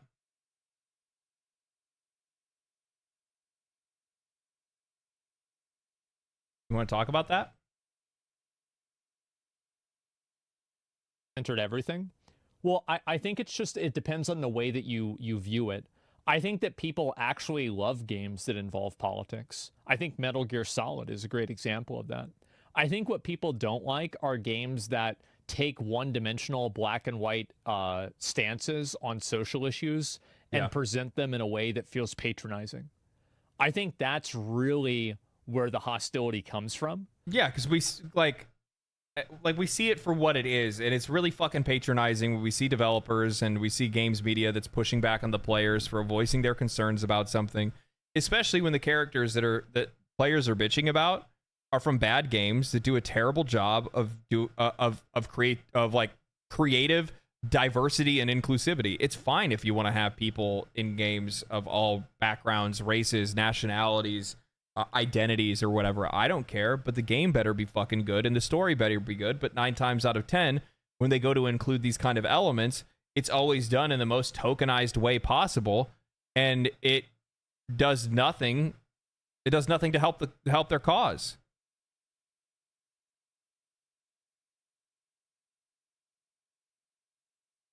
And then we're the asshole for calling it out.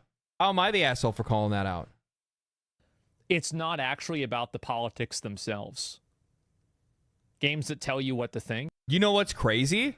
You know what's fucking crazy, guys? I haven't seen any complaints. I haven't seen any complaints about diversity and inclusivity in Space Marine 2. Two of the characters that you're working with, there's two of the characters you're working with are female generals that are in charge of armies. Your characters that you have that are with you are a vaguely Asian guy and a black guy. Nobody's complaining about it though. The one guy's even disabled. He's got a hand missing. Don't hear anything about that. That's crazy. I wonder why that is. Probably because it's a good game and they did it the right way. And they're good characters. Yes, they're good characters. They're all good characters. Well written, well voiced, well portrayed. Yeah. Yeah, exactly. Politics, yes. Propaganda, no. Yeah, and I think also it's like, I think Star Wars Outlaws, I'll go back to that as like an example, is that you can never really do anything that's like really bad in games. And I think that whenever you have a story that's supposed to be like a narrative and you control the narrative, but you can never really go too far off the course, that story doesn't really feel authentic. No. And I think that's what happened with Star Wars Outlaws. And I think it's what happened like with WoW too. Well, I mean, look at Baldur's Gate 3. Imagine how fun would Baldur's Gate 3 be if it was on rails and the choices that you made in the game didn't actually mean anything.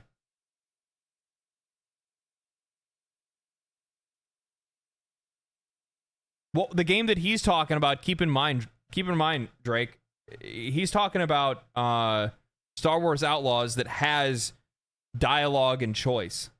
Dialogue options and choice. So if I play a game like that, that's supposed to be giving me, I'm supposed to have player agency, but in a lot of cases, when you look at a lot of these games, it ends up being feigned. It's feigned agency. It's not real agency. You don't actually get any choice. It's all predetermined regardless. Baldur's Gate 3 can end in a lot of ways. A lot of ways. Depending on the things that you choose and who you are as a character and the people that you brought with you and all kinds of stuff. Right? Elder Scrolls games have always been the same. Fallout games are like that too. So when you make a game that's like this, that has choices, that it's supposed to, have some level of player agency, that's what it's supposed to be there for. Is that I know WoW will never do certain things and they will never tell stories in certain ways because of the politics Most Baldur's Gate 3 ends in explosive ways. Nobody likes Gale. Ticks that are behind them. And knowing that removes a lot of my connection to the game because of that. I don't know why this ever fucking happened. It's video games. Yeah. It is just a fucking hobby. No one cares where you sit politically. Just make good fucking games and people will buy it. It's really that simple. And the people... Yeah, I think a good example of this is like Kojima.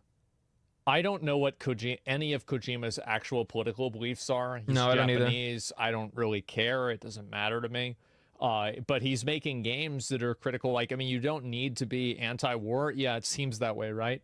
I mean, you don't have to, like, there's a level of a message that can go, like, because you've got to think about it, right? I mean, this is a Japanese guy, and he's making games that are, you know, a critique on, I guess, in some cases, like the military-industrial complex. And you can look at Tolkien as well. Like, anybody who's writing stories that have any sort of, like, real depth to them. And, like, these stories... Like, while they are about contemporary issues, the contemporary issues serve as a, they serve as a vessel to talk about a long-term problem, right? And like an internal truth. It's kind of like the people that were saying, like, there was this recent controversy with Fallout, is that everybody thought that Fallout was this anti-capitalism game, and then one of the creators of Fallout came out and said, no, it's actually about the idea that human nature can't change and that war is always inevitable. Bro. Like, in the Fallout TV show, they showed that the one city got bombed again. Like, after the war was over, nukes went off again and again and again. Because the minute that society started to build itself back up again, they immediately went right back to war. Shady Sands, exactly. War never changes, yes. And it's like... How stupid are you? I think, and people got mad at them for people saying love to that. co-op things to their They were own like, fucking no, that's cause. Not, no, that's really no, all that's it is. not what you meant. War never changes. Exactly, right? Yeah. And so, it's again... like the difference between like the innate realities of human nature versus this contemporary social issue. And you see, like, it's like the small-mindedness versus like the awareness of like the human condition. Yeah, and capitalism is part of that. Sure, right? But like, it doesn't need to be stated directly because in some cases it can just be implied. Talking about video games. I don't give a shit. Here, 1 second.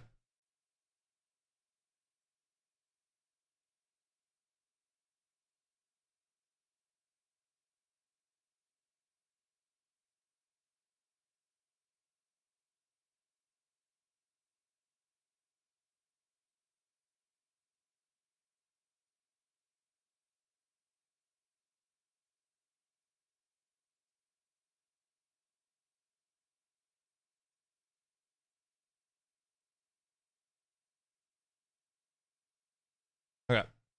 Shit. What your political opinion is. We're just talking about video games. We're not talking about your whole life. I don't want to know everything about you. I just want to know your opinion on a fucking video game when you watch a video. So let's just bring it back to basics. Let's have constructive, real conversations about video games. But this will about wrap this video up. You're not going to be able to have that, by the way. You're just not. I think that right now, developers and like game journalists, and this is one of the biggest things, is that game journalism, one of the only advantages that it has over like a YouTube content creator is that usually these gaming companies have better connections with the companies that make the games than YouTubers do. They do. And I think the outcome of that is that they're able to leverage those connections for a unique advantage in the marketplace of like, you know, like writing articles, etc. They're in too deep. Yeah, exactly. And so they're not going to give that up because that's their only value difference like between them and let's say somebody like me. Yeah, that is the one thing, like by working in you know, by being a game journalist, you're going to be working for a company that likely is going to have the connections to be able to get you to places that it's much more difficult for a YouTuber to be able to get to. Like, you have to get to as a YouTuber, you have to get to some level of notoriety before you can actually get the ability to, you know, make those kind of connections. I doubt that, you know, I doubt that if my videos on YouTube didn't get the views that they did for Warframe, as an example, I don't think that, you know, Digital Extremes would have reached out and asked me to come by and come to TennoCon and, you know, want to meet with me and talk to me and stuff like that. Well, maybe some people maybe would have watched it. I don't think it would have been, you know, it wouldn't have been as high on the totem pole. You know what I mean? So like, you have to do a lot of work to be able to get access as a YouTuber. But the access kind of comes along with the job when you work for an outlet like IGN or Kotaku or, you know, Rock Paper Shotgun or whatever. I just wanted to make this rant about toxic positivity in gaming because it is fucking ridiculous to see. Yeah, there's and honestly, a lot of it. People just seem like robots nowadays. And if you have a negative opinion on a game, be prepared to get fucking scorned because all these fucking fake people, you know, I think it was RGT85 that called them positivity peddlers. I feel like it's not about having a positive opinion. I feel like there are like pre-approved opinions.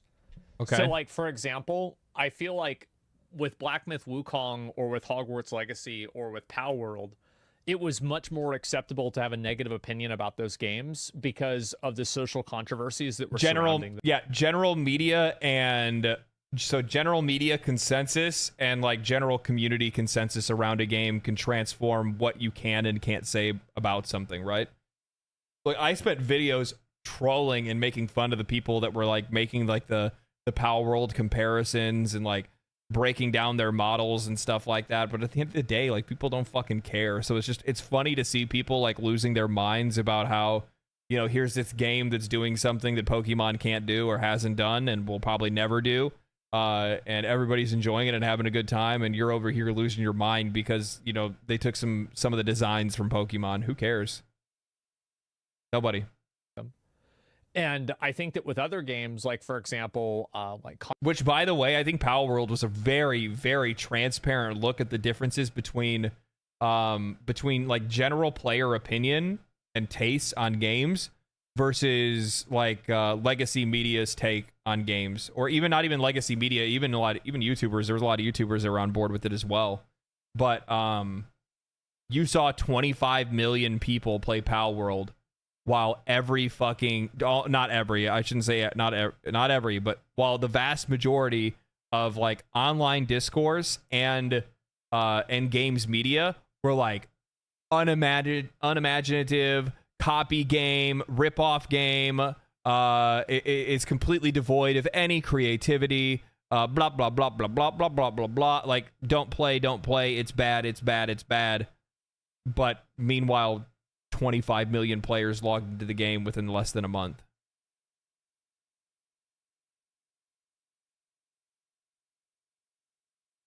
Concord, it's a or difference Star Wars in opinions, Outlaw, or like the Assassin's Creed Shadows game that's coming out. Those, it's like you also have pre-approved narratives as well.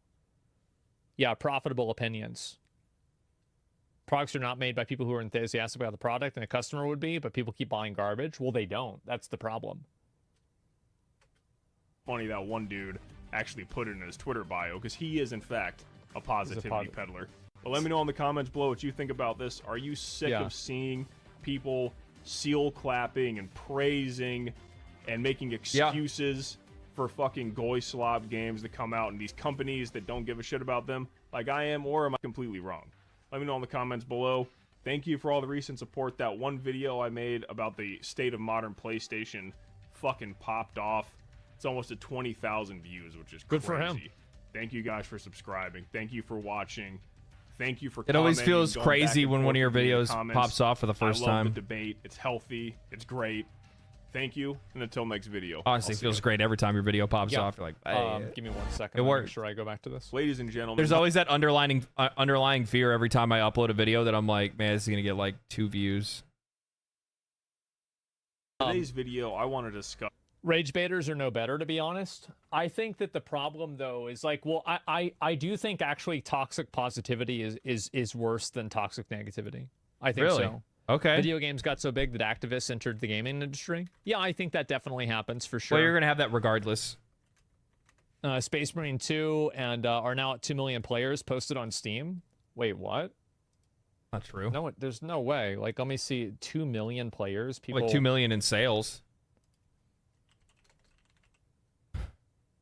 Last time I looked, it was like 250. Was this peak. You're thinking about 2 million total sales? Is that what you're saying? 2 million sold. Really? Okay, let me just give me a minute. Let me finish talking about this, and I'll look at it.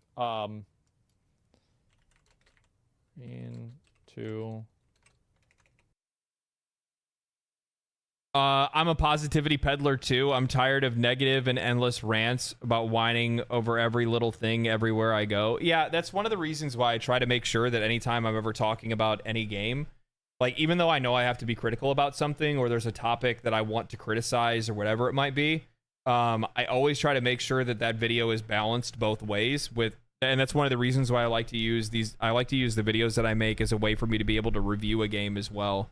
So it's almost like a review of the game and a review of the discussion and the news and talk and like, you know, the other interesting things that are around a game as well. That's why I always really like the wake up call videos, because it's a chance to be critical, but not be critical and negative. I like, in general, I think I try to stay away from just being like overtly negative without any purpose to the negativity, if that makes any sense.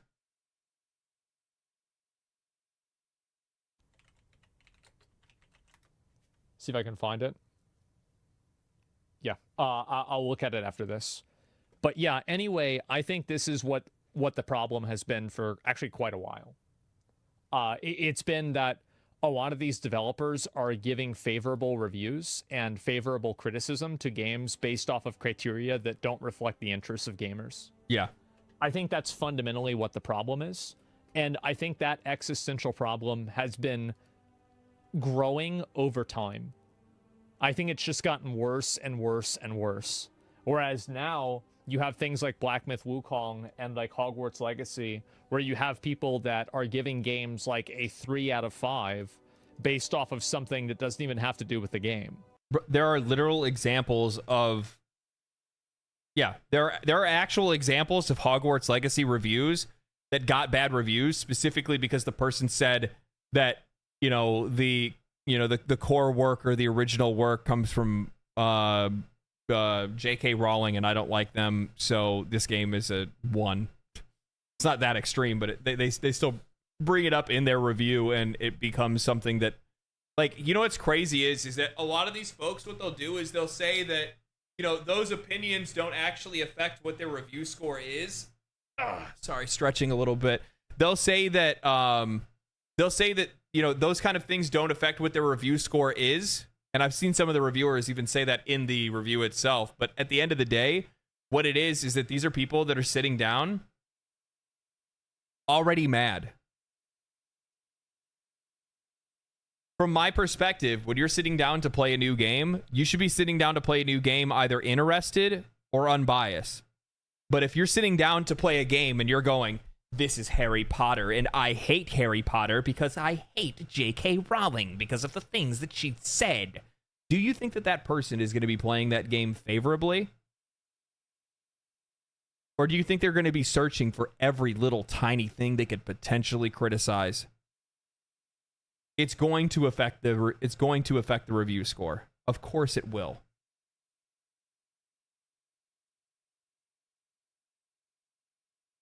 I hate pizza. I'm going to go into this pizza restaurant.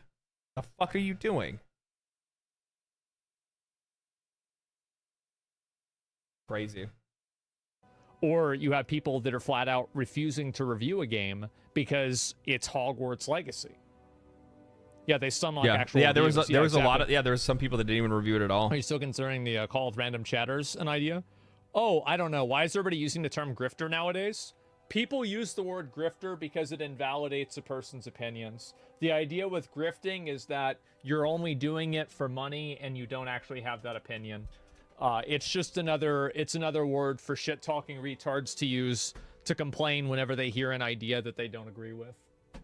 I mean, But there are a lot there of is a degree of grifting that happens. Yeah, I was about to say, right? yeah. And I think Yeah, I with think this, there's a that's degree the of it, case. yeah. But yeah, I hate these. I hate a lot of people worked hard on this defense. So what? A lot of people worked hard on the 2 Boeing planes that flew themselves into the ground. Hard work by itself isn't a virtue. Hard work that results in value to the world is. Man.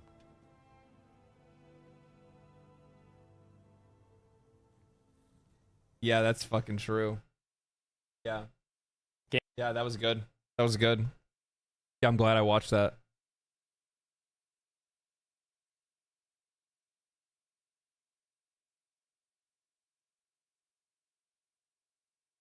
I don't know. We've already been reacting already for, I don't know.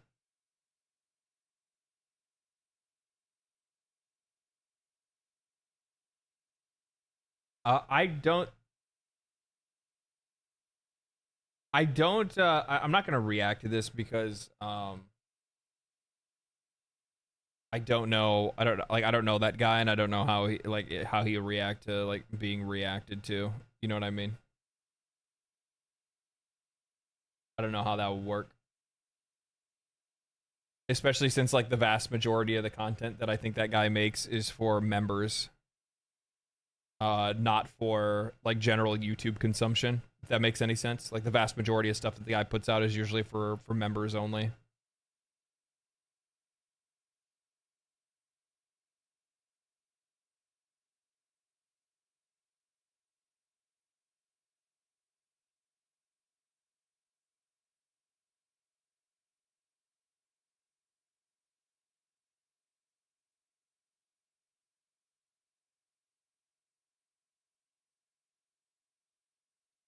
You like Jujutsu Kaisen? Of course I do. Of course I do.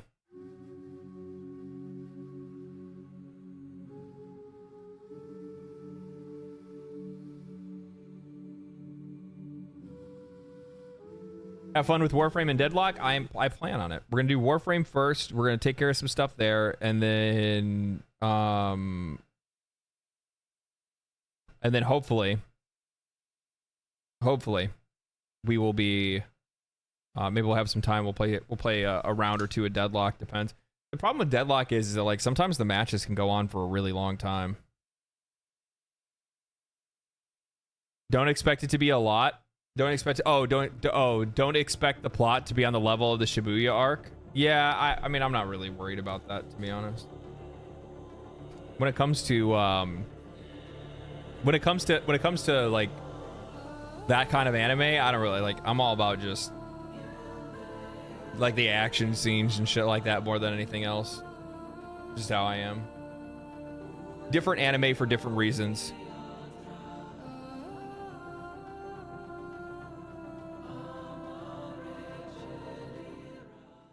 Good fortune, Hunter. Actually, really good fortune. I needed an affinity booster. Thank you. Communications await.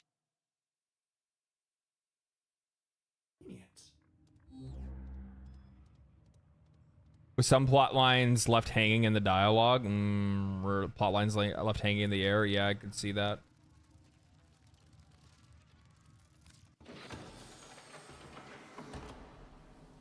All right. What are we doing? Leveling my sidearm, which that can happen passively. I don't really need to worry about doing that actively. Oh, people told me that I could buy.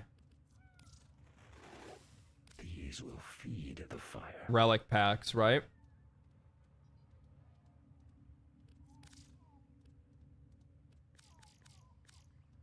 Use it to spread our way.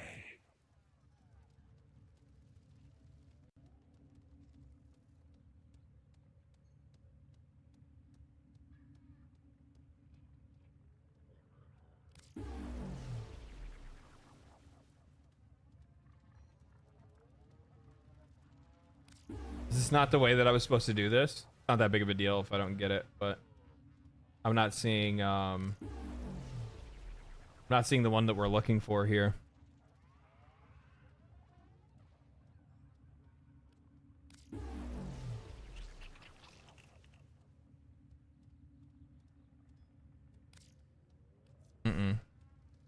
Oh, it's RNG dependent? Oh. Well, if that's the case, we'll just rip the rest of this. Very well. Nope, not a single one. Not a single one out of 120. That's crazy. What the fuck? That's crazy. I have mail. You've got mail. Every Warframe live stream every time. God damn it. Weapon slots, thank you.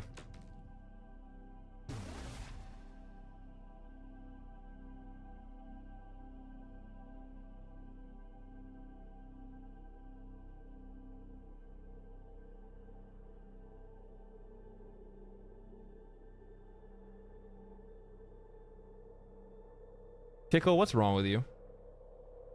Ordis wonders, why is he here? Ordis supposes everyone has to be somewhere.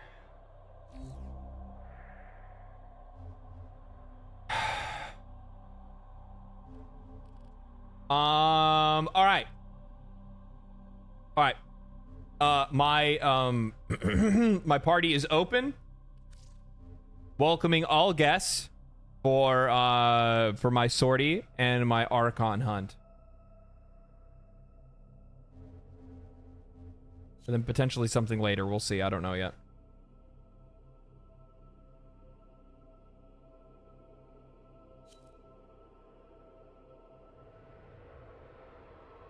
Some people just want to watch the world burn. Yeah. Yeah. That is actually me right now. I do want to watch the world burn. And by world, I mean the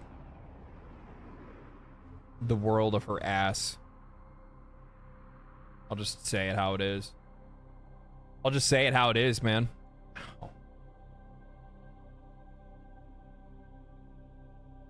Corrupted mod weekly alert.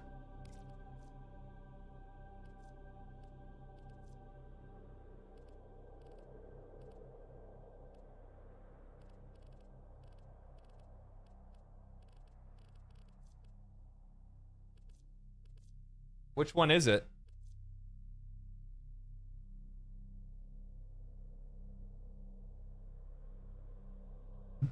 Depleted reload?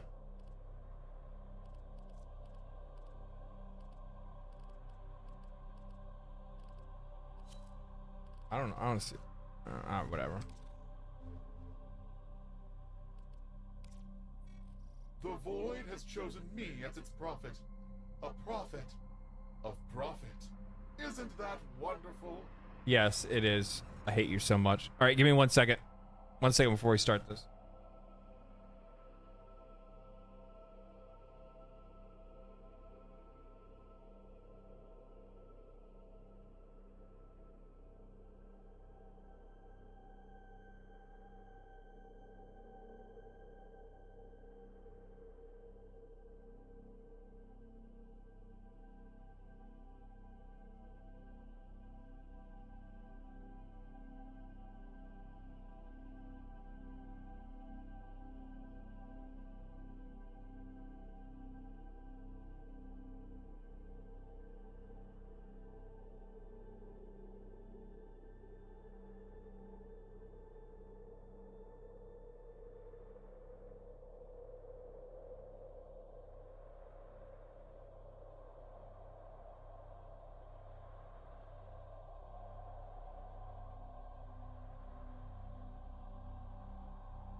Okay, we're good.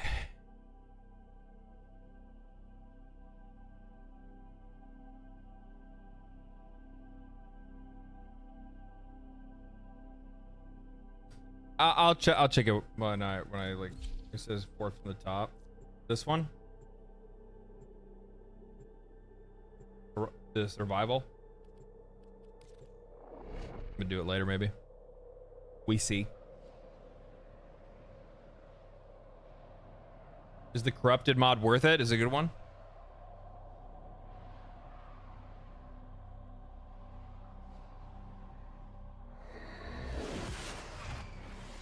Not really.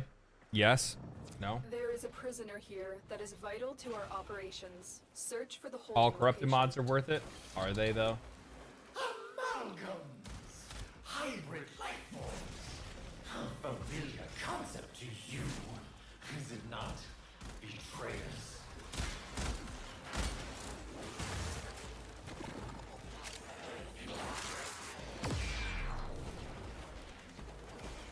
Here we go.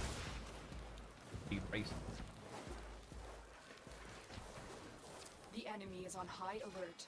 The moment you enter Poisonous the gas. area, they'll trigger the execution sequence. Rescue the hostage before it finishes. Zoom in, baby. Zoom in. I will say this game kind of breaks your brain after a while, because when you go to play something like this and then you go to play like a different game, you end up feeling like everything else is slow. Or have you guys ever tried to bullet jump in another game? And we're like, oh yeah, that's right, I can't move like that in this game. I do that shit all the time now. The hostage is almost out of time. Hurry. Stay focused. There's a heavy unit approaching. Oh, you already got it. The bypass is done. Go. Here are the holding cells. Search each one for the hostage.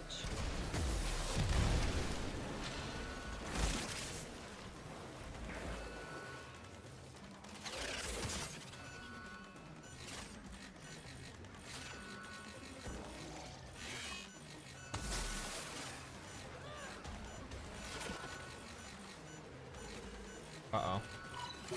I knew you would come. Thank you. You almost died. You've located the hostage. Escort the prisoner to the extraction point. You almost I'll died, take care bitch. of the rest. She should have told me the code. Got a weapon for me? I've got No. some scores to settle. No, you don't. You got shit.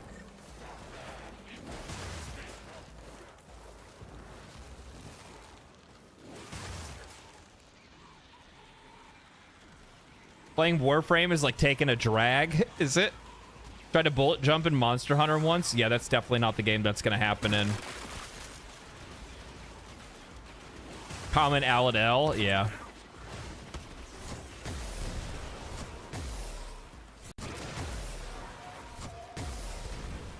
You know what's crazy? You know, so that fucking that weirdo fucking troll that shows up. One, I've now found a way to be able to like deal with their bullshit. But two, the other thing is that they're a Warframe player. They're a Warframe player that must not like my Warframe takes or something like that, I guess.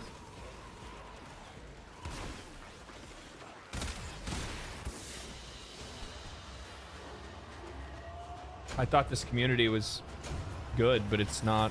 It's terrible.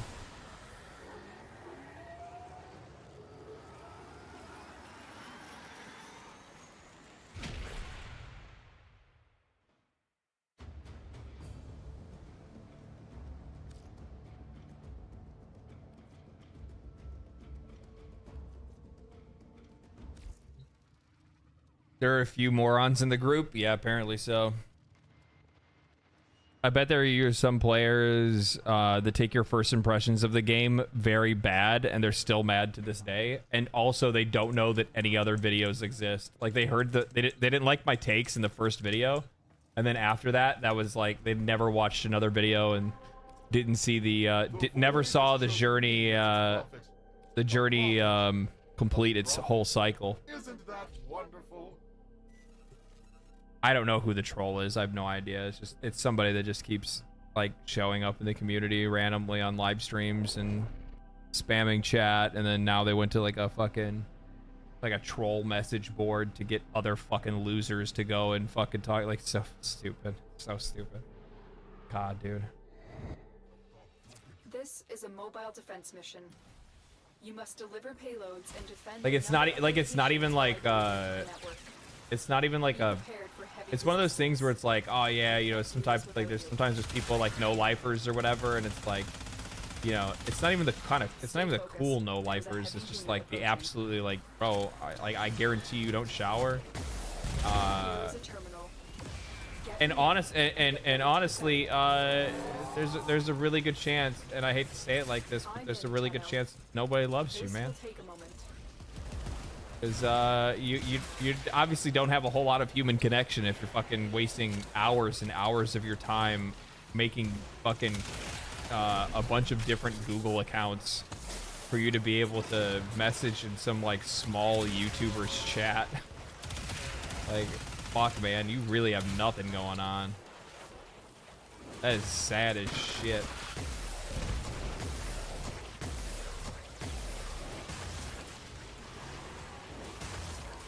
Yeah, it's yeah, no. I do nothing to draw the ire of like Kiwi Farms or 4chan. I'm not that kind of guy.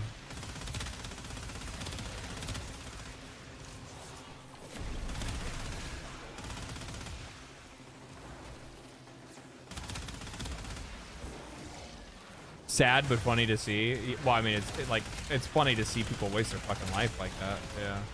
It is very sad, though.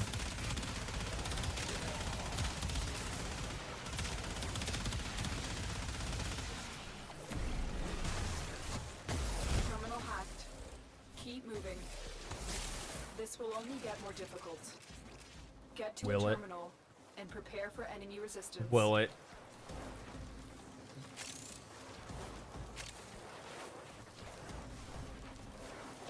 We've got robots inbound. Location reached. I saw somebody, there's like a new player, like a newer player that was in chat. I think it was like yesterday or something like that. I don't know. Like, no. It was in my video, I think, because like it shows up as like Margulis, right? And they're like, why is Lotus's name Margulis? And I'm like, ah, it's French. I play the game in French. Like, oh, okay.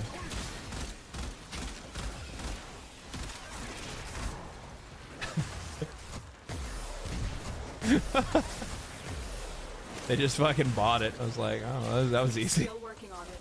Continue to defend.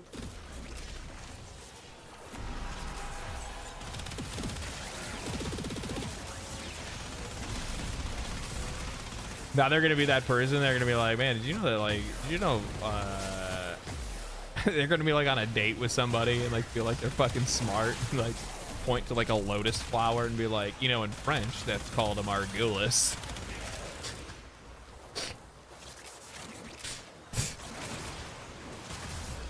To be fair, that's some good snake oil. Hey, it's all about the delivery, baby. It's all about the delivery. Area completed. Keep in mind, I sold cell phones for a living. I'd make some people believe some crazy shit.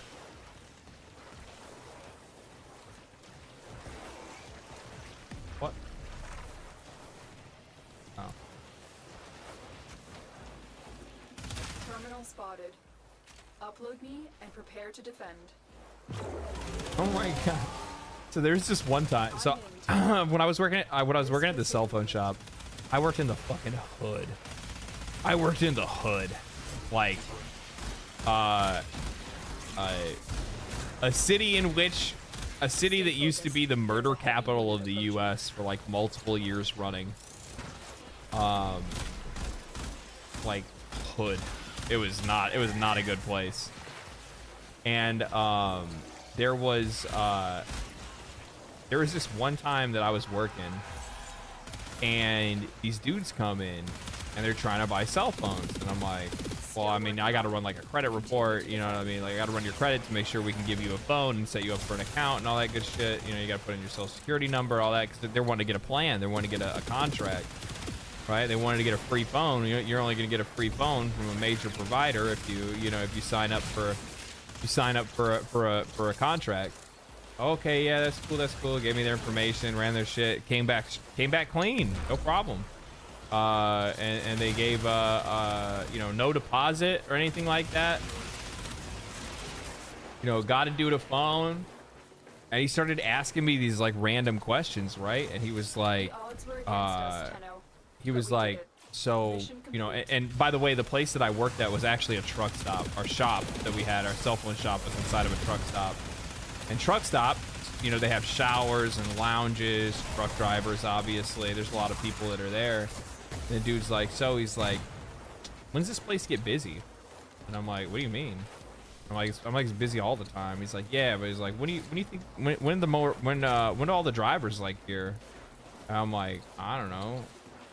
Probably like, like 6, 7 o'clock, something right around there. And he's like, oh, okay, cool. And I'm like, okay. And he leaves, and that was it. I didn't think anything of it. And he would call every once in a while just to ask me, like, acting like he was asking me to just get general questions about his bill or his phone or whatever it is. Oh man, I got a question about this. Like, okay. And he's like, yeah. Is it busy down there? Yeah, it's pretty busy. Oh, okay. Cool. And this dude would do this all the fucking time. Like, this is not a one-off thing. It ended up like for a few months, like, this dude would do this and call. I just kind of brushed it off after a while. I was like, yeah, whatever. Yeah, it's busy, dog. I'm busy as hell. There's all kinds of people here. Whatever. Blah, blah, blah. Oh, okay, cool. And he'd always come by, and I'd see him like a couple times a week. And I'm like, why do you always keep coming to this truck stop? You're not a truck driver. He lived locally. Like, it was just weird seeing him there that often. And then one day out of nowhere, the police come to the store. And they're like, hey, we need to talk to you. I'm like, yeah, okay. We've contracted you with a mark. So they pull me to the side, and they're like, eliminate the assigned target. Basically they asked like, hey, have you ever heard of this individual, this person's name? And I'm like, I don't know, man. I meet a lot of fucking people every single day.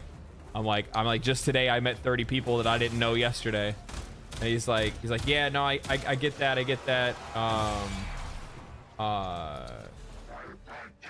They just started kind of asking me some like some general questions, and then they're like, all right, so we're gonna actually need to do some like formal questioning. Gave me the Miranda and all that good shit, and I'm like, am I like under arrest or something? And they're like, we just have some questions for you at this moment. And I'm like, what the I didn't fucking do nothing. I'm like sitting there so confused. I'm like, what do you mean you got questions for me? I work at a fucking cell phone store. I don't do anything illegal. Wait, what the fuck is this about? Well, they get into it and they start talking to me, and they're like, so lately,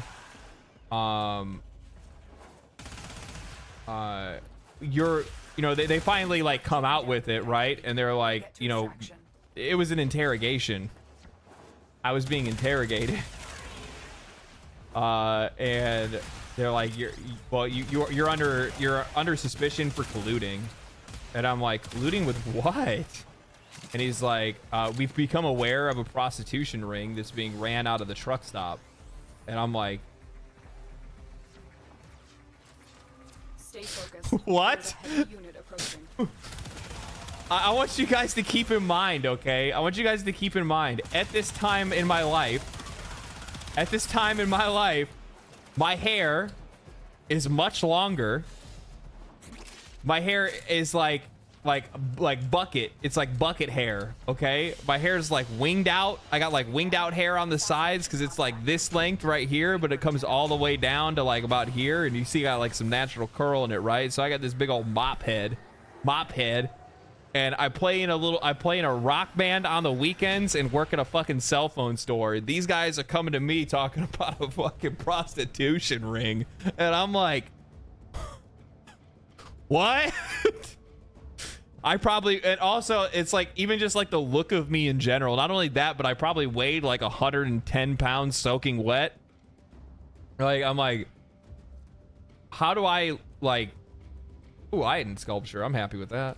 I'm like, oh, okay. I'm like, based on what, man? I'm like, I'm from a fucking nice neighborhood. I'm like, I went to high school. I was so nervous because you're in a situation. You're like, how do I tell these guys I ain't got nothing to do with this shit? What I gotta tell you? I'm like, I graduated from high school. I went to a private high school. I come from a pretty good family. We don't have like money or anything like that. All of the money my family's made has been legit. It's like fucking buckling under the pressure.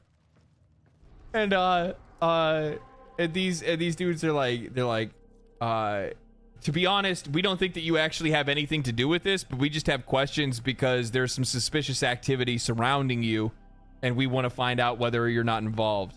We don't think you are because we have officers that work at that truck stop, so likely, they said that, they vouched for you and said that there's no chance that you would be a part of it.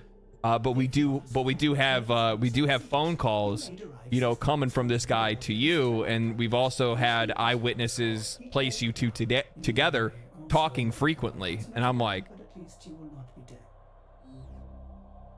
who is it? Who is it? And then they show me a picture of the guy, and I was like, I sold that guy a cell phone 2 months ago. And they're like, yeah. They're like, is that it? And I'm like, yeah, he calls all the time. They're like, what is he calling? What do you guys talk about? I'm like, he calls me about like questions for his phone and the bill. He also asked me how busy it is.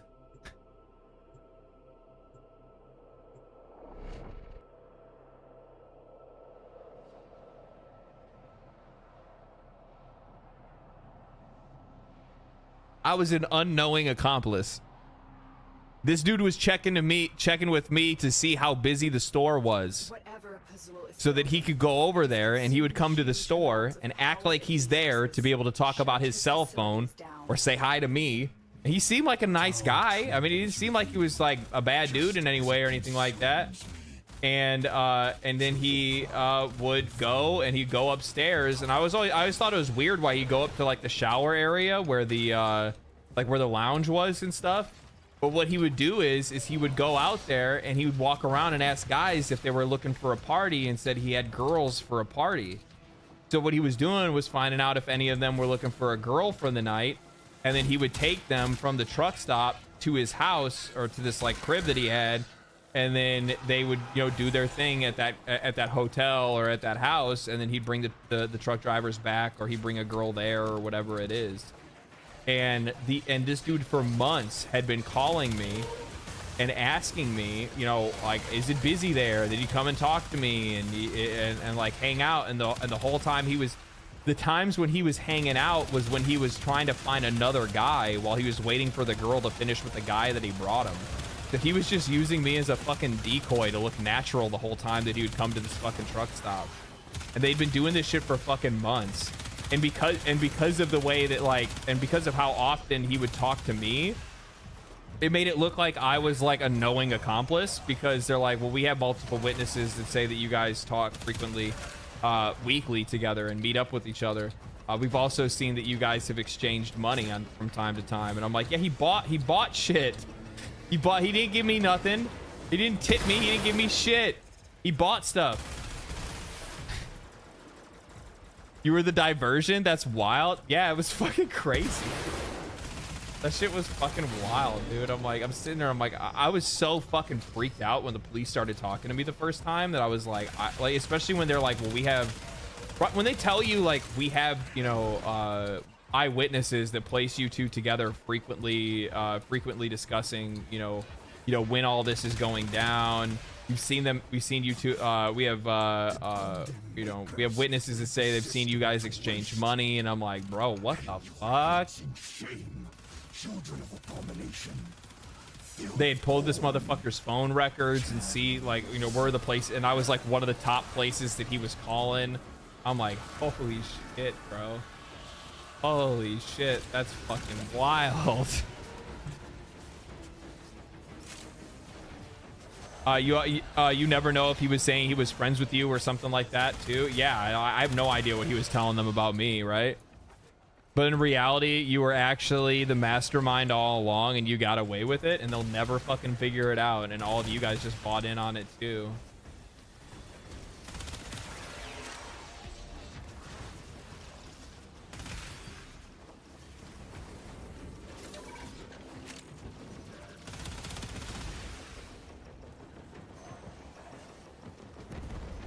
You have an eventful life. Honestly, wish my life was even half as eventful.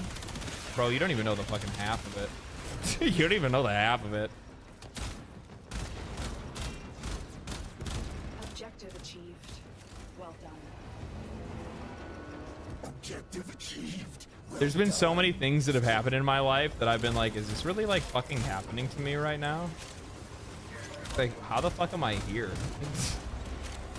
What in life led me to be in this position?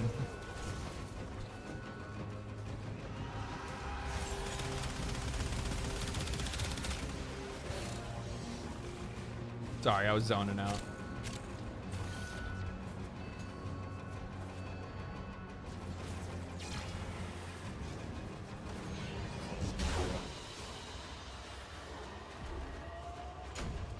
You don't even know the half of it, but I want to.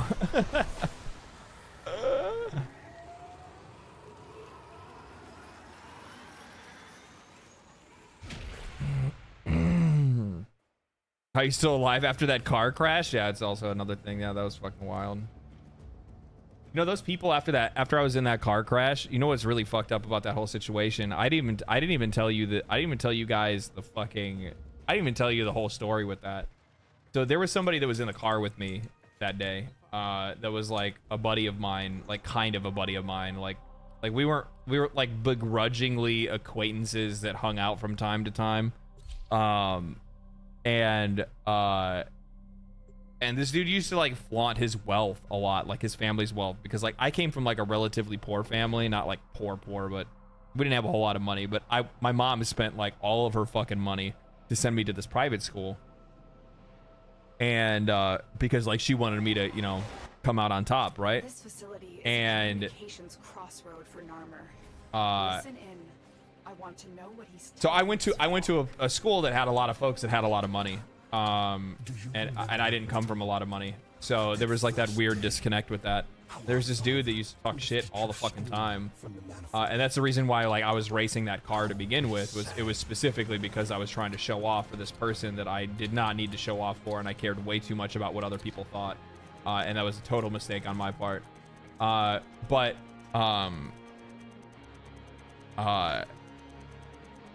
Check this out. So after that car accident happened, right? Like we survived this fucking tragedy. For the next like few months, like I am constantly being harassed, and I don't know why. People are like, people came and like egged our house and like covered it, like TP'd it and shit like that. They grabbed our garbage cans and fucking stole our garbage cans. They took baseball bats to my car. They stole a wheel off of my car. Like there was all this like weird shit that was always happening. We didn't know who was doing it or why they were doing it. I don't know, I can't remember how they did it, but they ended up like writing in writing in either our driveway or our front yard.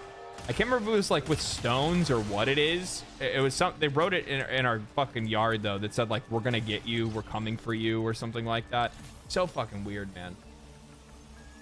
And so yeah, it freaked me out. It freaked my mom out a hell of a lot more than it freaked me out, to be honest. But I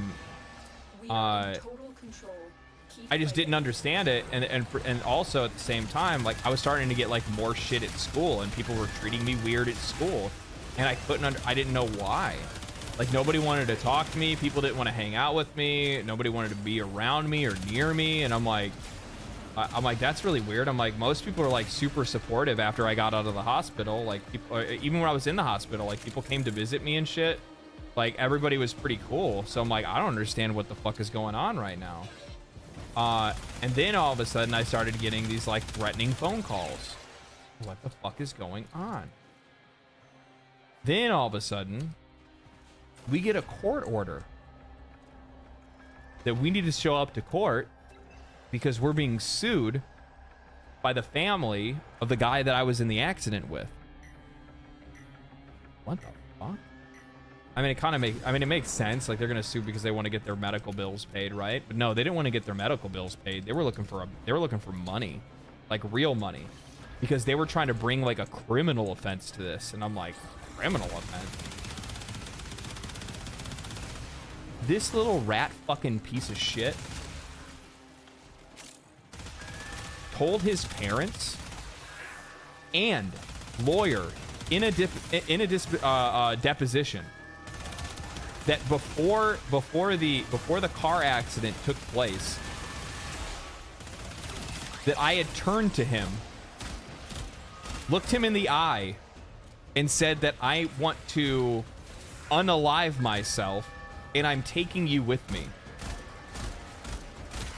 And then this little fucking piece of shit told people at school that, and told his friends that, and told a lot of people that, and spread that rumor around all over the fucking place.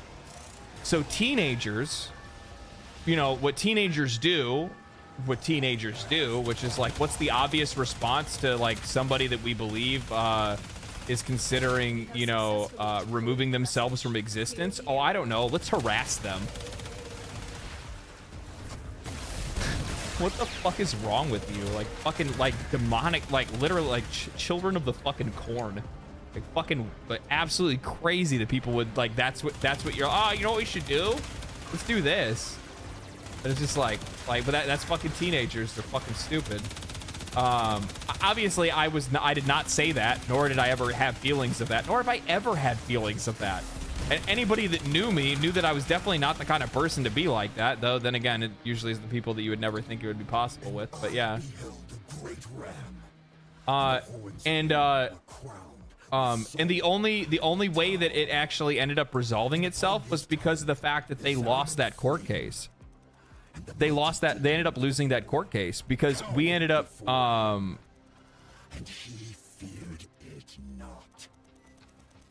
They are broadcasting another message. Don't you think you're kind of overhearing? What do you mean overhearing? Oversharing? Is that what you're trying to say? No, not really. It's an interesting story. Because like nothing happened, like none of that ever happened to me. Like I didn't do that. Like I never said that to the fucking dude. It was just fucking crazy to see like what these people ended up doing. But it was even crazier to see like how quickly that all dissipated the minute they ended up losing the court case, because the reason why they lost the court case is because they ended up having me talk to like multiple psychologists and being like, hey, you know, did you know, like, you know, they do like a full psych evaluation, and like the fucking people got up on the stand. They were like, no fucking shot. They're like, no way, no shot this kid ever said this. They're like, no. I actually couldn't believe that they were like trying to trying to get a criminal charge on something like that too. Like that didn't make a lot of sense either. I was like, how could you get a criminal charge on something? I mean, I guess you can, but I don't know. That shit was wild though. But it was crazy to see like how many people like jumped to conclusions over something, and like, I mean, I guess I kind of gave myself the room for that to kind of happen. And the reason why I say that is because like in high school, I was generally like a pretty antisocial kid to begin with. I was an edgelord. I'm not afraid to say it. I was an edgelord. I quite frequently would believe the world was against me. And when you act like that, and when you think like that, that's what you do. Yeah, that tends to be how the world treats you. Who the fuck would go that far anyway? I would, like, when that happened, I was like, bro, this is like the plot of a fucking movie. I'm like, this isn't even real. I'm like, how does something like this even happen?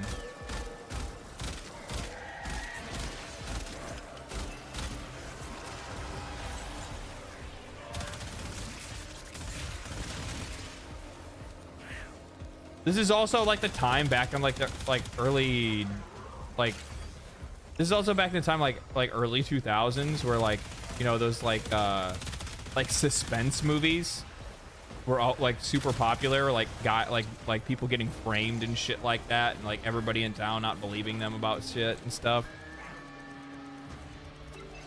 We have lost control of a tower. When I was a teenager, I didn't eat properly to prevent becoming overweight, so I was underweight. Someone started a rumor lying because I was skinny. Oh yeah. I mean, it's fucking kids, man. Like, folks in high school specifically, like it brings out the most toxic fucking, you know, you get that many fucking teenagers in one fucking place. Yeah, you're bound to have some fucking odd tendencies come up because everybody wants attention. Everybody wants to be seen. Everybody wants to be known. Most people don't even know who they are or anything like that either. That's the other problem that they run into. Like, people don't even have their own identity yet. So like in a struggle to do that, they're doing things and saying things and acting ways that, you know, they normally probably wouldn't. Brains aren't fully developed yet. I don't know. I mean, I'm relatively forgiving when it comes to shit, but yeah. Believe me, when I look, but I'm gonna say I'm relatively forgiving when it comes to shit like that, but I also have no problem at the exact same time saying that if I when I look back and I see that a lot of the people that were involved in treating me like that when I was younger, all of them are fucking, you know, none of their dreams came true. We'll say that. It brings me some joy. Go fuck them. Go fuck yourself.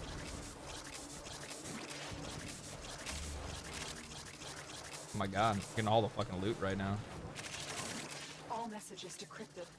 Fazul is not nearly insane. What do you use to stream on Twitch and YouTube at the same time? I use Streamlabs. You're scared to face the possibility. Spiteful, nice. Yeah, fuck them. Fuck what I like. Yeah, I mean, it brings a little smile to my face. Brings a little smile. Of course, yeah. Yeah, of course. A little smirk. Oh, that's so bad. Oh, that's so bad. Like, one of those people has like 3 DUIs and is spending like most of their life in jail. Like, I'm like, oh wow, it's so tragic. That's how your life turned out. Truly.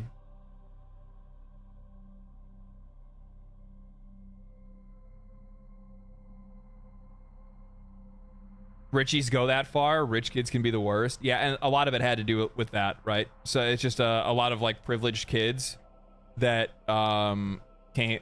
came from very privileged lives that were very fucking bored, and yeah, they got carried away.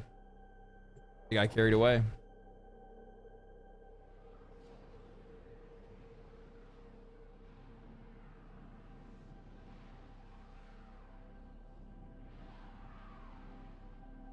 It's easier for a lot of people to believe what they're told than to think for themselves. Yeah, especially when you're younger, right? I mean, I wasn't an angel, by the way. Like, I bullied kids and shit when I was like younger. I don't think I really did it in high school though.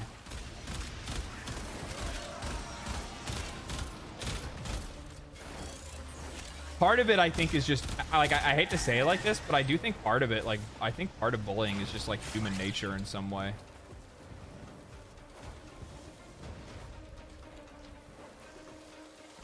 Bigger, stronger, faster, like it just happens. I don't, like when you're younger, like obviously when I got older, I had no interest in like bullying people or treating people poorly.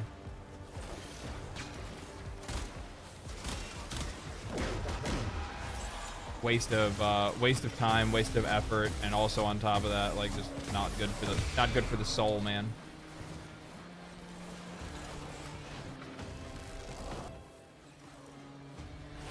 You found her. Stay on the move. Those eyes can kill.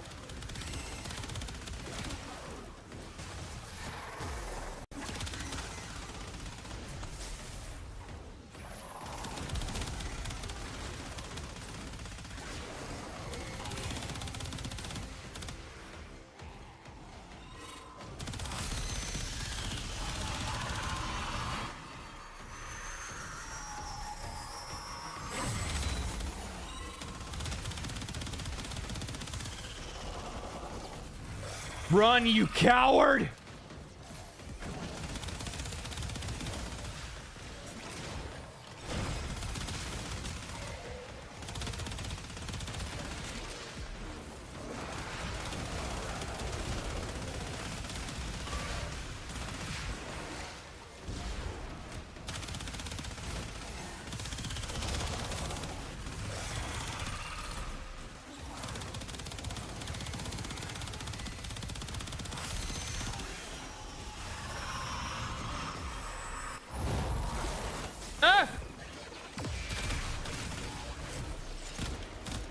Jump scared.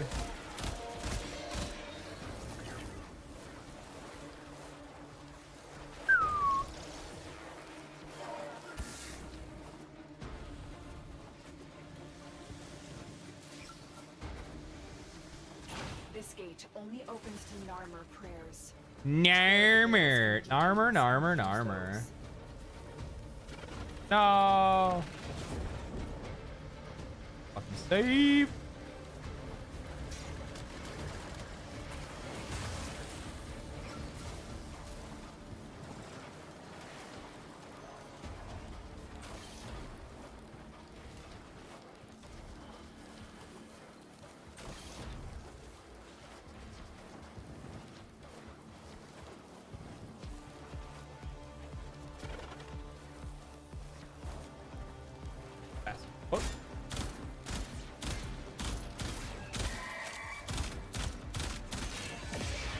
Thank you.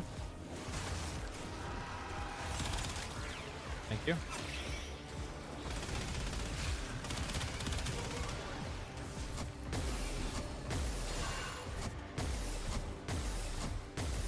It's getting hot real quick, sorry. Oh, you already got it. Fuck.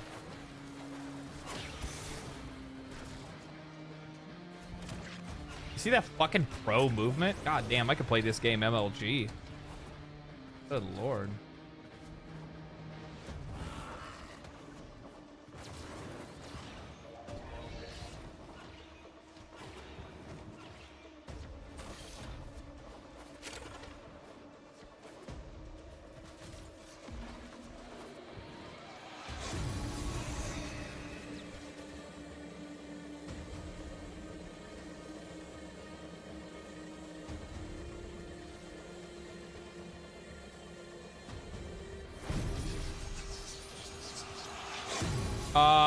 Had an overweight kid pick on me. I have no regret embarrassing him in front of everyone by telling him he's fatter than me. Of all of them, Damn. only Naira has the guile to seduce Era like this. Did they ever increase Ember's survivability by a ton recently? I always remember she was a glass cannon. Yeah, no, she's fucking strong. Oh, she's not a glass cannon. Kidding me? She has like she's probably one of the most she probably has some of the best survivability out of any fucking frame in the game right now. One of, not the best, but one of. She's up there for sure. Especially with exothermic and healing flame. 'Cause that's what I have on mine. Exothermic and healing flame.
Thank you, sir.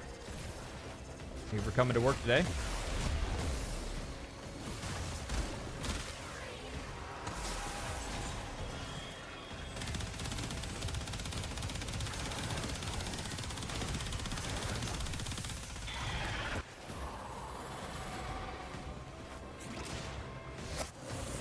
Bitch!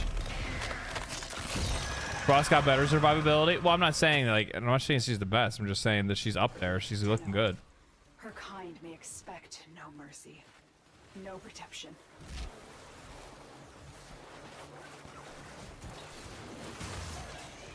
I can stack up overshield like nobody's fucking business. I can drop fucking fireballs on people. Got a big ass fucking space booty. There's a lot going on here, okay? Like, Ember's a really fucking good character. I fucking love her.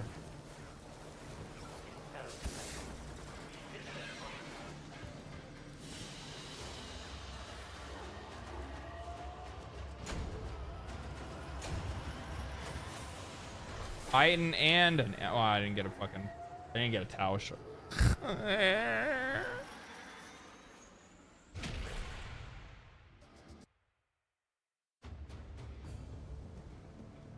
You haven't tried Ember with Breach Surge? I don't know what that is.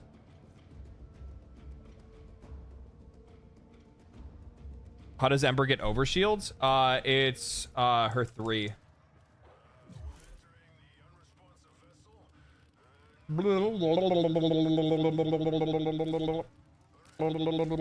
It's her 3.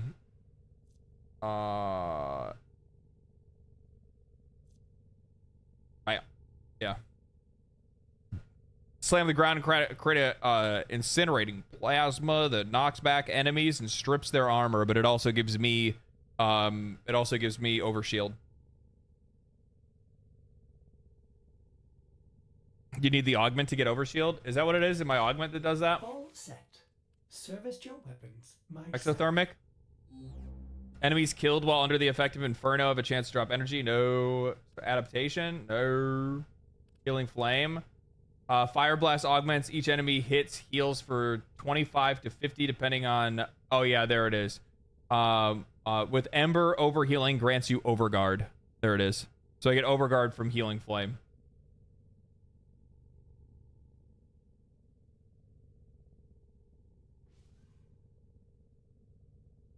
Dante does get better Overguard though. Yeah, of course he does. That's like his whole fucking thing though. That's like his fucking dealio.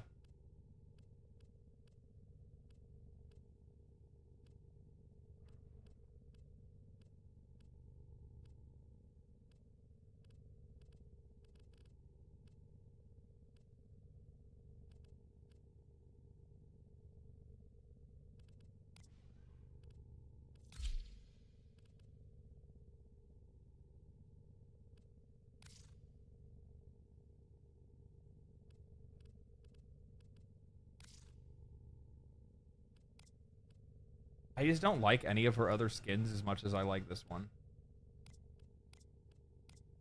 There's just not enough going on. Except for, I do like this one.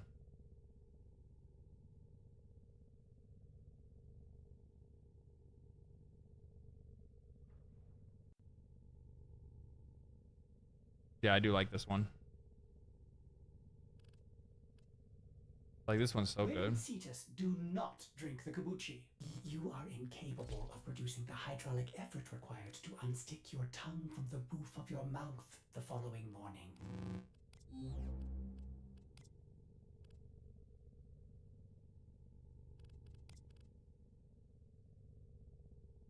This is the way.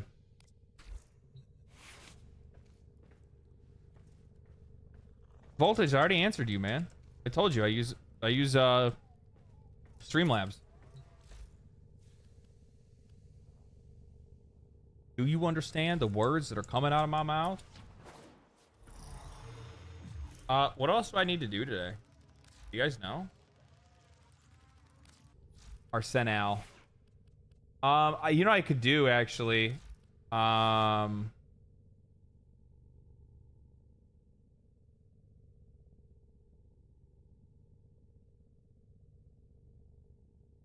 I mean, I could level this up real quick and just forma the fuck out of this. I don't know. Get your oh yeah, Archimedia. Fuck. Yeah, you're right. I do need to try to go get my shards. Good point.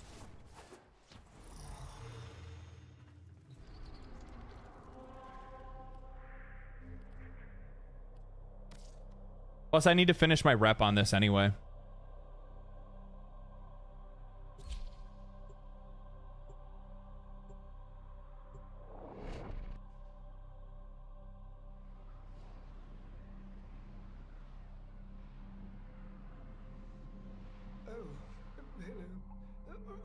Forgive me.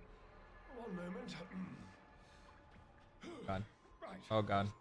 Apologies. Is there something you require?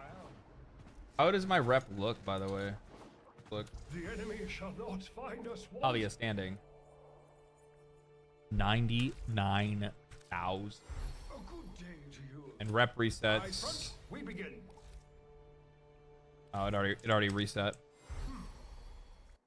Oh fuck! Nobody told me to change my fucking thing on Twitch.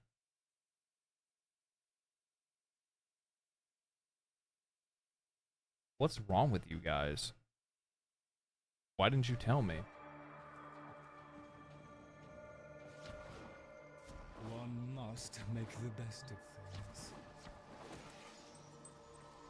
You've been ignoring us? I haven't been ignoring you.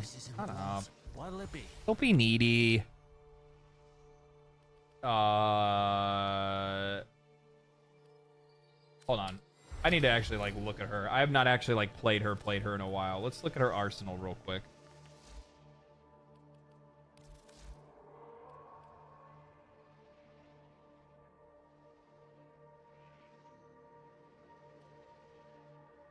I mean, do I really need Umbral Fiber on her? What the fuck is going on with this build?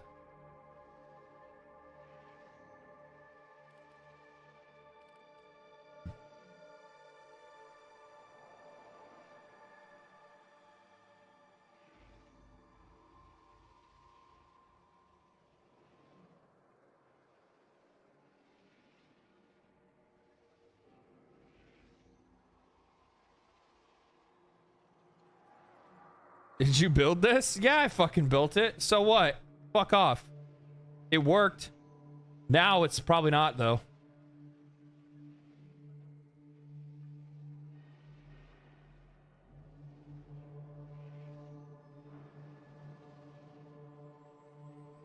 Now it's probably not working. She doesn't even fucking arcanes it.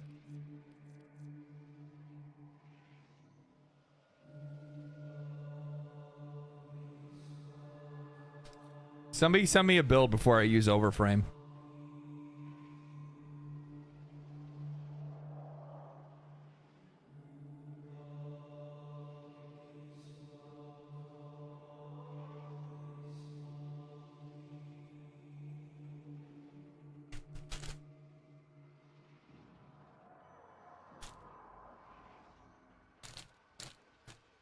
Oh, we're gonna use Overframe? Okay.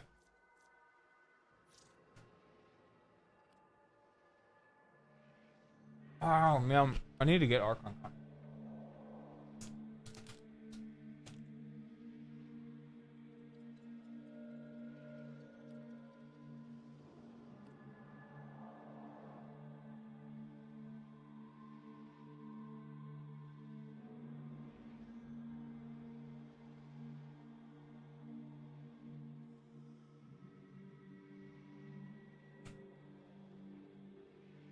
Who do I buy Contagion Cloud from?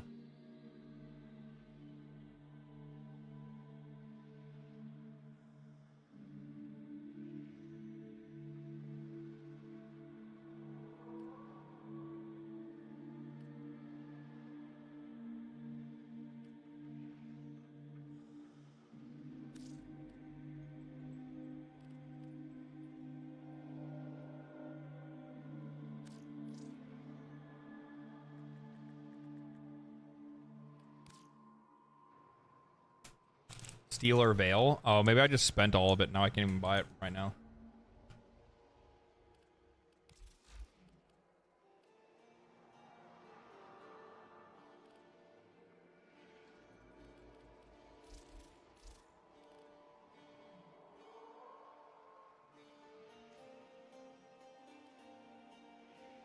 I don't have Molt on her.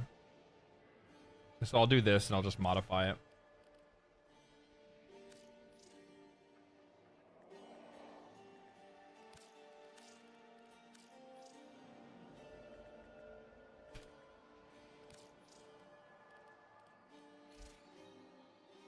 I do have continuity.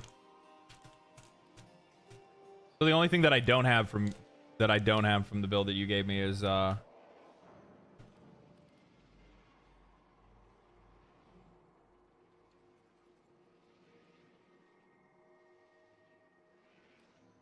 Toxic Lash. And if that's the case, I can just use like, I don't know.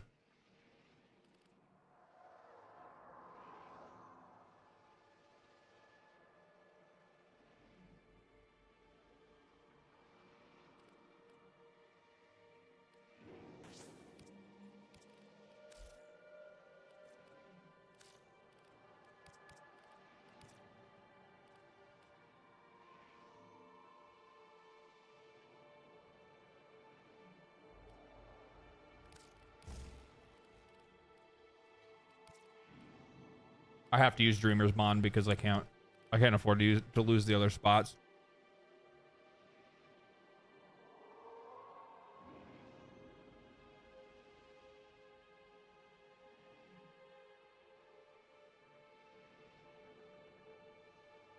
You need arcane shards to solve her energy hunger for her. Well, I mean, I can just put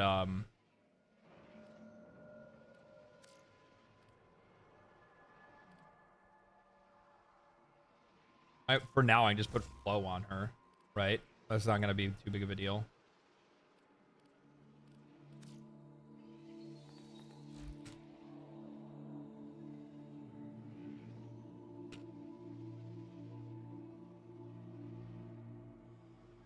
Equilibrium? Yeah, I could use that instead, actually. Yeah, you got a good point. Maybe I'll just use Equilibrium.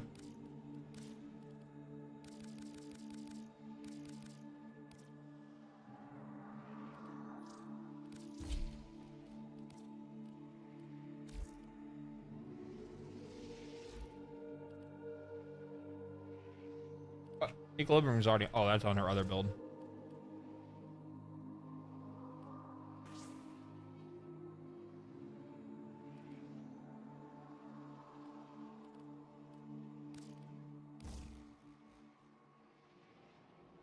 That'll work for now. I'll just throw like Arcane Energize or like whatever I have for at the moment on her as well, I guess.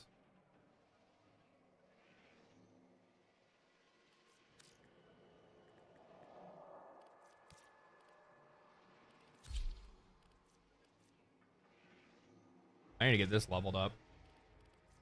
I need to get both of them leveled up, to be honest with you. Such a slacker. Such a slacker. Weapons are fine.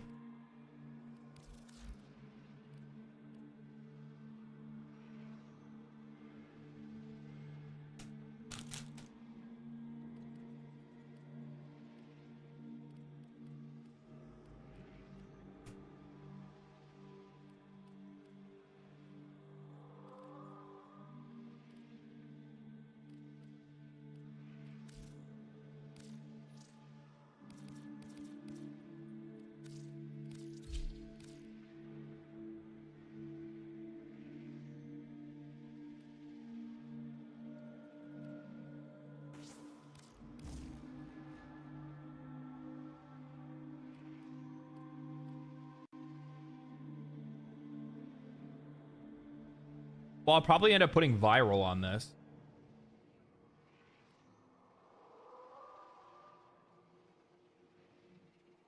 Do I have a...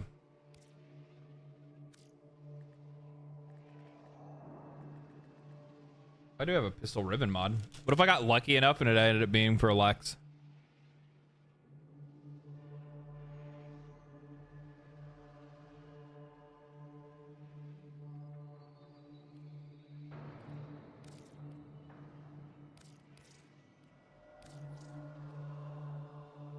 Just gonna put it on there anyway. Fuck it. I'm gonna level the weapon anyway. Do you need a relink for my Lex build? Yeah, go ahead and send it to me, and at least I'll take a look at it. So when I'm putting Forma into it, I can just swap the Forma in and out. Are you on PC? Yeah. PC for life.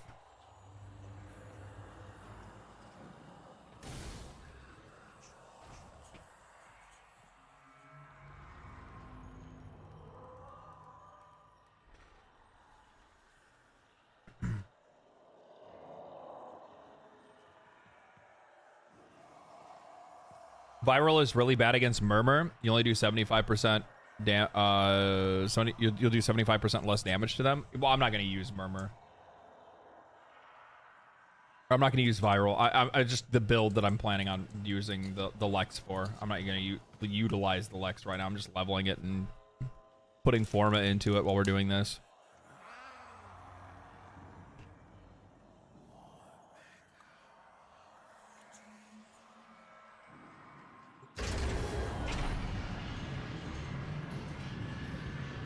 Yeah, I played Warhammer on controller. Yeah. Yeah. Yep. Every single time. Yeah. Games like that because they have so many controls.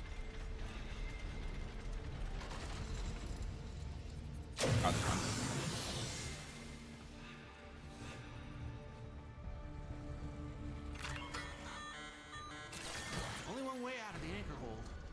Use that terminal.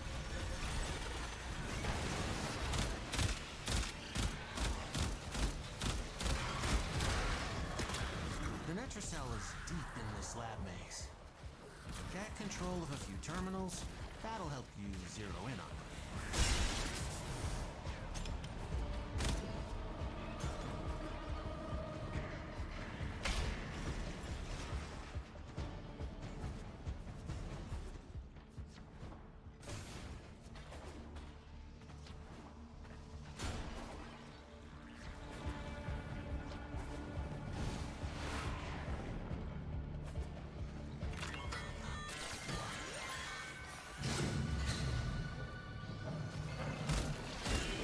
What do you want?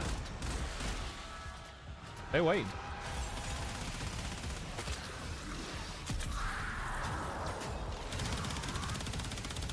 I don't know why I brought Saren. I should have brought Ember, honestly.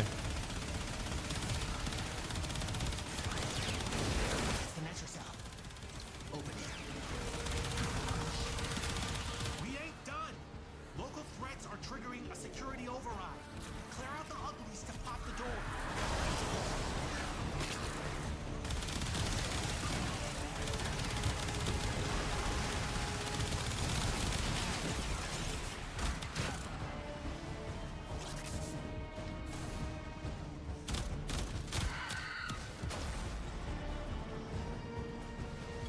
Ember's armor strip is like so fucking good in here, especially like in like these dickheads and shit. Like the later ones that actually are like this guy. Like being able to like strip his armor would be real nice. Would be real nice.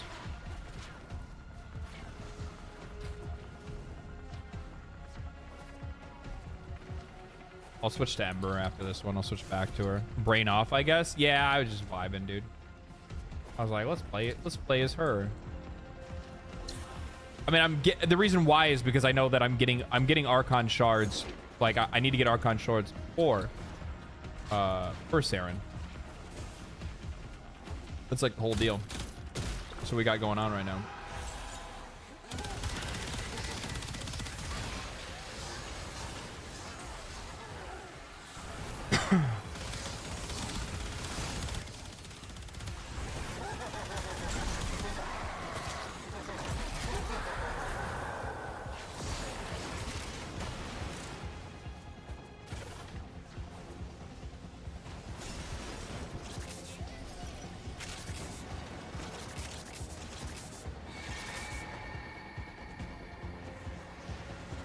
%. Wait, hold on. Saren can strip 80% of enemies' armor.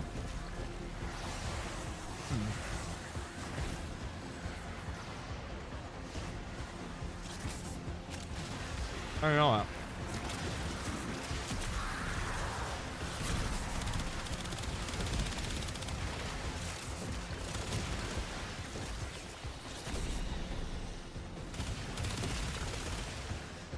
I did not know that.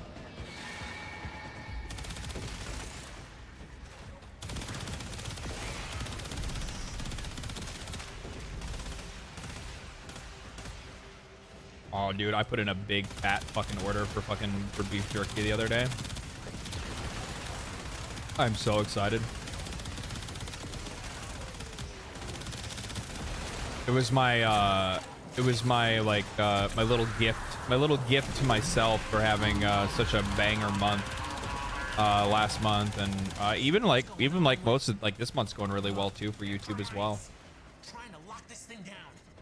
It's been popping off. Where do you get your jerky from? A place called Dublin Jerky. They are in Dublin, Michigan. They do everything from you know, beef jerky, venison jerky, wild boar, kangaroo, rabbit. I mean, you name it, they got it. I mean, most of the like the specialty jerky that you're gonna get, like flavor, like specialty flavors, are gonna be in like either venison or beef, depending on whatever you like. Personally, I'm a huge fan of their hunter sticks. They have these morel and Swiss cheese hunter sticks that are just so mind-blowingly good. Their summer sauce is just really good as well. All their stuff is good, honestly. It's cheap too.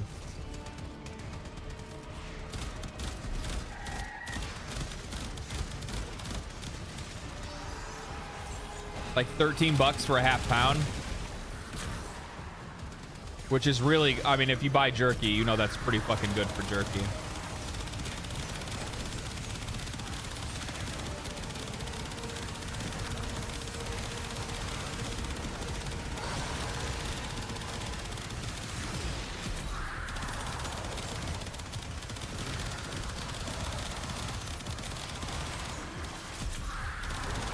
I actually have molt on this. I forgot that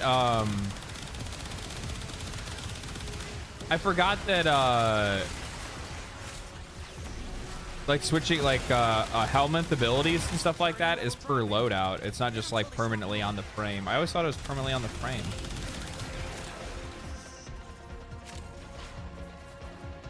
I'm fucking dumb. Chat. Fucking dumb. Cool, thanks. Yeah, by the way, I wholeheartedly endorse buying jerky from Dublin Jerky. They ship all around the US. It's a mom and pop place, but they handle their business, and their jerky is fucking top notch. You get a lot of it for very cheap. I think the hunter sticks I was getting for like $8 a pack. Like $8 for like a half pound or something like that.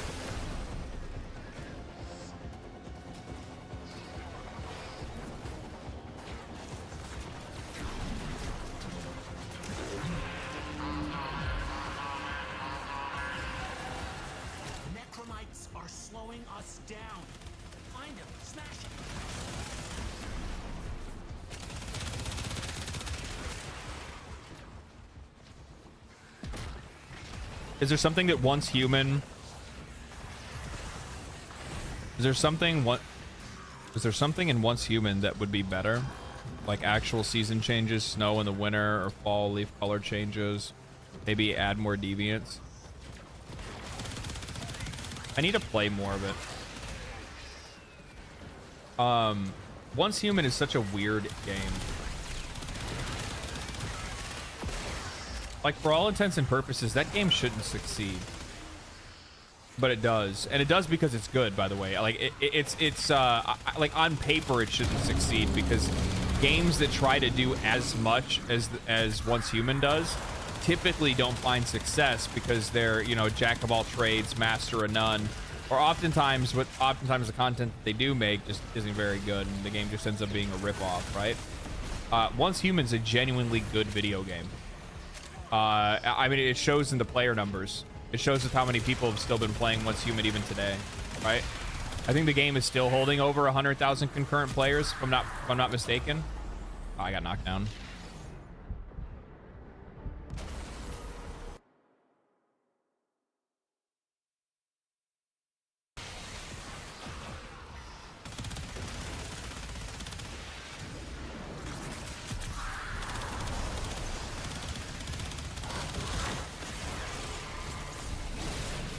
your ass over here. I'm gonna be real though, that execution did not make any sense. That shit was staged.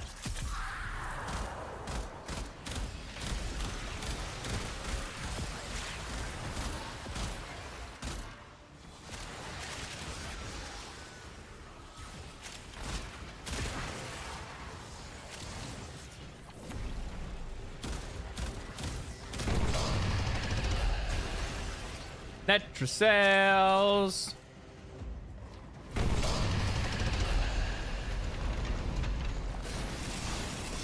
Albrecht didn't want anyone in here. I want to know why.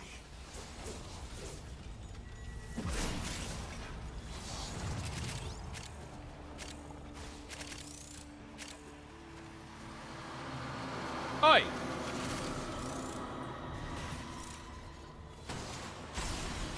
What I was hoping for. What the fuck? That could still come in handy.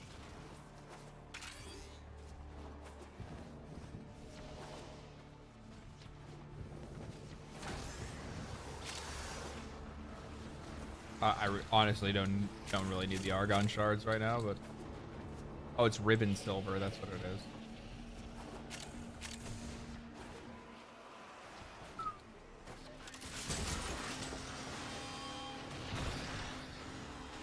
Okay.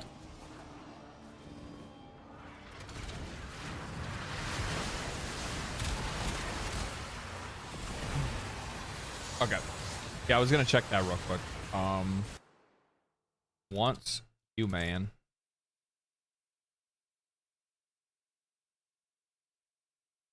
Yeah, it's still over 100,000 concurrent players. 63,000 players playing right now. 100,000 concurrent players over the last 24 hours. Game's been out since July 9th. So it's been over 2 months since the game's been out.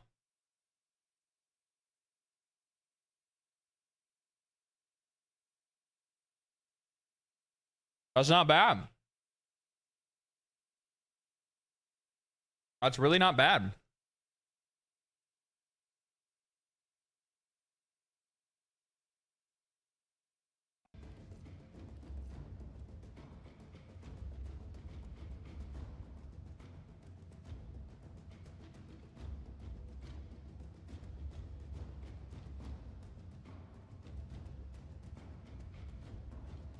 Once human player numbers is unreal, somehow let me think Blizzard wants to make a survival game isn't a clueless decision. Well, they canceled their survival game. Remember that? Microsoft bought them and said, yeah, we're canceling this shit. They said, nah, Blizzard, no survival game for you.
The Blizzard of today lacks the vision.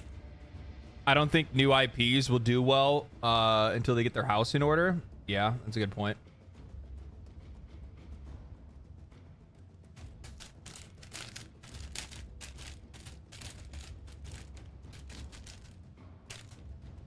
Honestly, I would agree with that pretty much across the board. I don't think Blizzard today really has the Yeah, I don't think they have the vision. I think that's a really good way to put it. They just don't.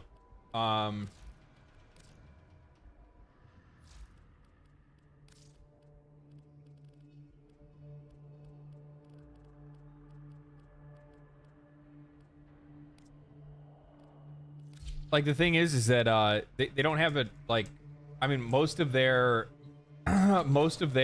like new projects that they were working on all got shut down, and instead all the time, money, and resources are all being funneled towards their they're all being funneled towards their live services. Just found you today. Cool channel, good info. Thank you. Thanks for joining. Judging by the light coming from the windows back there, I can tell he's in the same time zone as me. Trying to dox me, dog. You or your squad need to grab all 4 of these keyclips. Pick your poison now. You trying to dox me, dog? There's no version of this that feels good. I'm on Pacific time.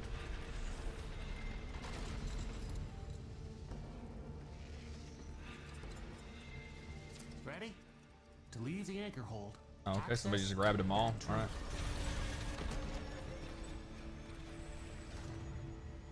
What are your thoughts on the War Within? Fuck, that was a long time ago. The Netracell is hidden That was like somewhere. How many months ago since I did War Within? I liked it.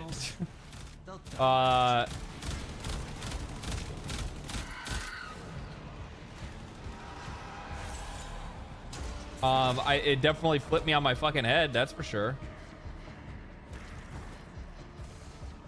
War Within is fantastic. Yeah, it's a great quest. All the quests in this game are great.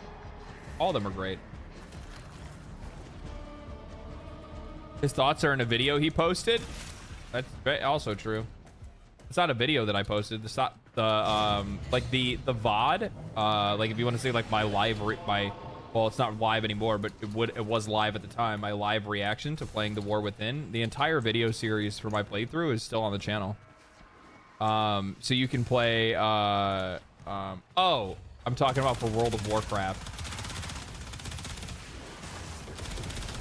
See, Blizzard can't come up with a single original thought. They can't even. They gotta steal their fucking expansion names from fucking Warframe. What do I think about the War Within? I have not played it. I've heard good things. I heard a lot of people are really positive about the game. People like Delves. I actually really do enjoy like mythic dungeons and shit like that. Like I just love the like the concept of mythic dungeons and scaling dungeons and shit. I really dig that kind of stuff. Sadly, World of Warcraft is a motherfucking. Using the key glyphs will open the Netracell, so be ready. It's a motherfucking trip. We ain't done. Local threats are triggering a security override. Clear out the uglies to pop the door. It's an investment, and it's an investment that I don't know. Like part of me wouldn't mind making the investment and talking about it, but I like. Oh man. I don't know. I think there's also like the thing that kind of like makes me not want to talk about games like that, or like go in and like do like my like normal review kind of thing and play a game. Is it like there's so much legacy knowledge and information that like I'm not really too sure if people really want to hear like somebody that's not fucking, you know, married to the game. I don't know if they want to hear my opinion.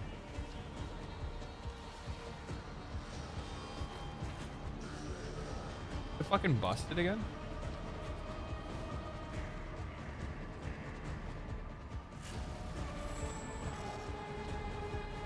Yes. Oh, I just didn't see it. I just see the opening.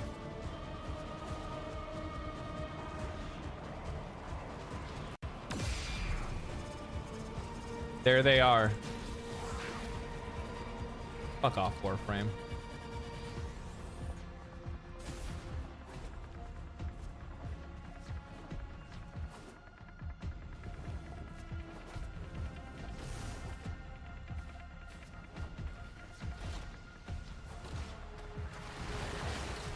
Sorry I'm late.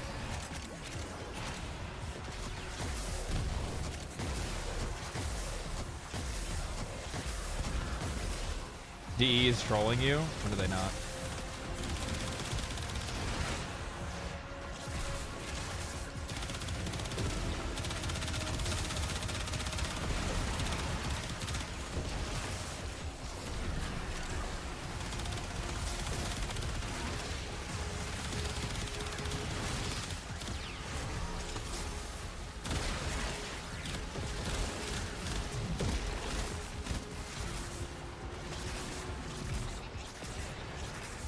I didn't even know Warframe had something like that. Just here for the vibes, man. Yeah, no, you're good, brother. You're totally good, man. Yeah, no, I don't know. I guess that's kind of like my concern when it comes to a game like World of Warcraft is like whether or not people would really want to hear like my feedback on a game like that. Reinforcing the Natrocell. Your hands are tied until you knock them out. I mean, I played Dragonflight. I did the first raid, I think, like the first raid that was available. And I beat it on, I didn't play LFR. Obviously I didn't beat it on Mythic. I beat it on like the 25 man difficulty or whatever it was.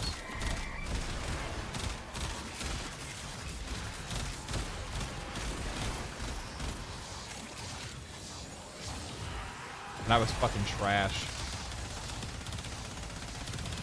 I played as a monk and I was fucking garbage. Keep thinning them out.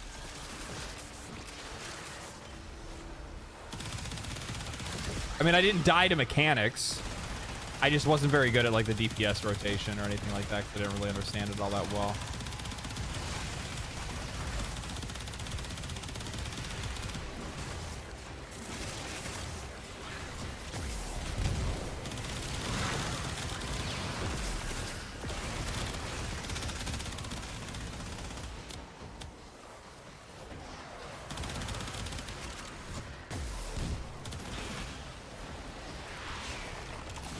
Didn't WoW have an expansion, The War Within? Yeah, this is the one that just came out. That's what one of the folks in chat were asking me about.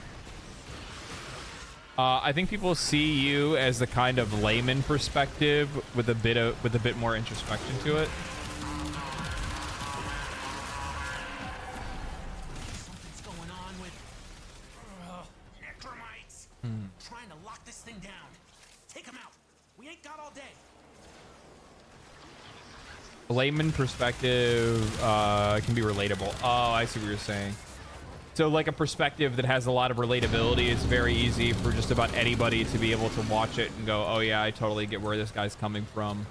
And then, but obviously more introspection and some like genuine thought, right? I mean, I try to do my best to make sense of things, you know?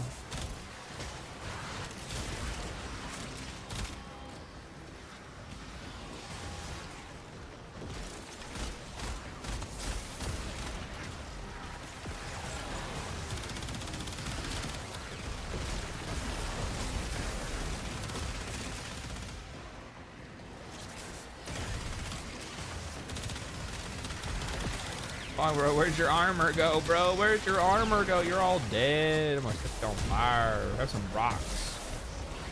Have some fire. Have some bullets. Have some rocks. Have some fire. Have some bullets.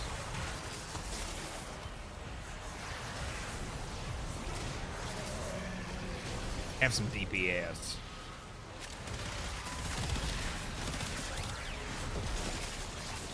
Have some glaive.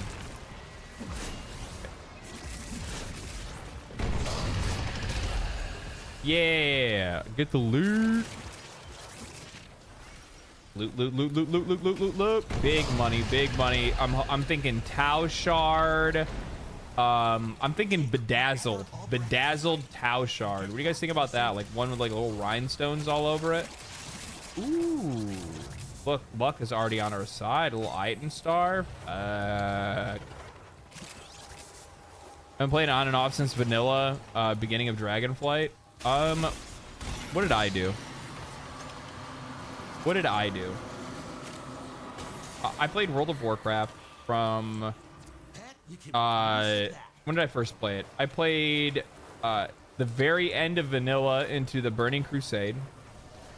I played Wrath of the Lich King until the fucking brakes fell off.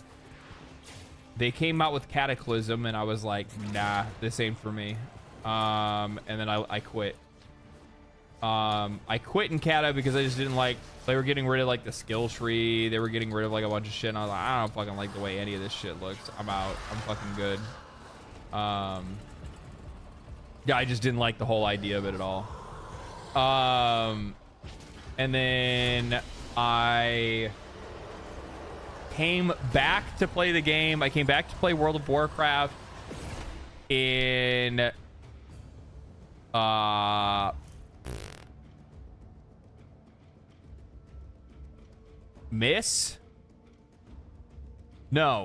WoD. I came back in Warlords of Draenor and it was like, this game fell off, and then I never went back to it again after that. And I hadn't played another expansion for the game until Dragonflight, and I did it for content in a shitty video that I made.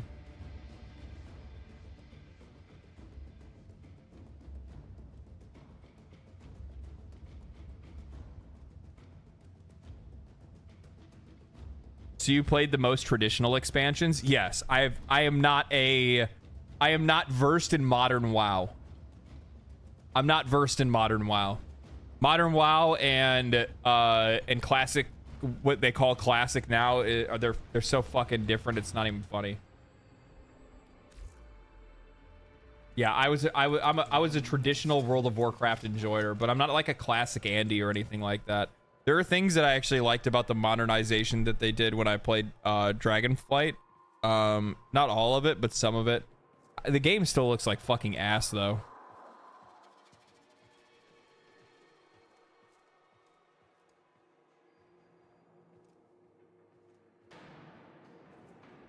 Night Elf Mohawk. My name is Mr. T. I'm a Night Elf Mohawk. Hey. Let's go. Nice.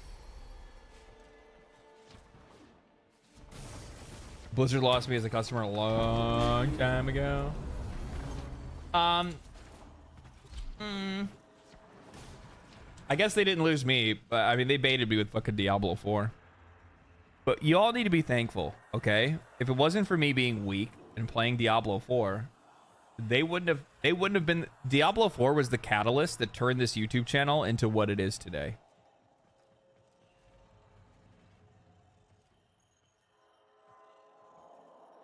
Diablo 4, like, you guys don't understand what this YouTuber used to be.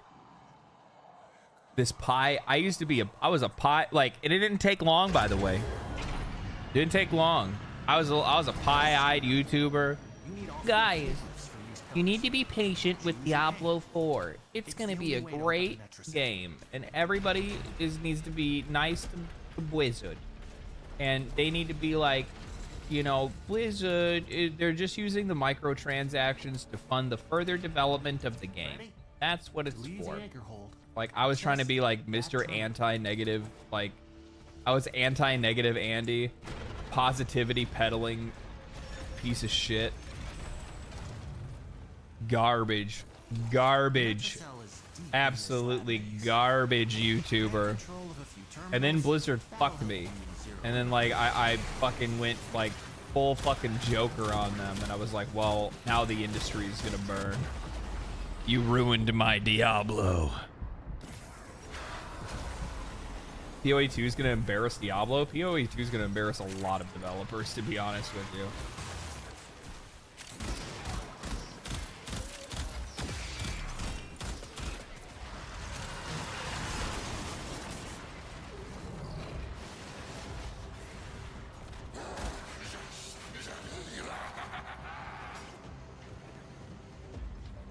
But I will no longer marry myself to a game before a game ever releases. I will not, you know, I'm not going to make glazing content for a game that I know nothing about yet.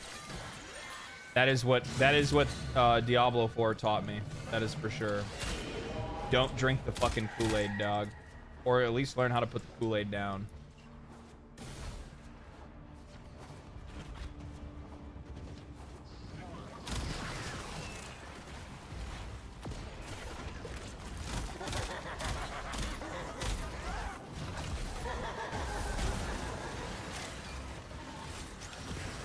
Who's that Pokemon? It's Haunter.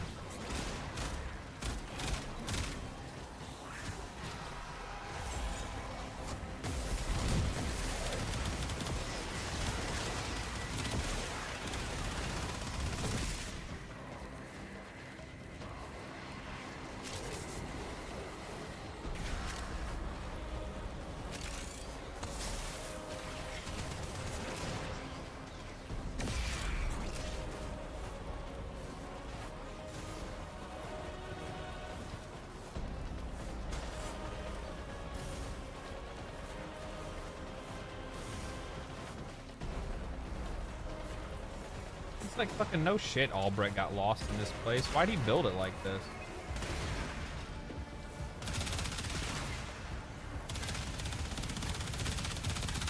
Imagine trying to get to the fucking kitchen at night. You're like, man, I just want to get a glass of water.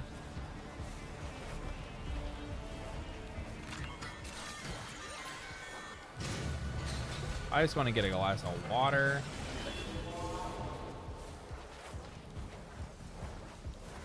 Wait, why is somebody dead? Wait, where's the fucking squad? That's the metro cell. Open it. What happened? I was afraid of this. Netrocell's security system won't open with all the uglies around. Clear them out and make sure the system can see you doing it. Dead in Netrocell? Yeah, big oof. Yeah, I'm two-manning right now. I think the other person disconnected. I hope I didn't just like not see the guy dead and he was right by me. I don't think he was by me. I just might not have seen it. I might have been looking at chat and then didn't even know. Just got Jane and ZZZ. I might actually play a little bit of that tonight while I'm just kind of like vibing. Try to do some of the quest shit and try to like catch up in quests and whatnot. Like my fucking menu is just overwhelmed. God, I have so many fucking quests on board and events that they're like, oh, do this, go do this, and I'm like, I would like to, but also I don't want to because holy shit, do you think there's enough?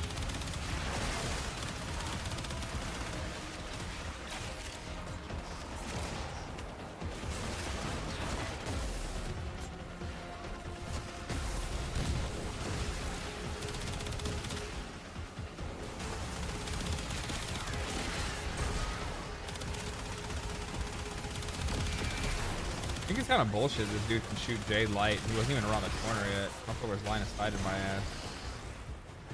Kind of bullshit, honestly.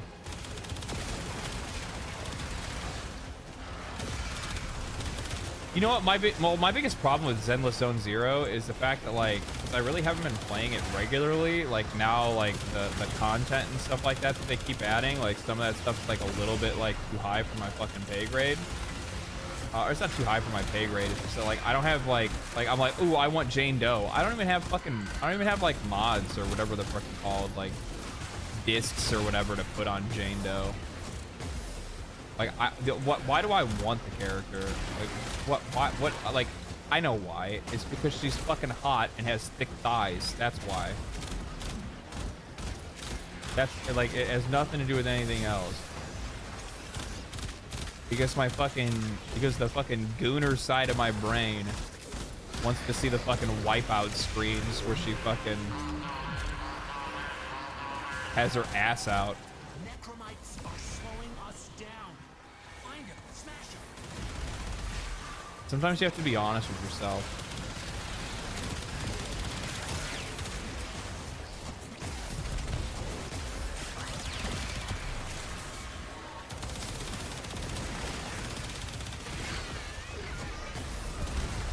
Bro, who was saying before that they thought the fucking Ember was a glass cannon? Ember's a fucking monster.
Locked in right now. Dialed the fuck in.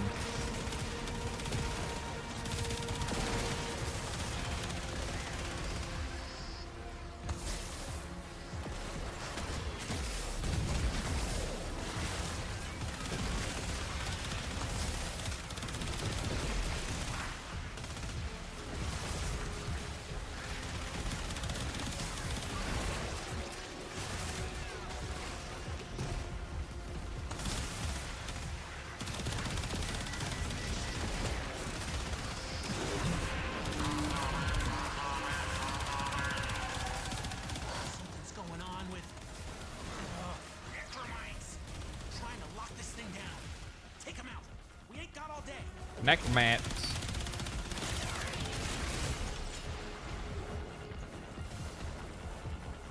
Oh, you got it. I'll go back to work.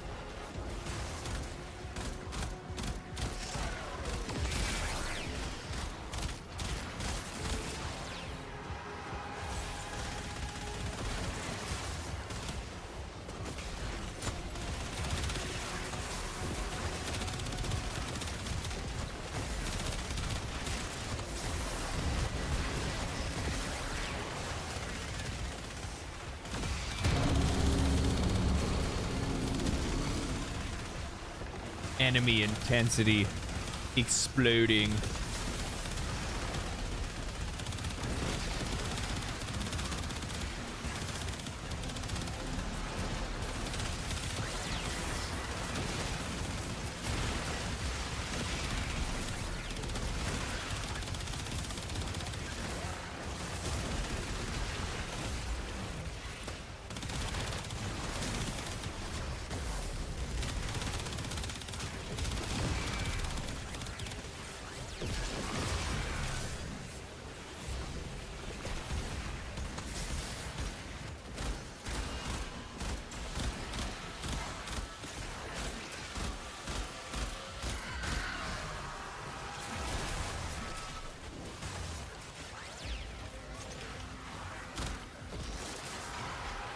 Got it. Back on the killing spree.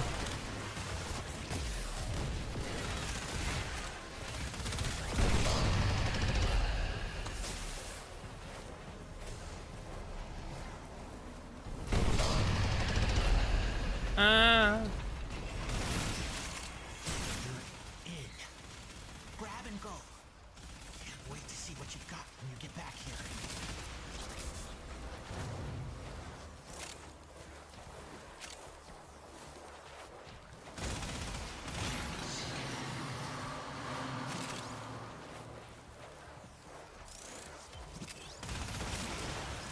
I wonder what Albrecht planned on doing with that. Putting it up his butt. This is what this whole place is made for.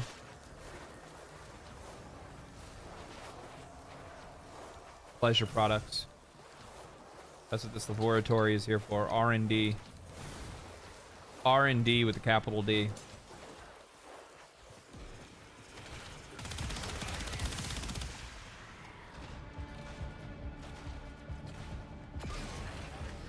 You got to EDA yet? No. No. No. I'm not level 5 yet. What they do.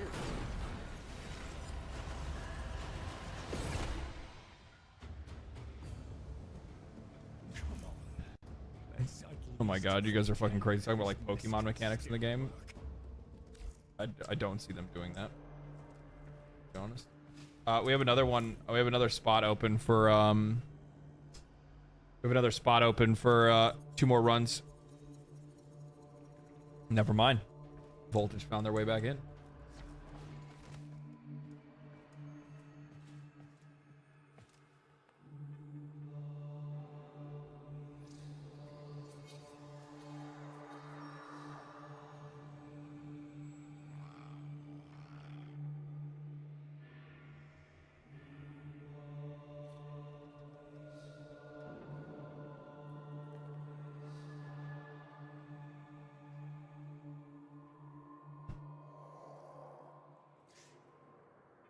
Check one thing real quick.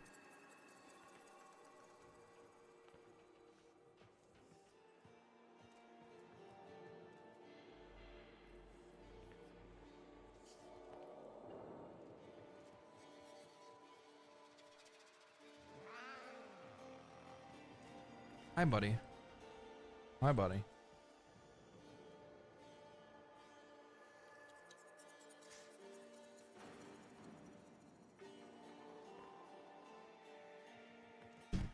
Okay.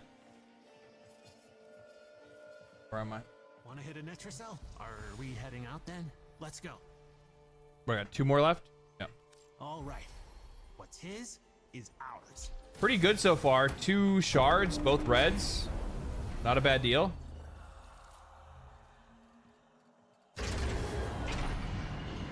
Netracells are a lot of fun. I love it personally. I like Netracells too. Meet for the lab's defenses. But those same defenses will see you. To answer your questions in case you missed the answers earlier, Albrecht didn't design. I know. You need all 4 key glyphs. Good luck to you. I know. I knows the lore. To leave the anchor hold, access that terminal.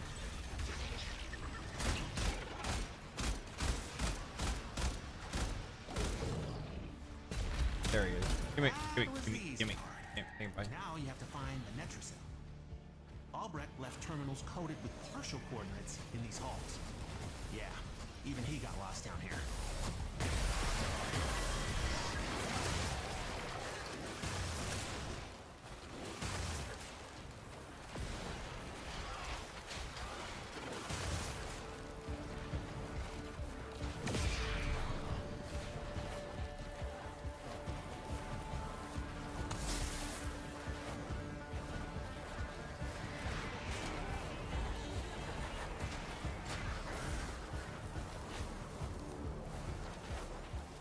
Your ass, bitch.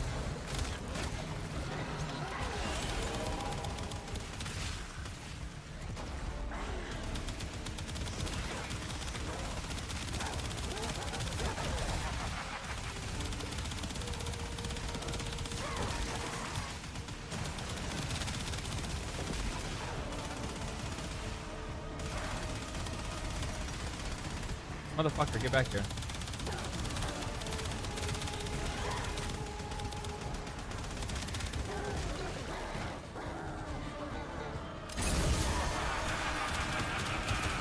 Fool me once, shame on me. Fool me twice, go fuck yourself, you asshole. I hate you. I hate you. This is it. Use the key glyph and get ready for whatever happens next.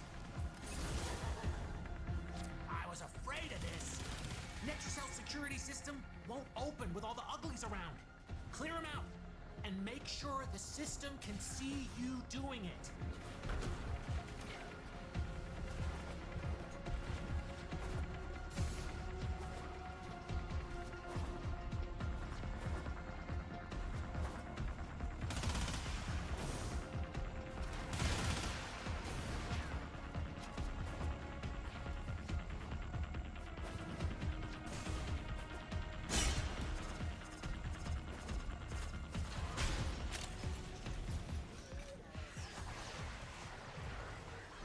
Gives me nothing but yellows. I need reds so bad.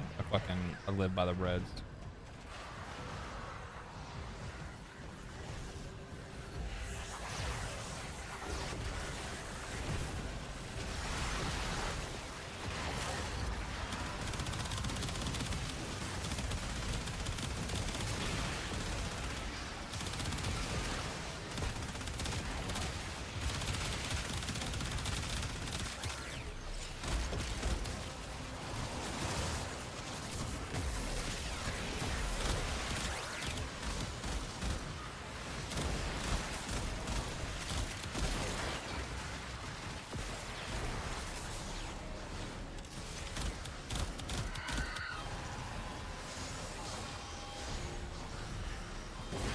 Another member dropped at the start. We lost somebody again? Oh, everybody's here. Everybody's here? What are you talking about? Y'all tripping.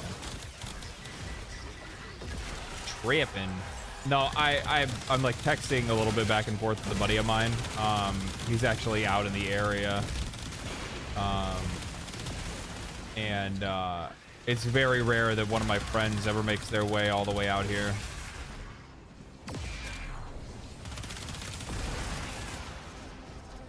For reference, I'm like, roughly like 2,700 miles away from all my friends and families. So, yeah, it's rare that I get to see anybody, and it's even more rare when it ends up just being like a coincidence that somebody ends up being in the area.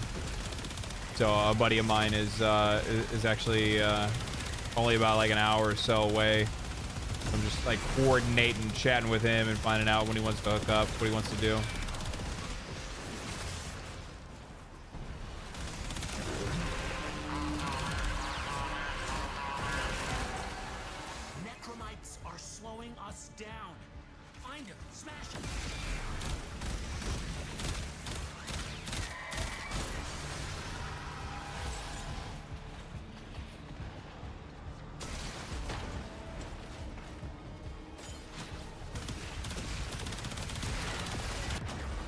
Ow.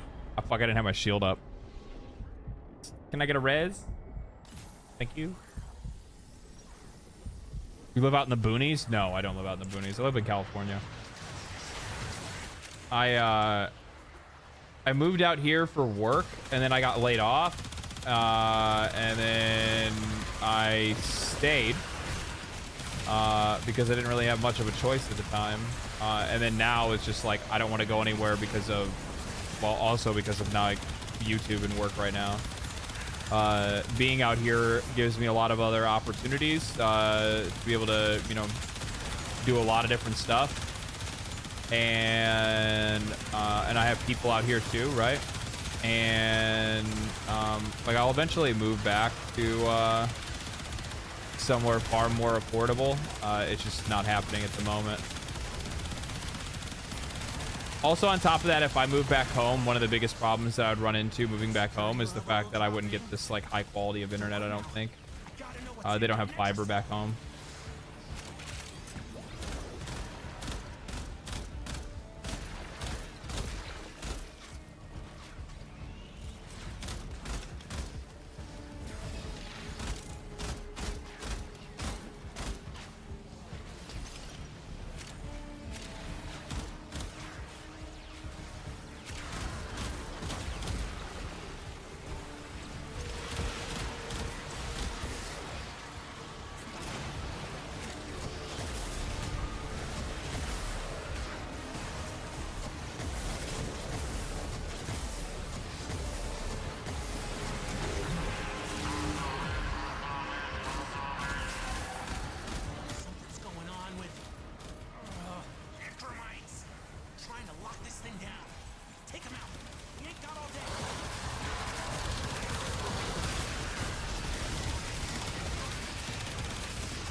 Capital W. That's a necromite.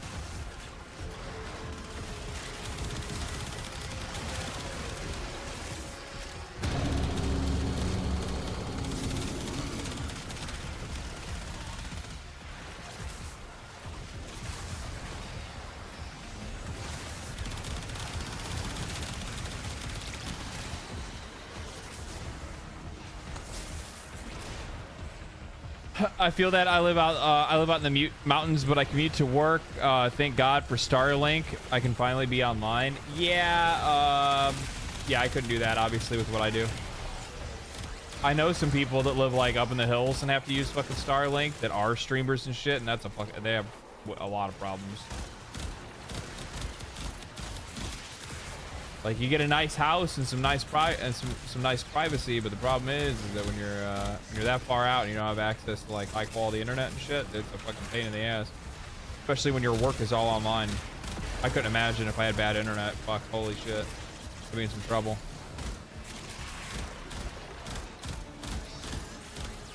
I probably wouldn't stream. I'd probably only make videos if that was the case.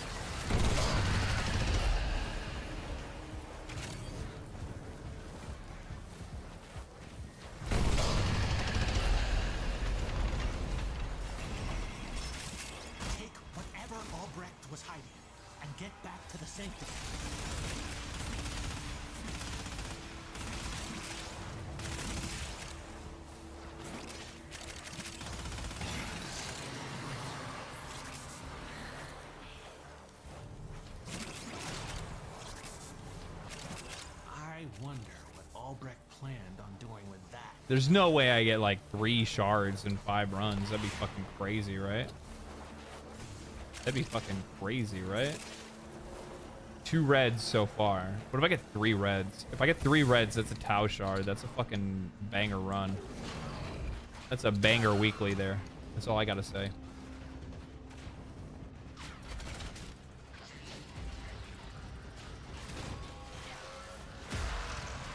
$300 megabits per second is totally functional since I came from 1.5. Yeah, no, don't get me wrong. Like, I feel like that's like that's workable, but the problem is that like if you're live streaming, if you're uploading videos, all that kind of stuff, like that's where it'd get too sticky for me. Damn, I did get 3 shards. I didn't get 3 reds. I got 3 shards so far though. That's not bad. Come on, let's at least pretend this mess can still work.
You're on average should get 3 for a week.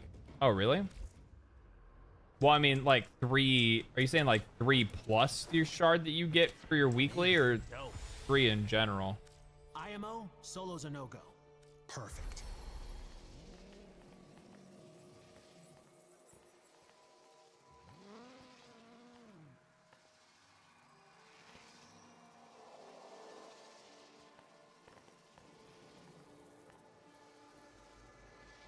Oh, 3 to 5 from vault runs? I didn't know that. I didn't know the drop rates were that good.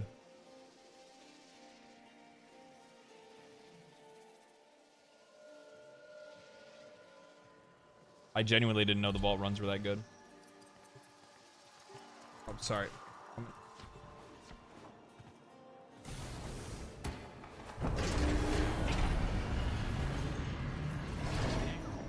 Where Albrecht stored the key codes. Grab it. No wrong answers. They all suck. But you're not cracking the Netra cell without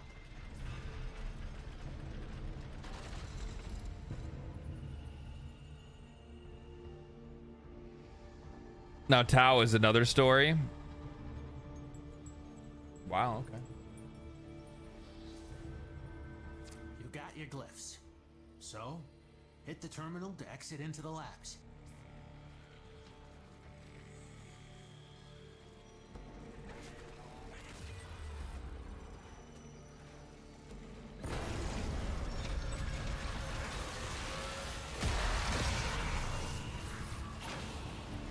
The Netracell is deep in this lab maze. Get control of a few terminals. That'll help you zero in on it.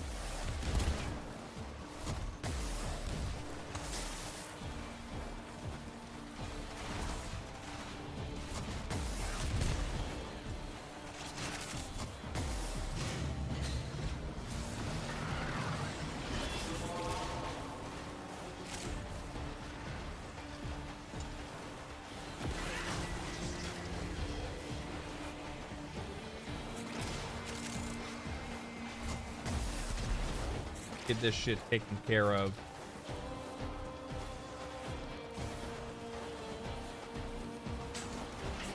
EDA, you roll 3 Tau Fired, and a normal shard, and you feel like king for the week. Yeah, that'd be crazy.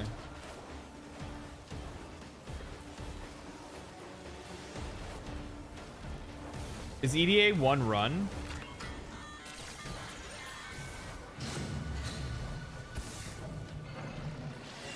Or is it like this where you have like 5 to do?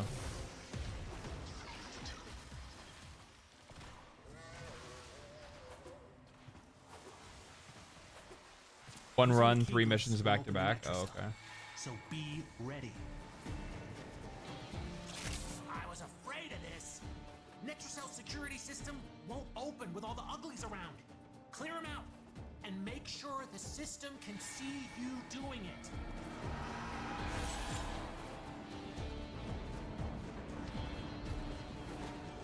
God damn it. Fucking waypoint. Juke the shit out of me right there.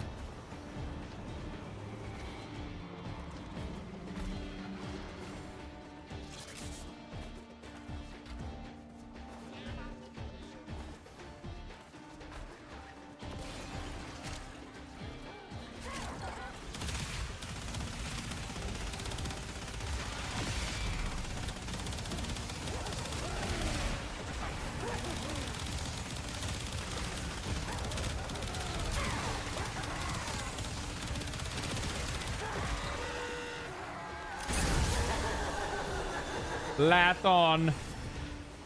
Lathon.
Same loadout for all EDA missions. The filter is usually mirror defense. Oh, okay.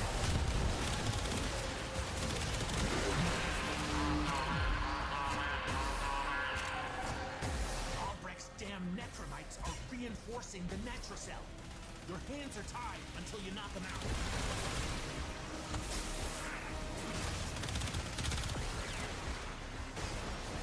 I always love like fucking using my 3 and just watching motherfuckers just absolutely fumble.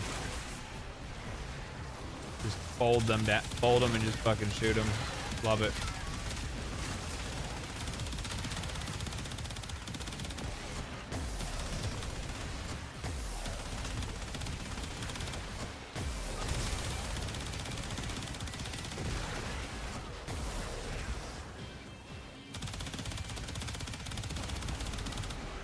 I forget about it. That's why I forget my one. That's all it is.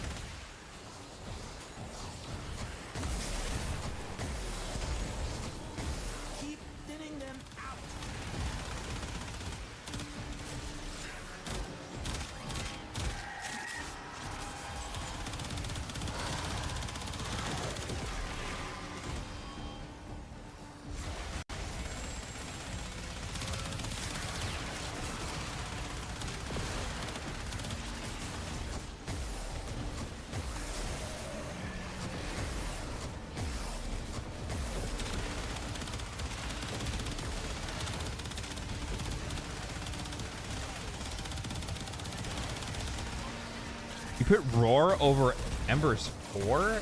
Dude, I build so much heat up before. No shot.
Tearing him down, baby. Then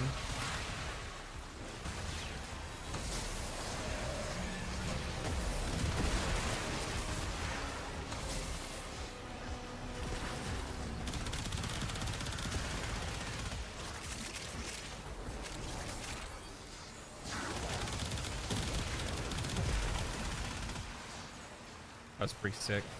That's pretty sick. I don't lie. That's some fucking epic gameplay there.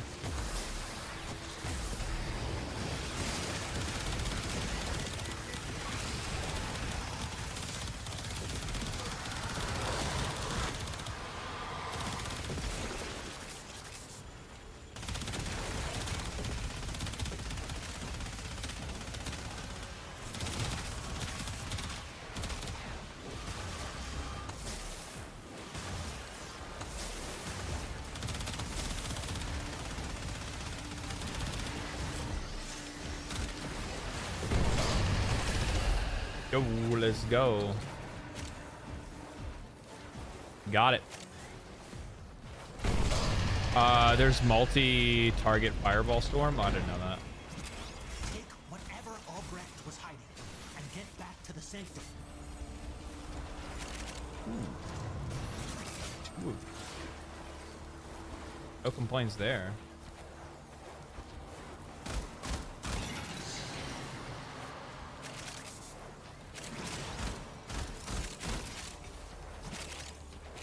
No complaints Not there. What I was hoping for, but that could still come in handy.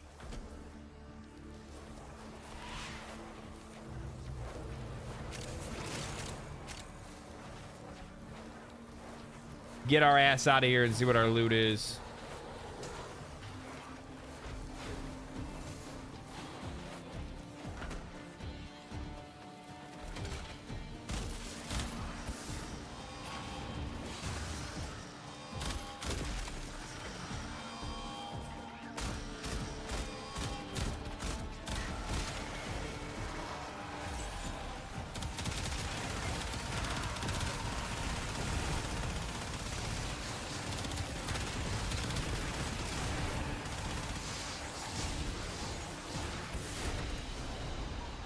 For Saren, I replace her 4 since I mostly use her 1 and 3 for armor strip and spread. Yeah.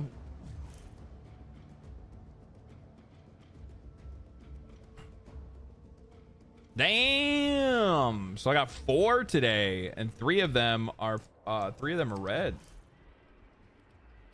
Thank you, gentlemen, or potentially ladies, for helping me with all of that. I appreciate that. Good runs, good runs, good runs.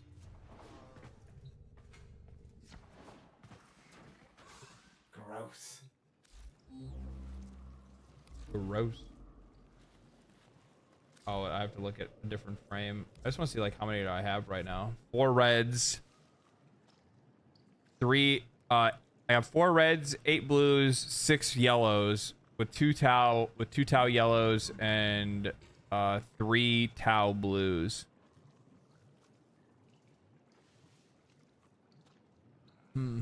Okay.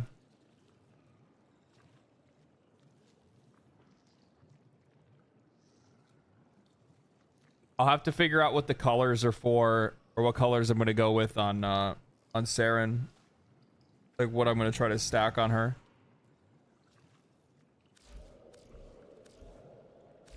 Either her or Wisp. I'm having a hard time choosing between if I want to like make an Archon build for her or Wisp. Wisp would also be really good too.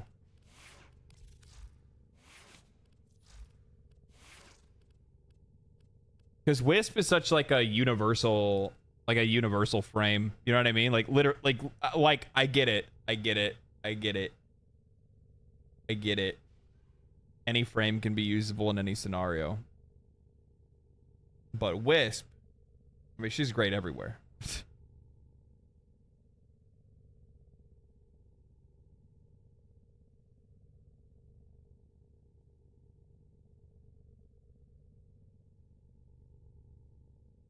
I would pick Dante over Wisp.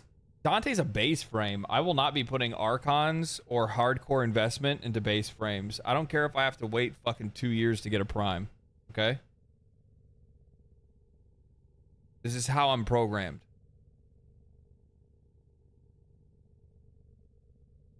Otis wonders, why is he here? I also really like Wisp. Otis supposes everyone has to be somewhere. You can rip the shards off.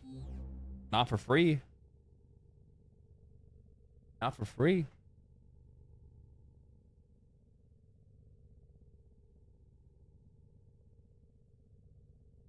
You only program that way because things are still rare to you. Also true, yeah.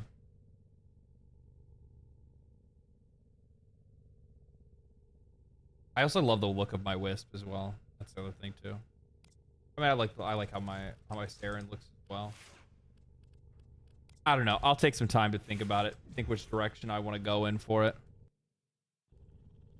Think about what direction I want to go in for it. Yeah.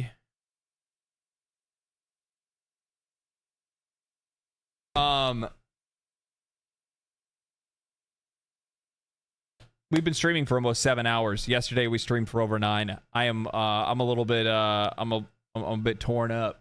Okay. I'm gonna hop off for the night. I'm gonna get some dinner in my stomach.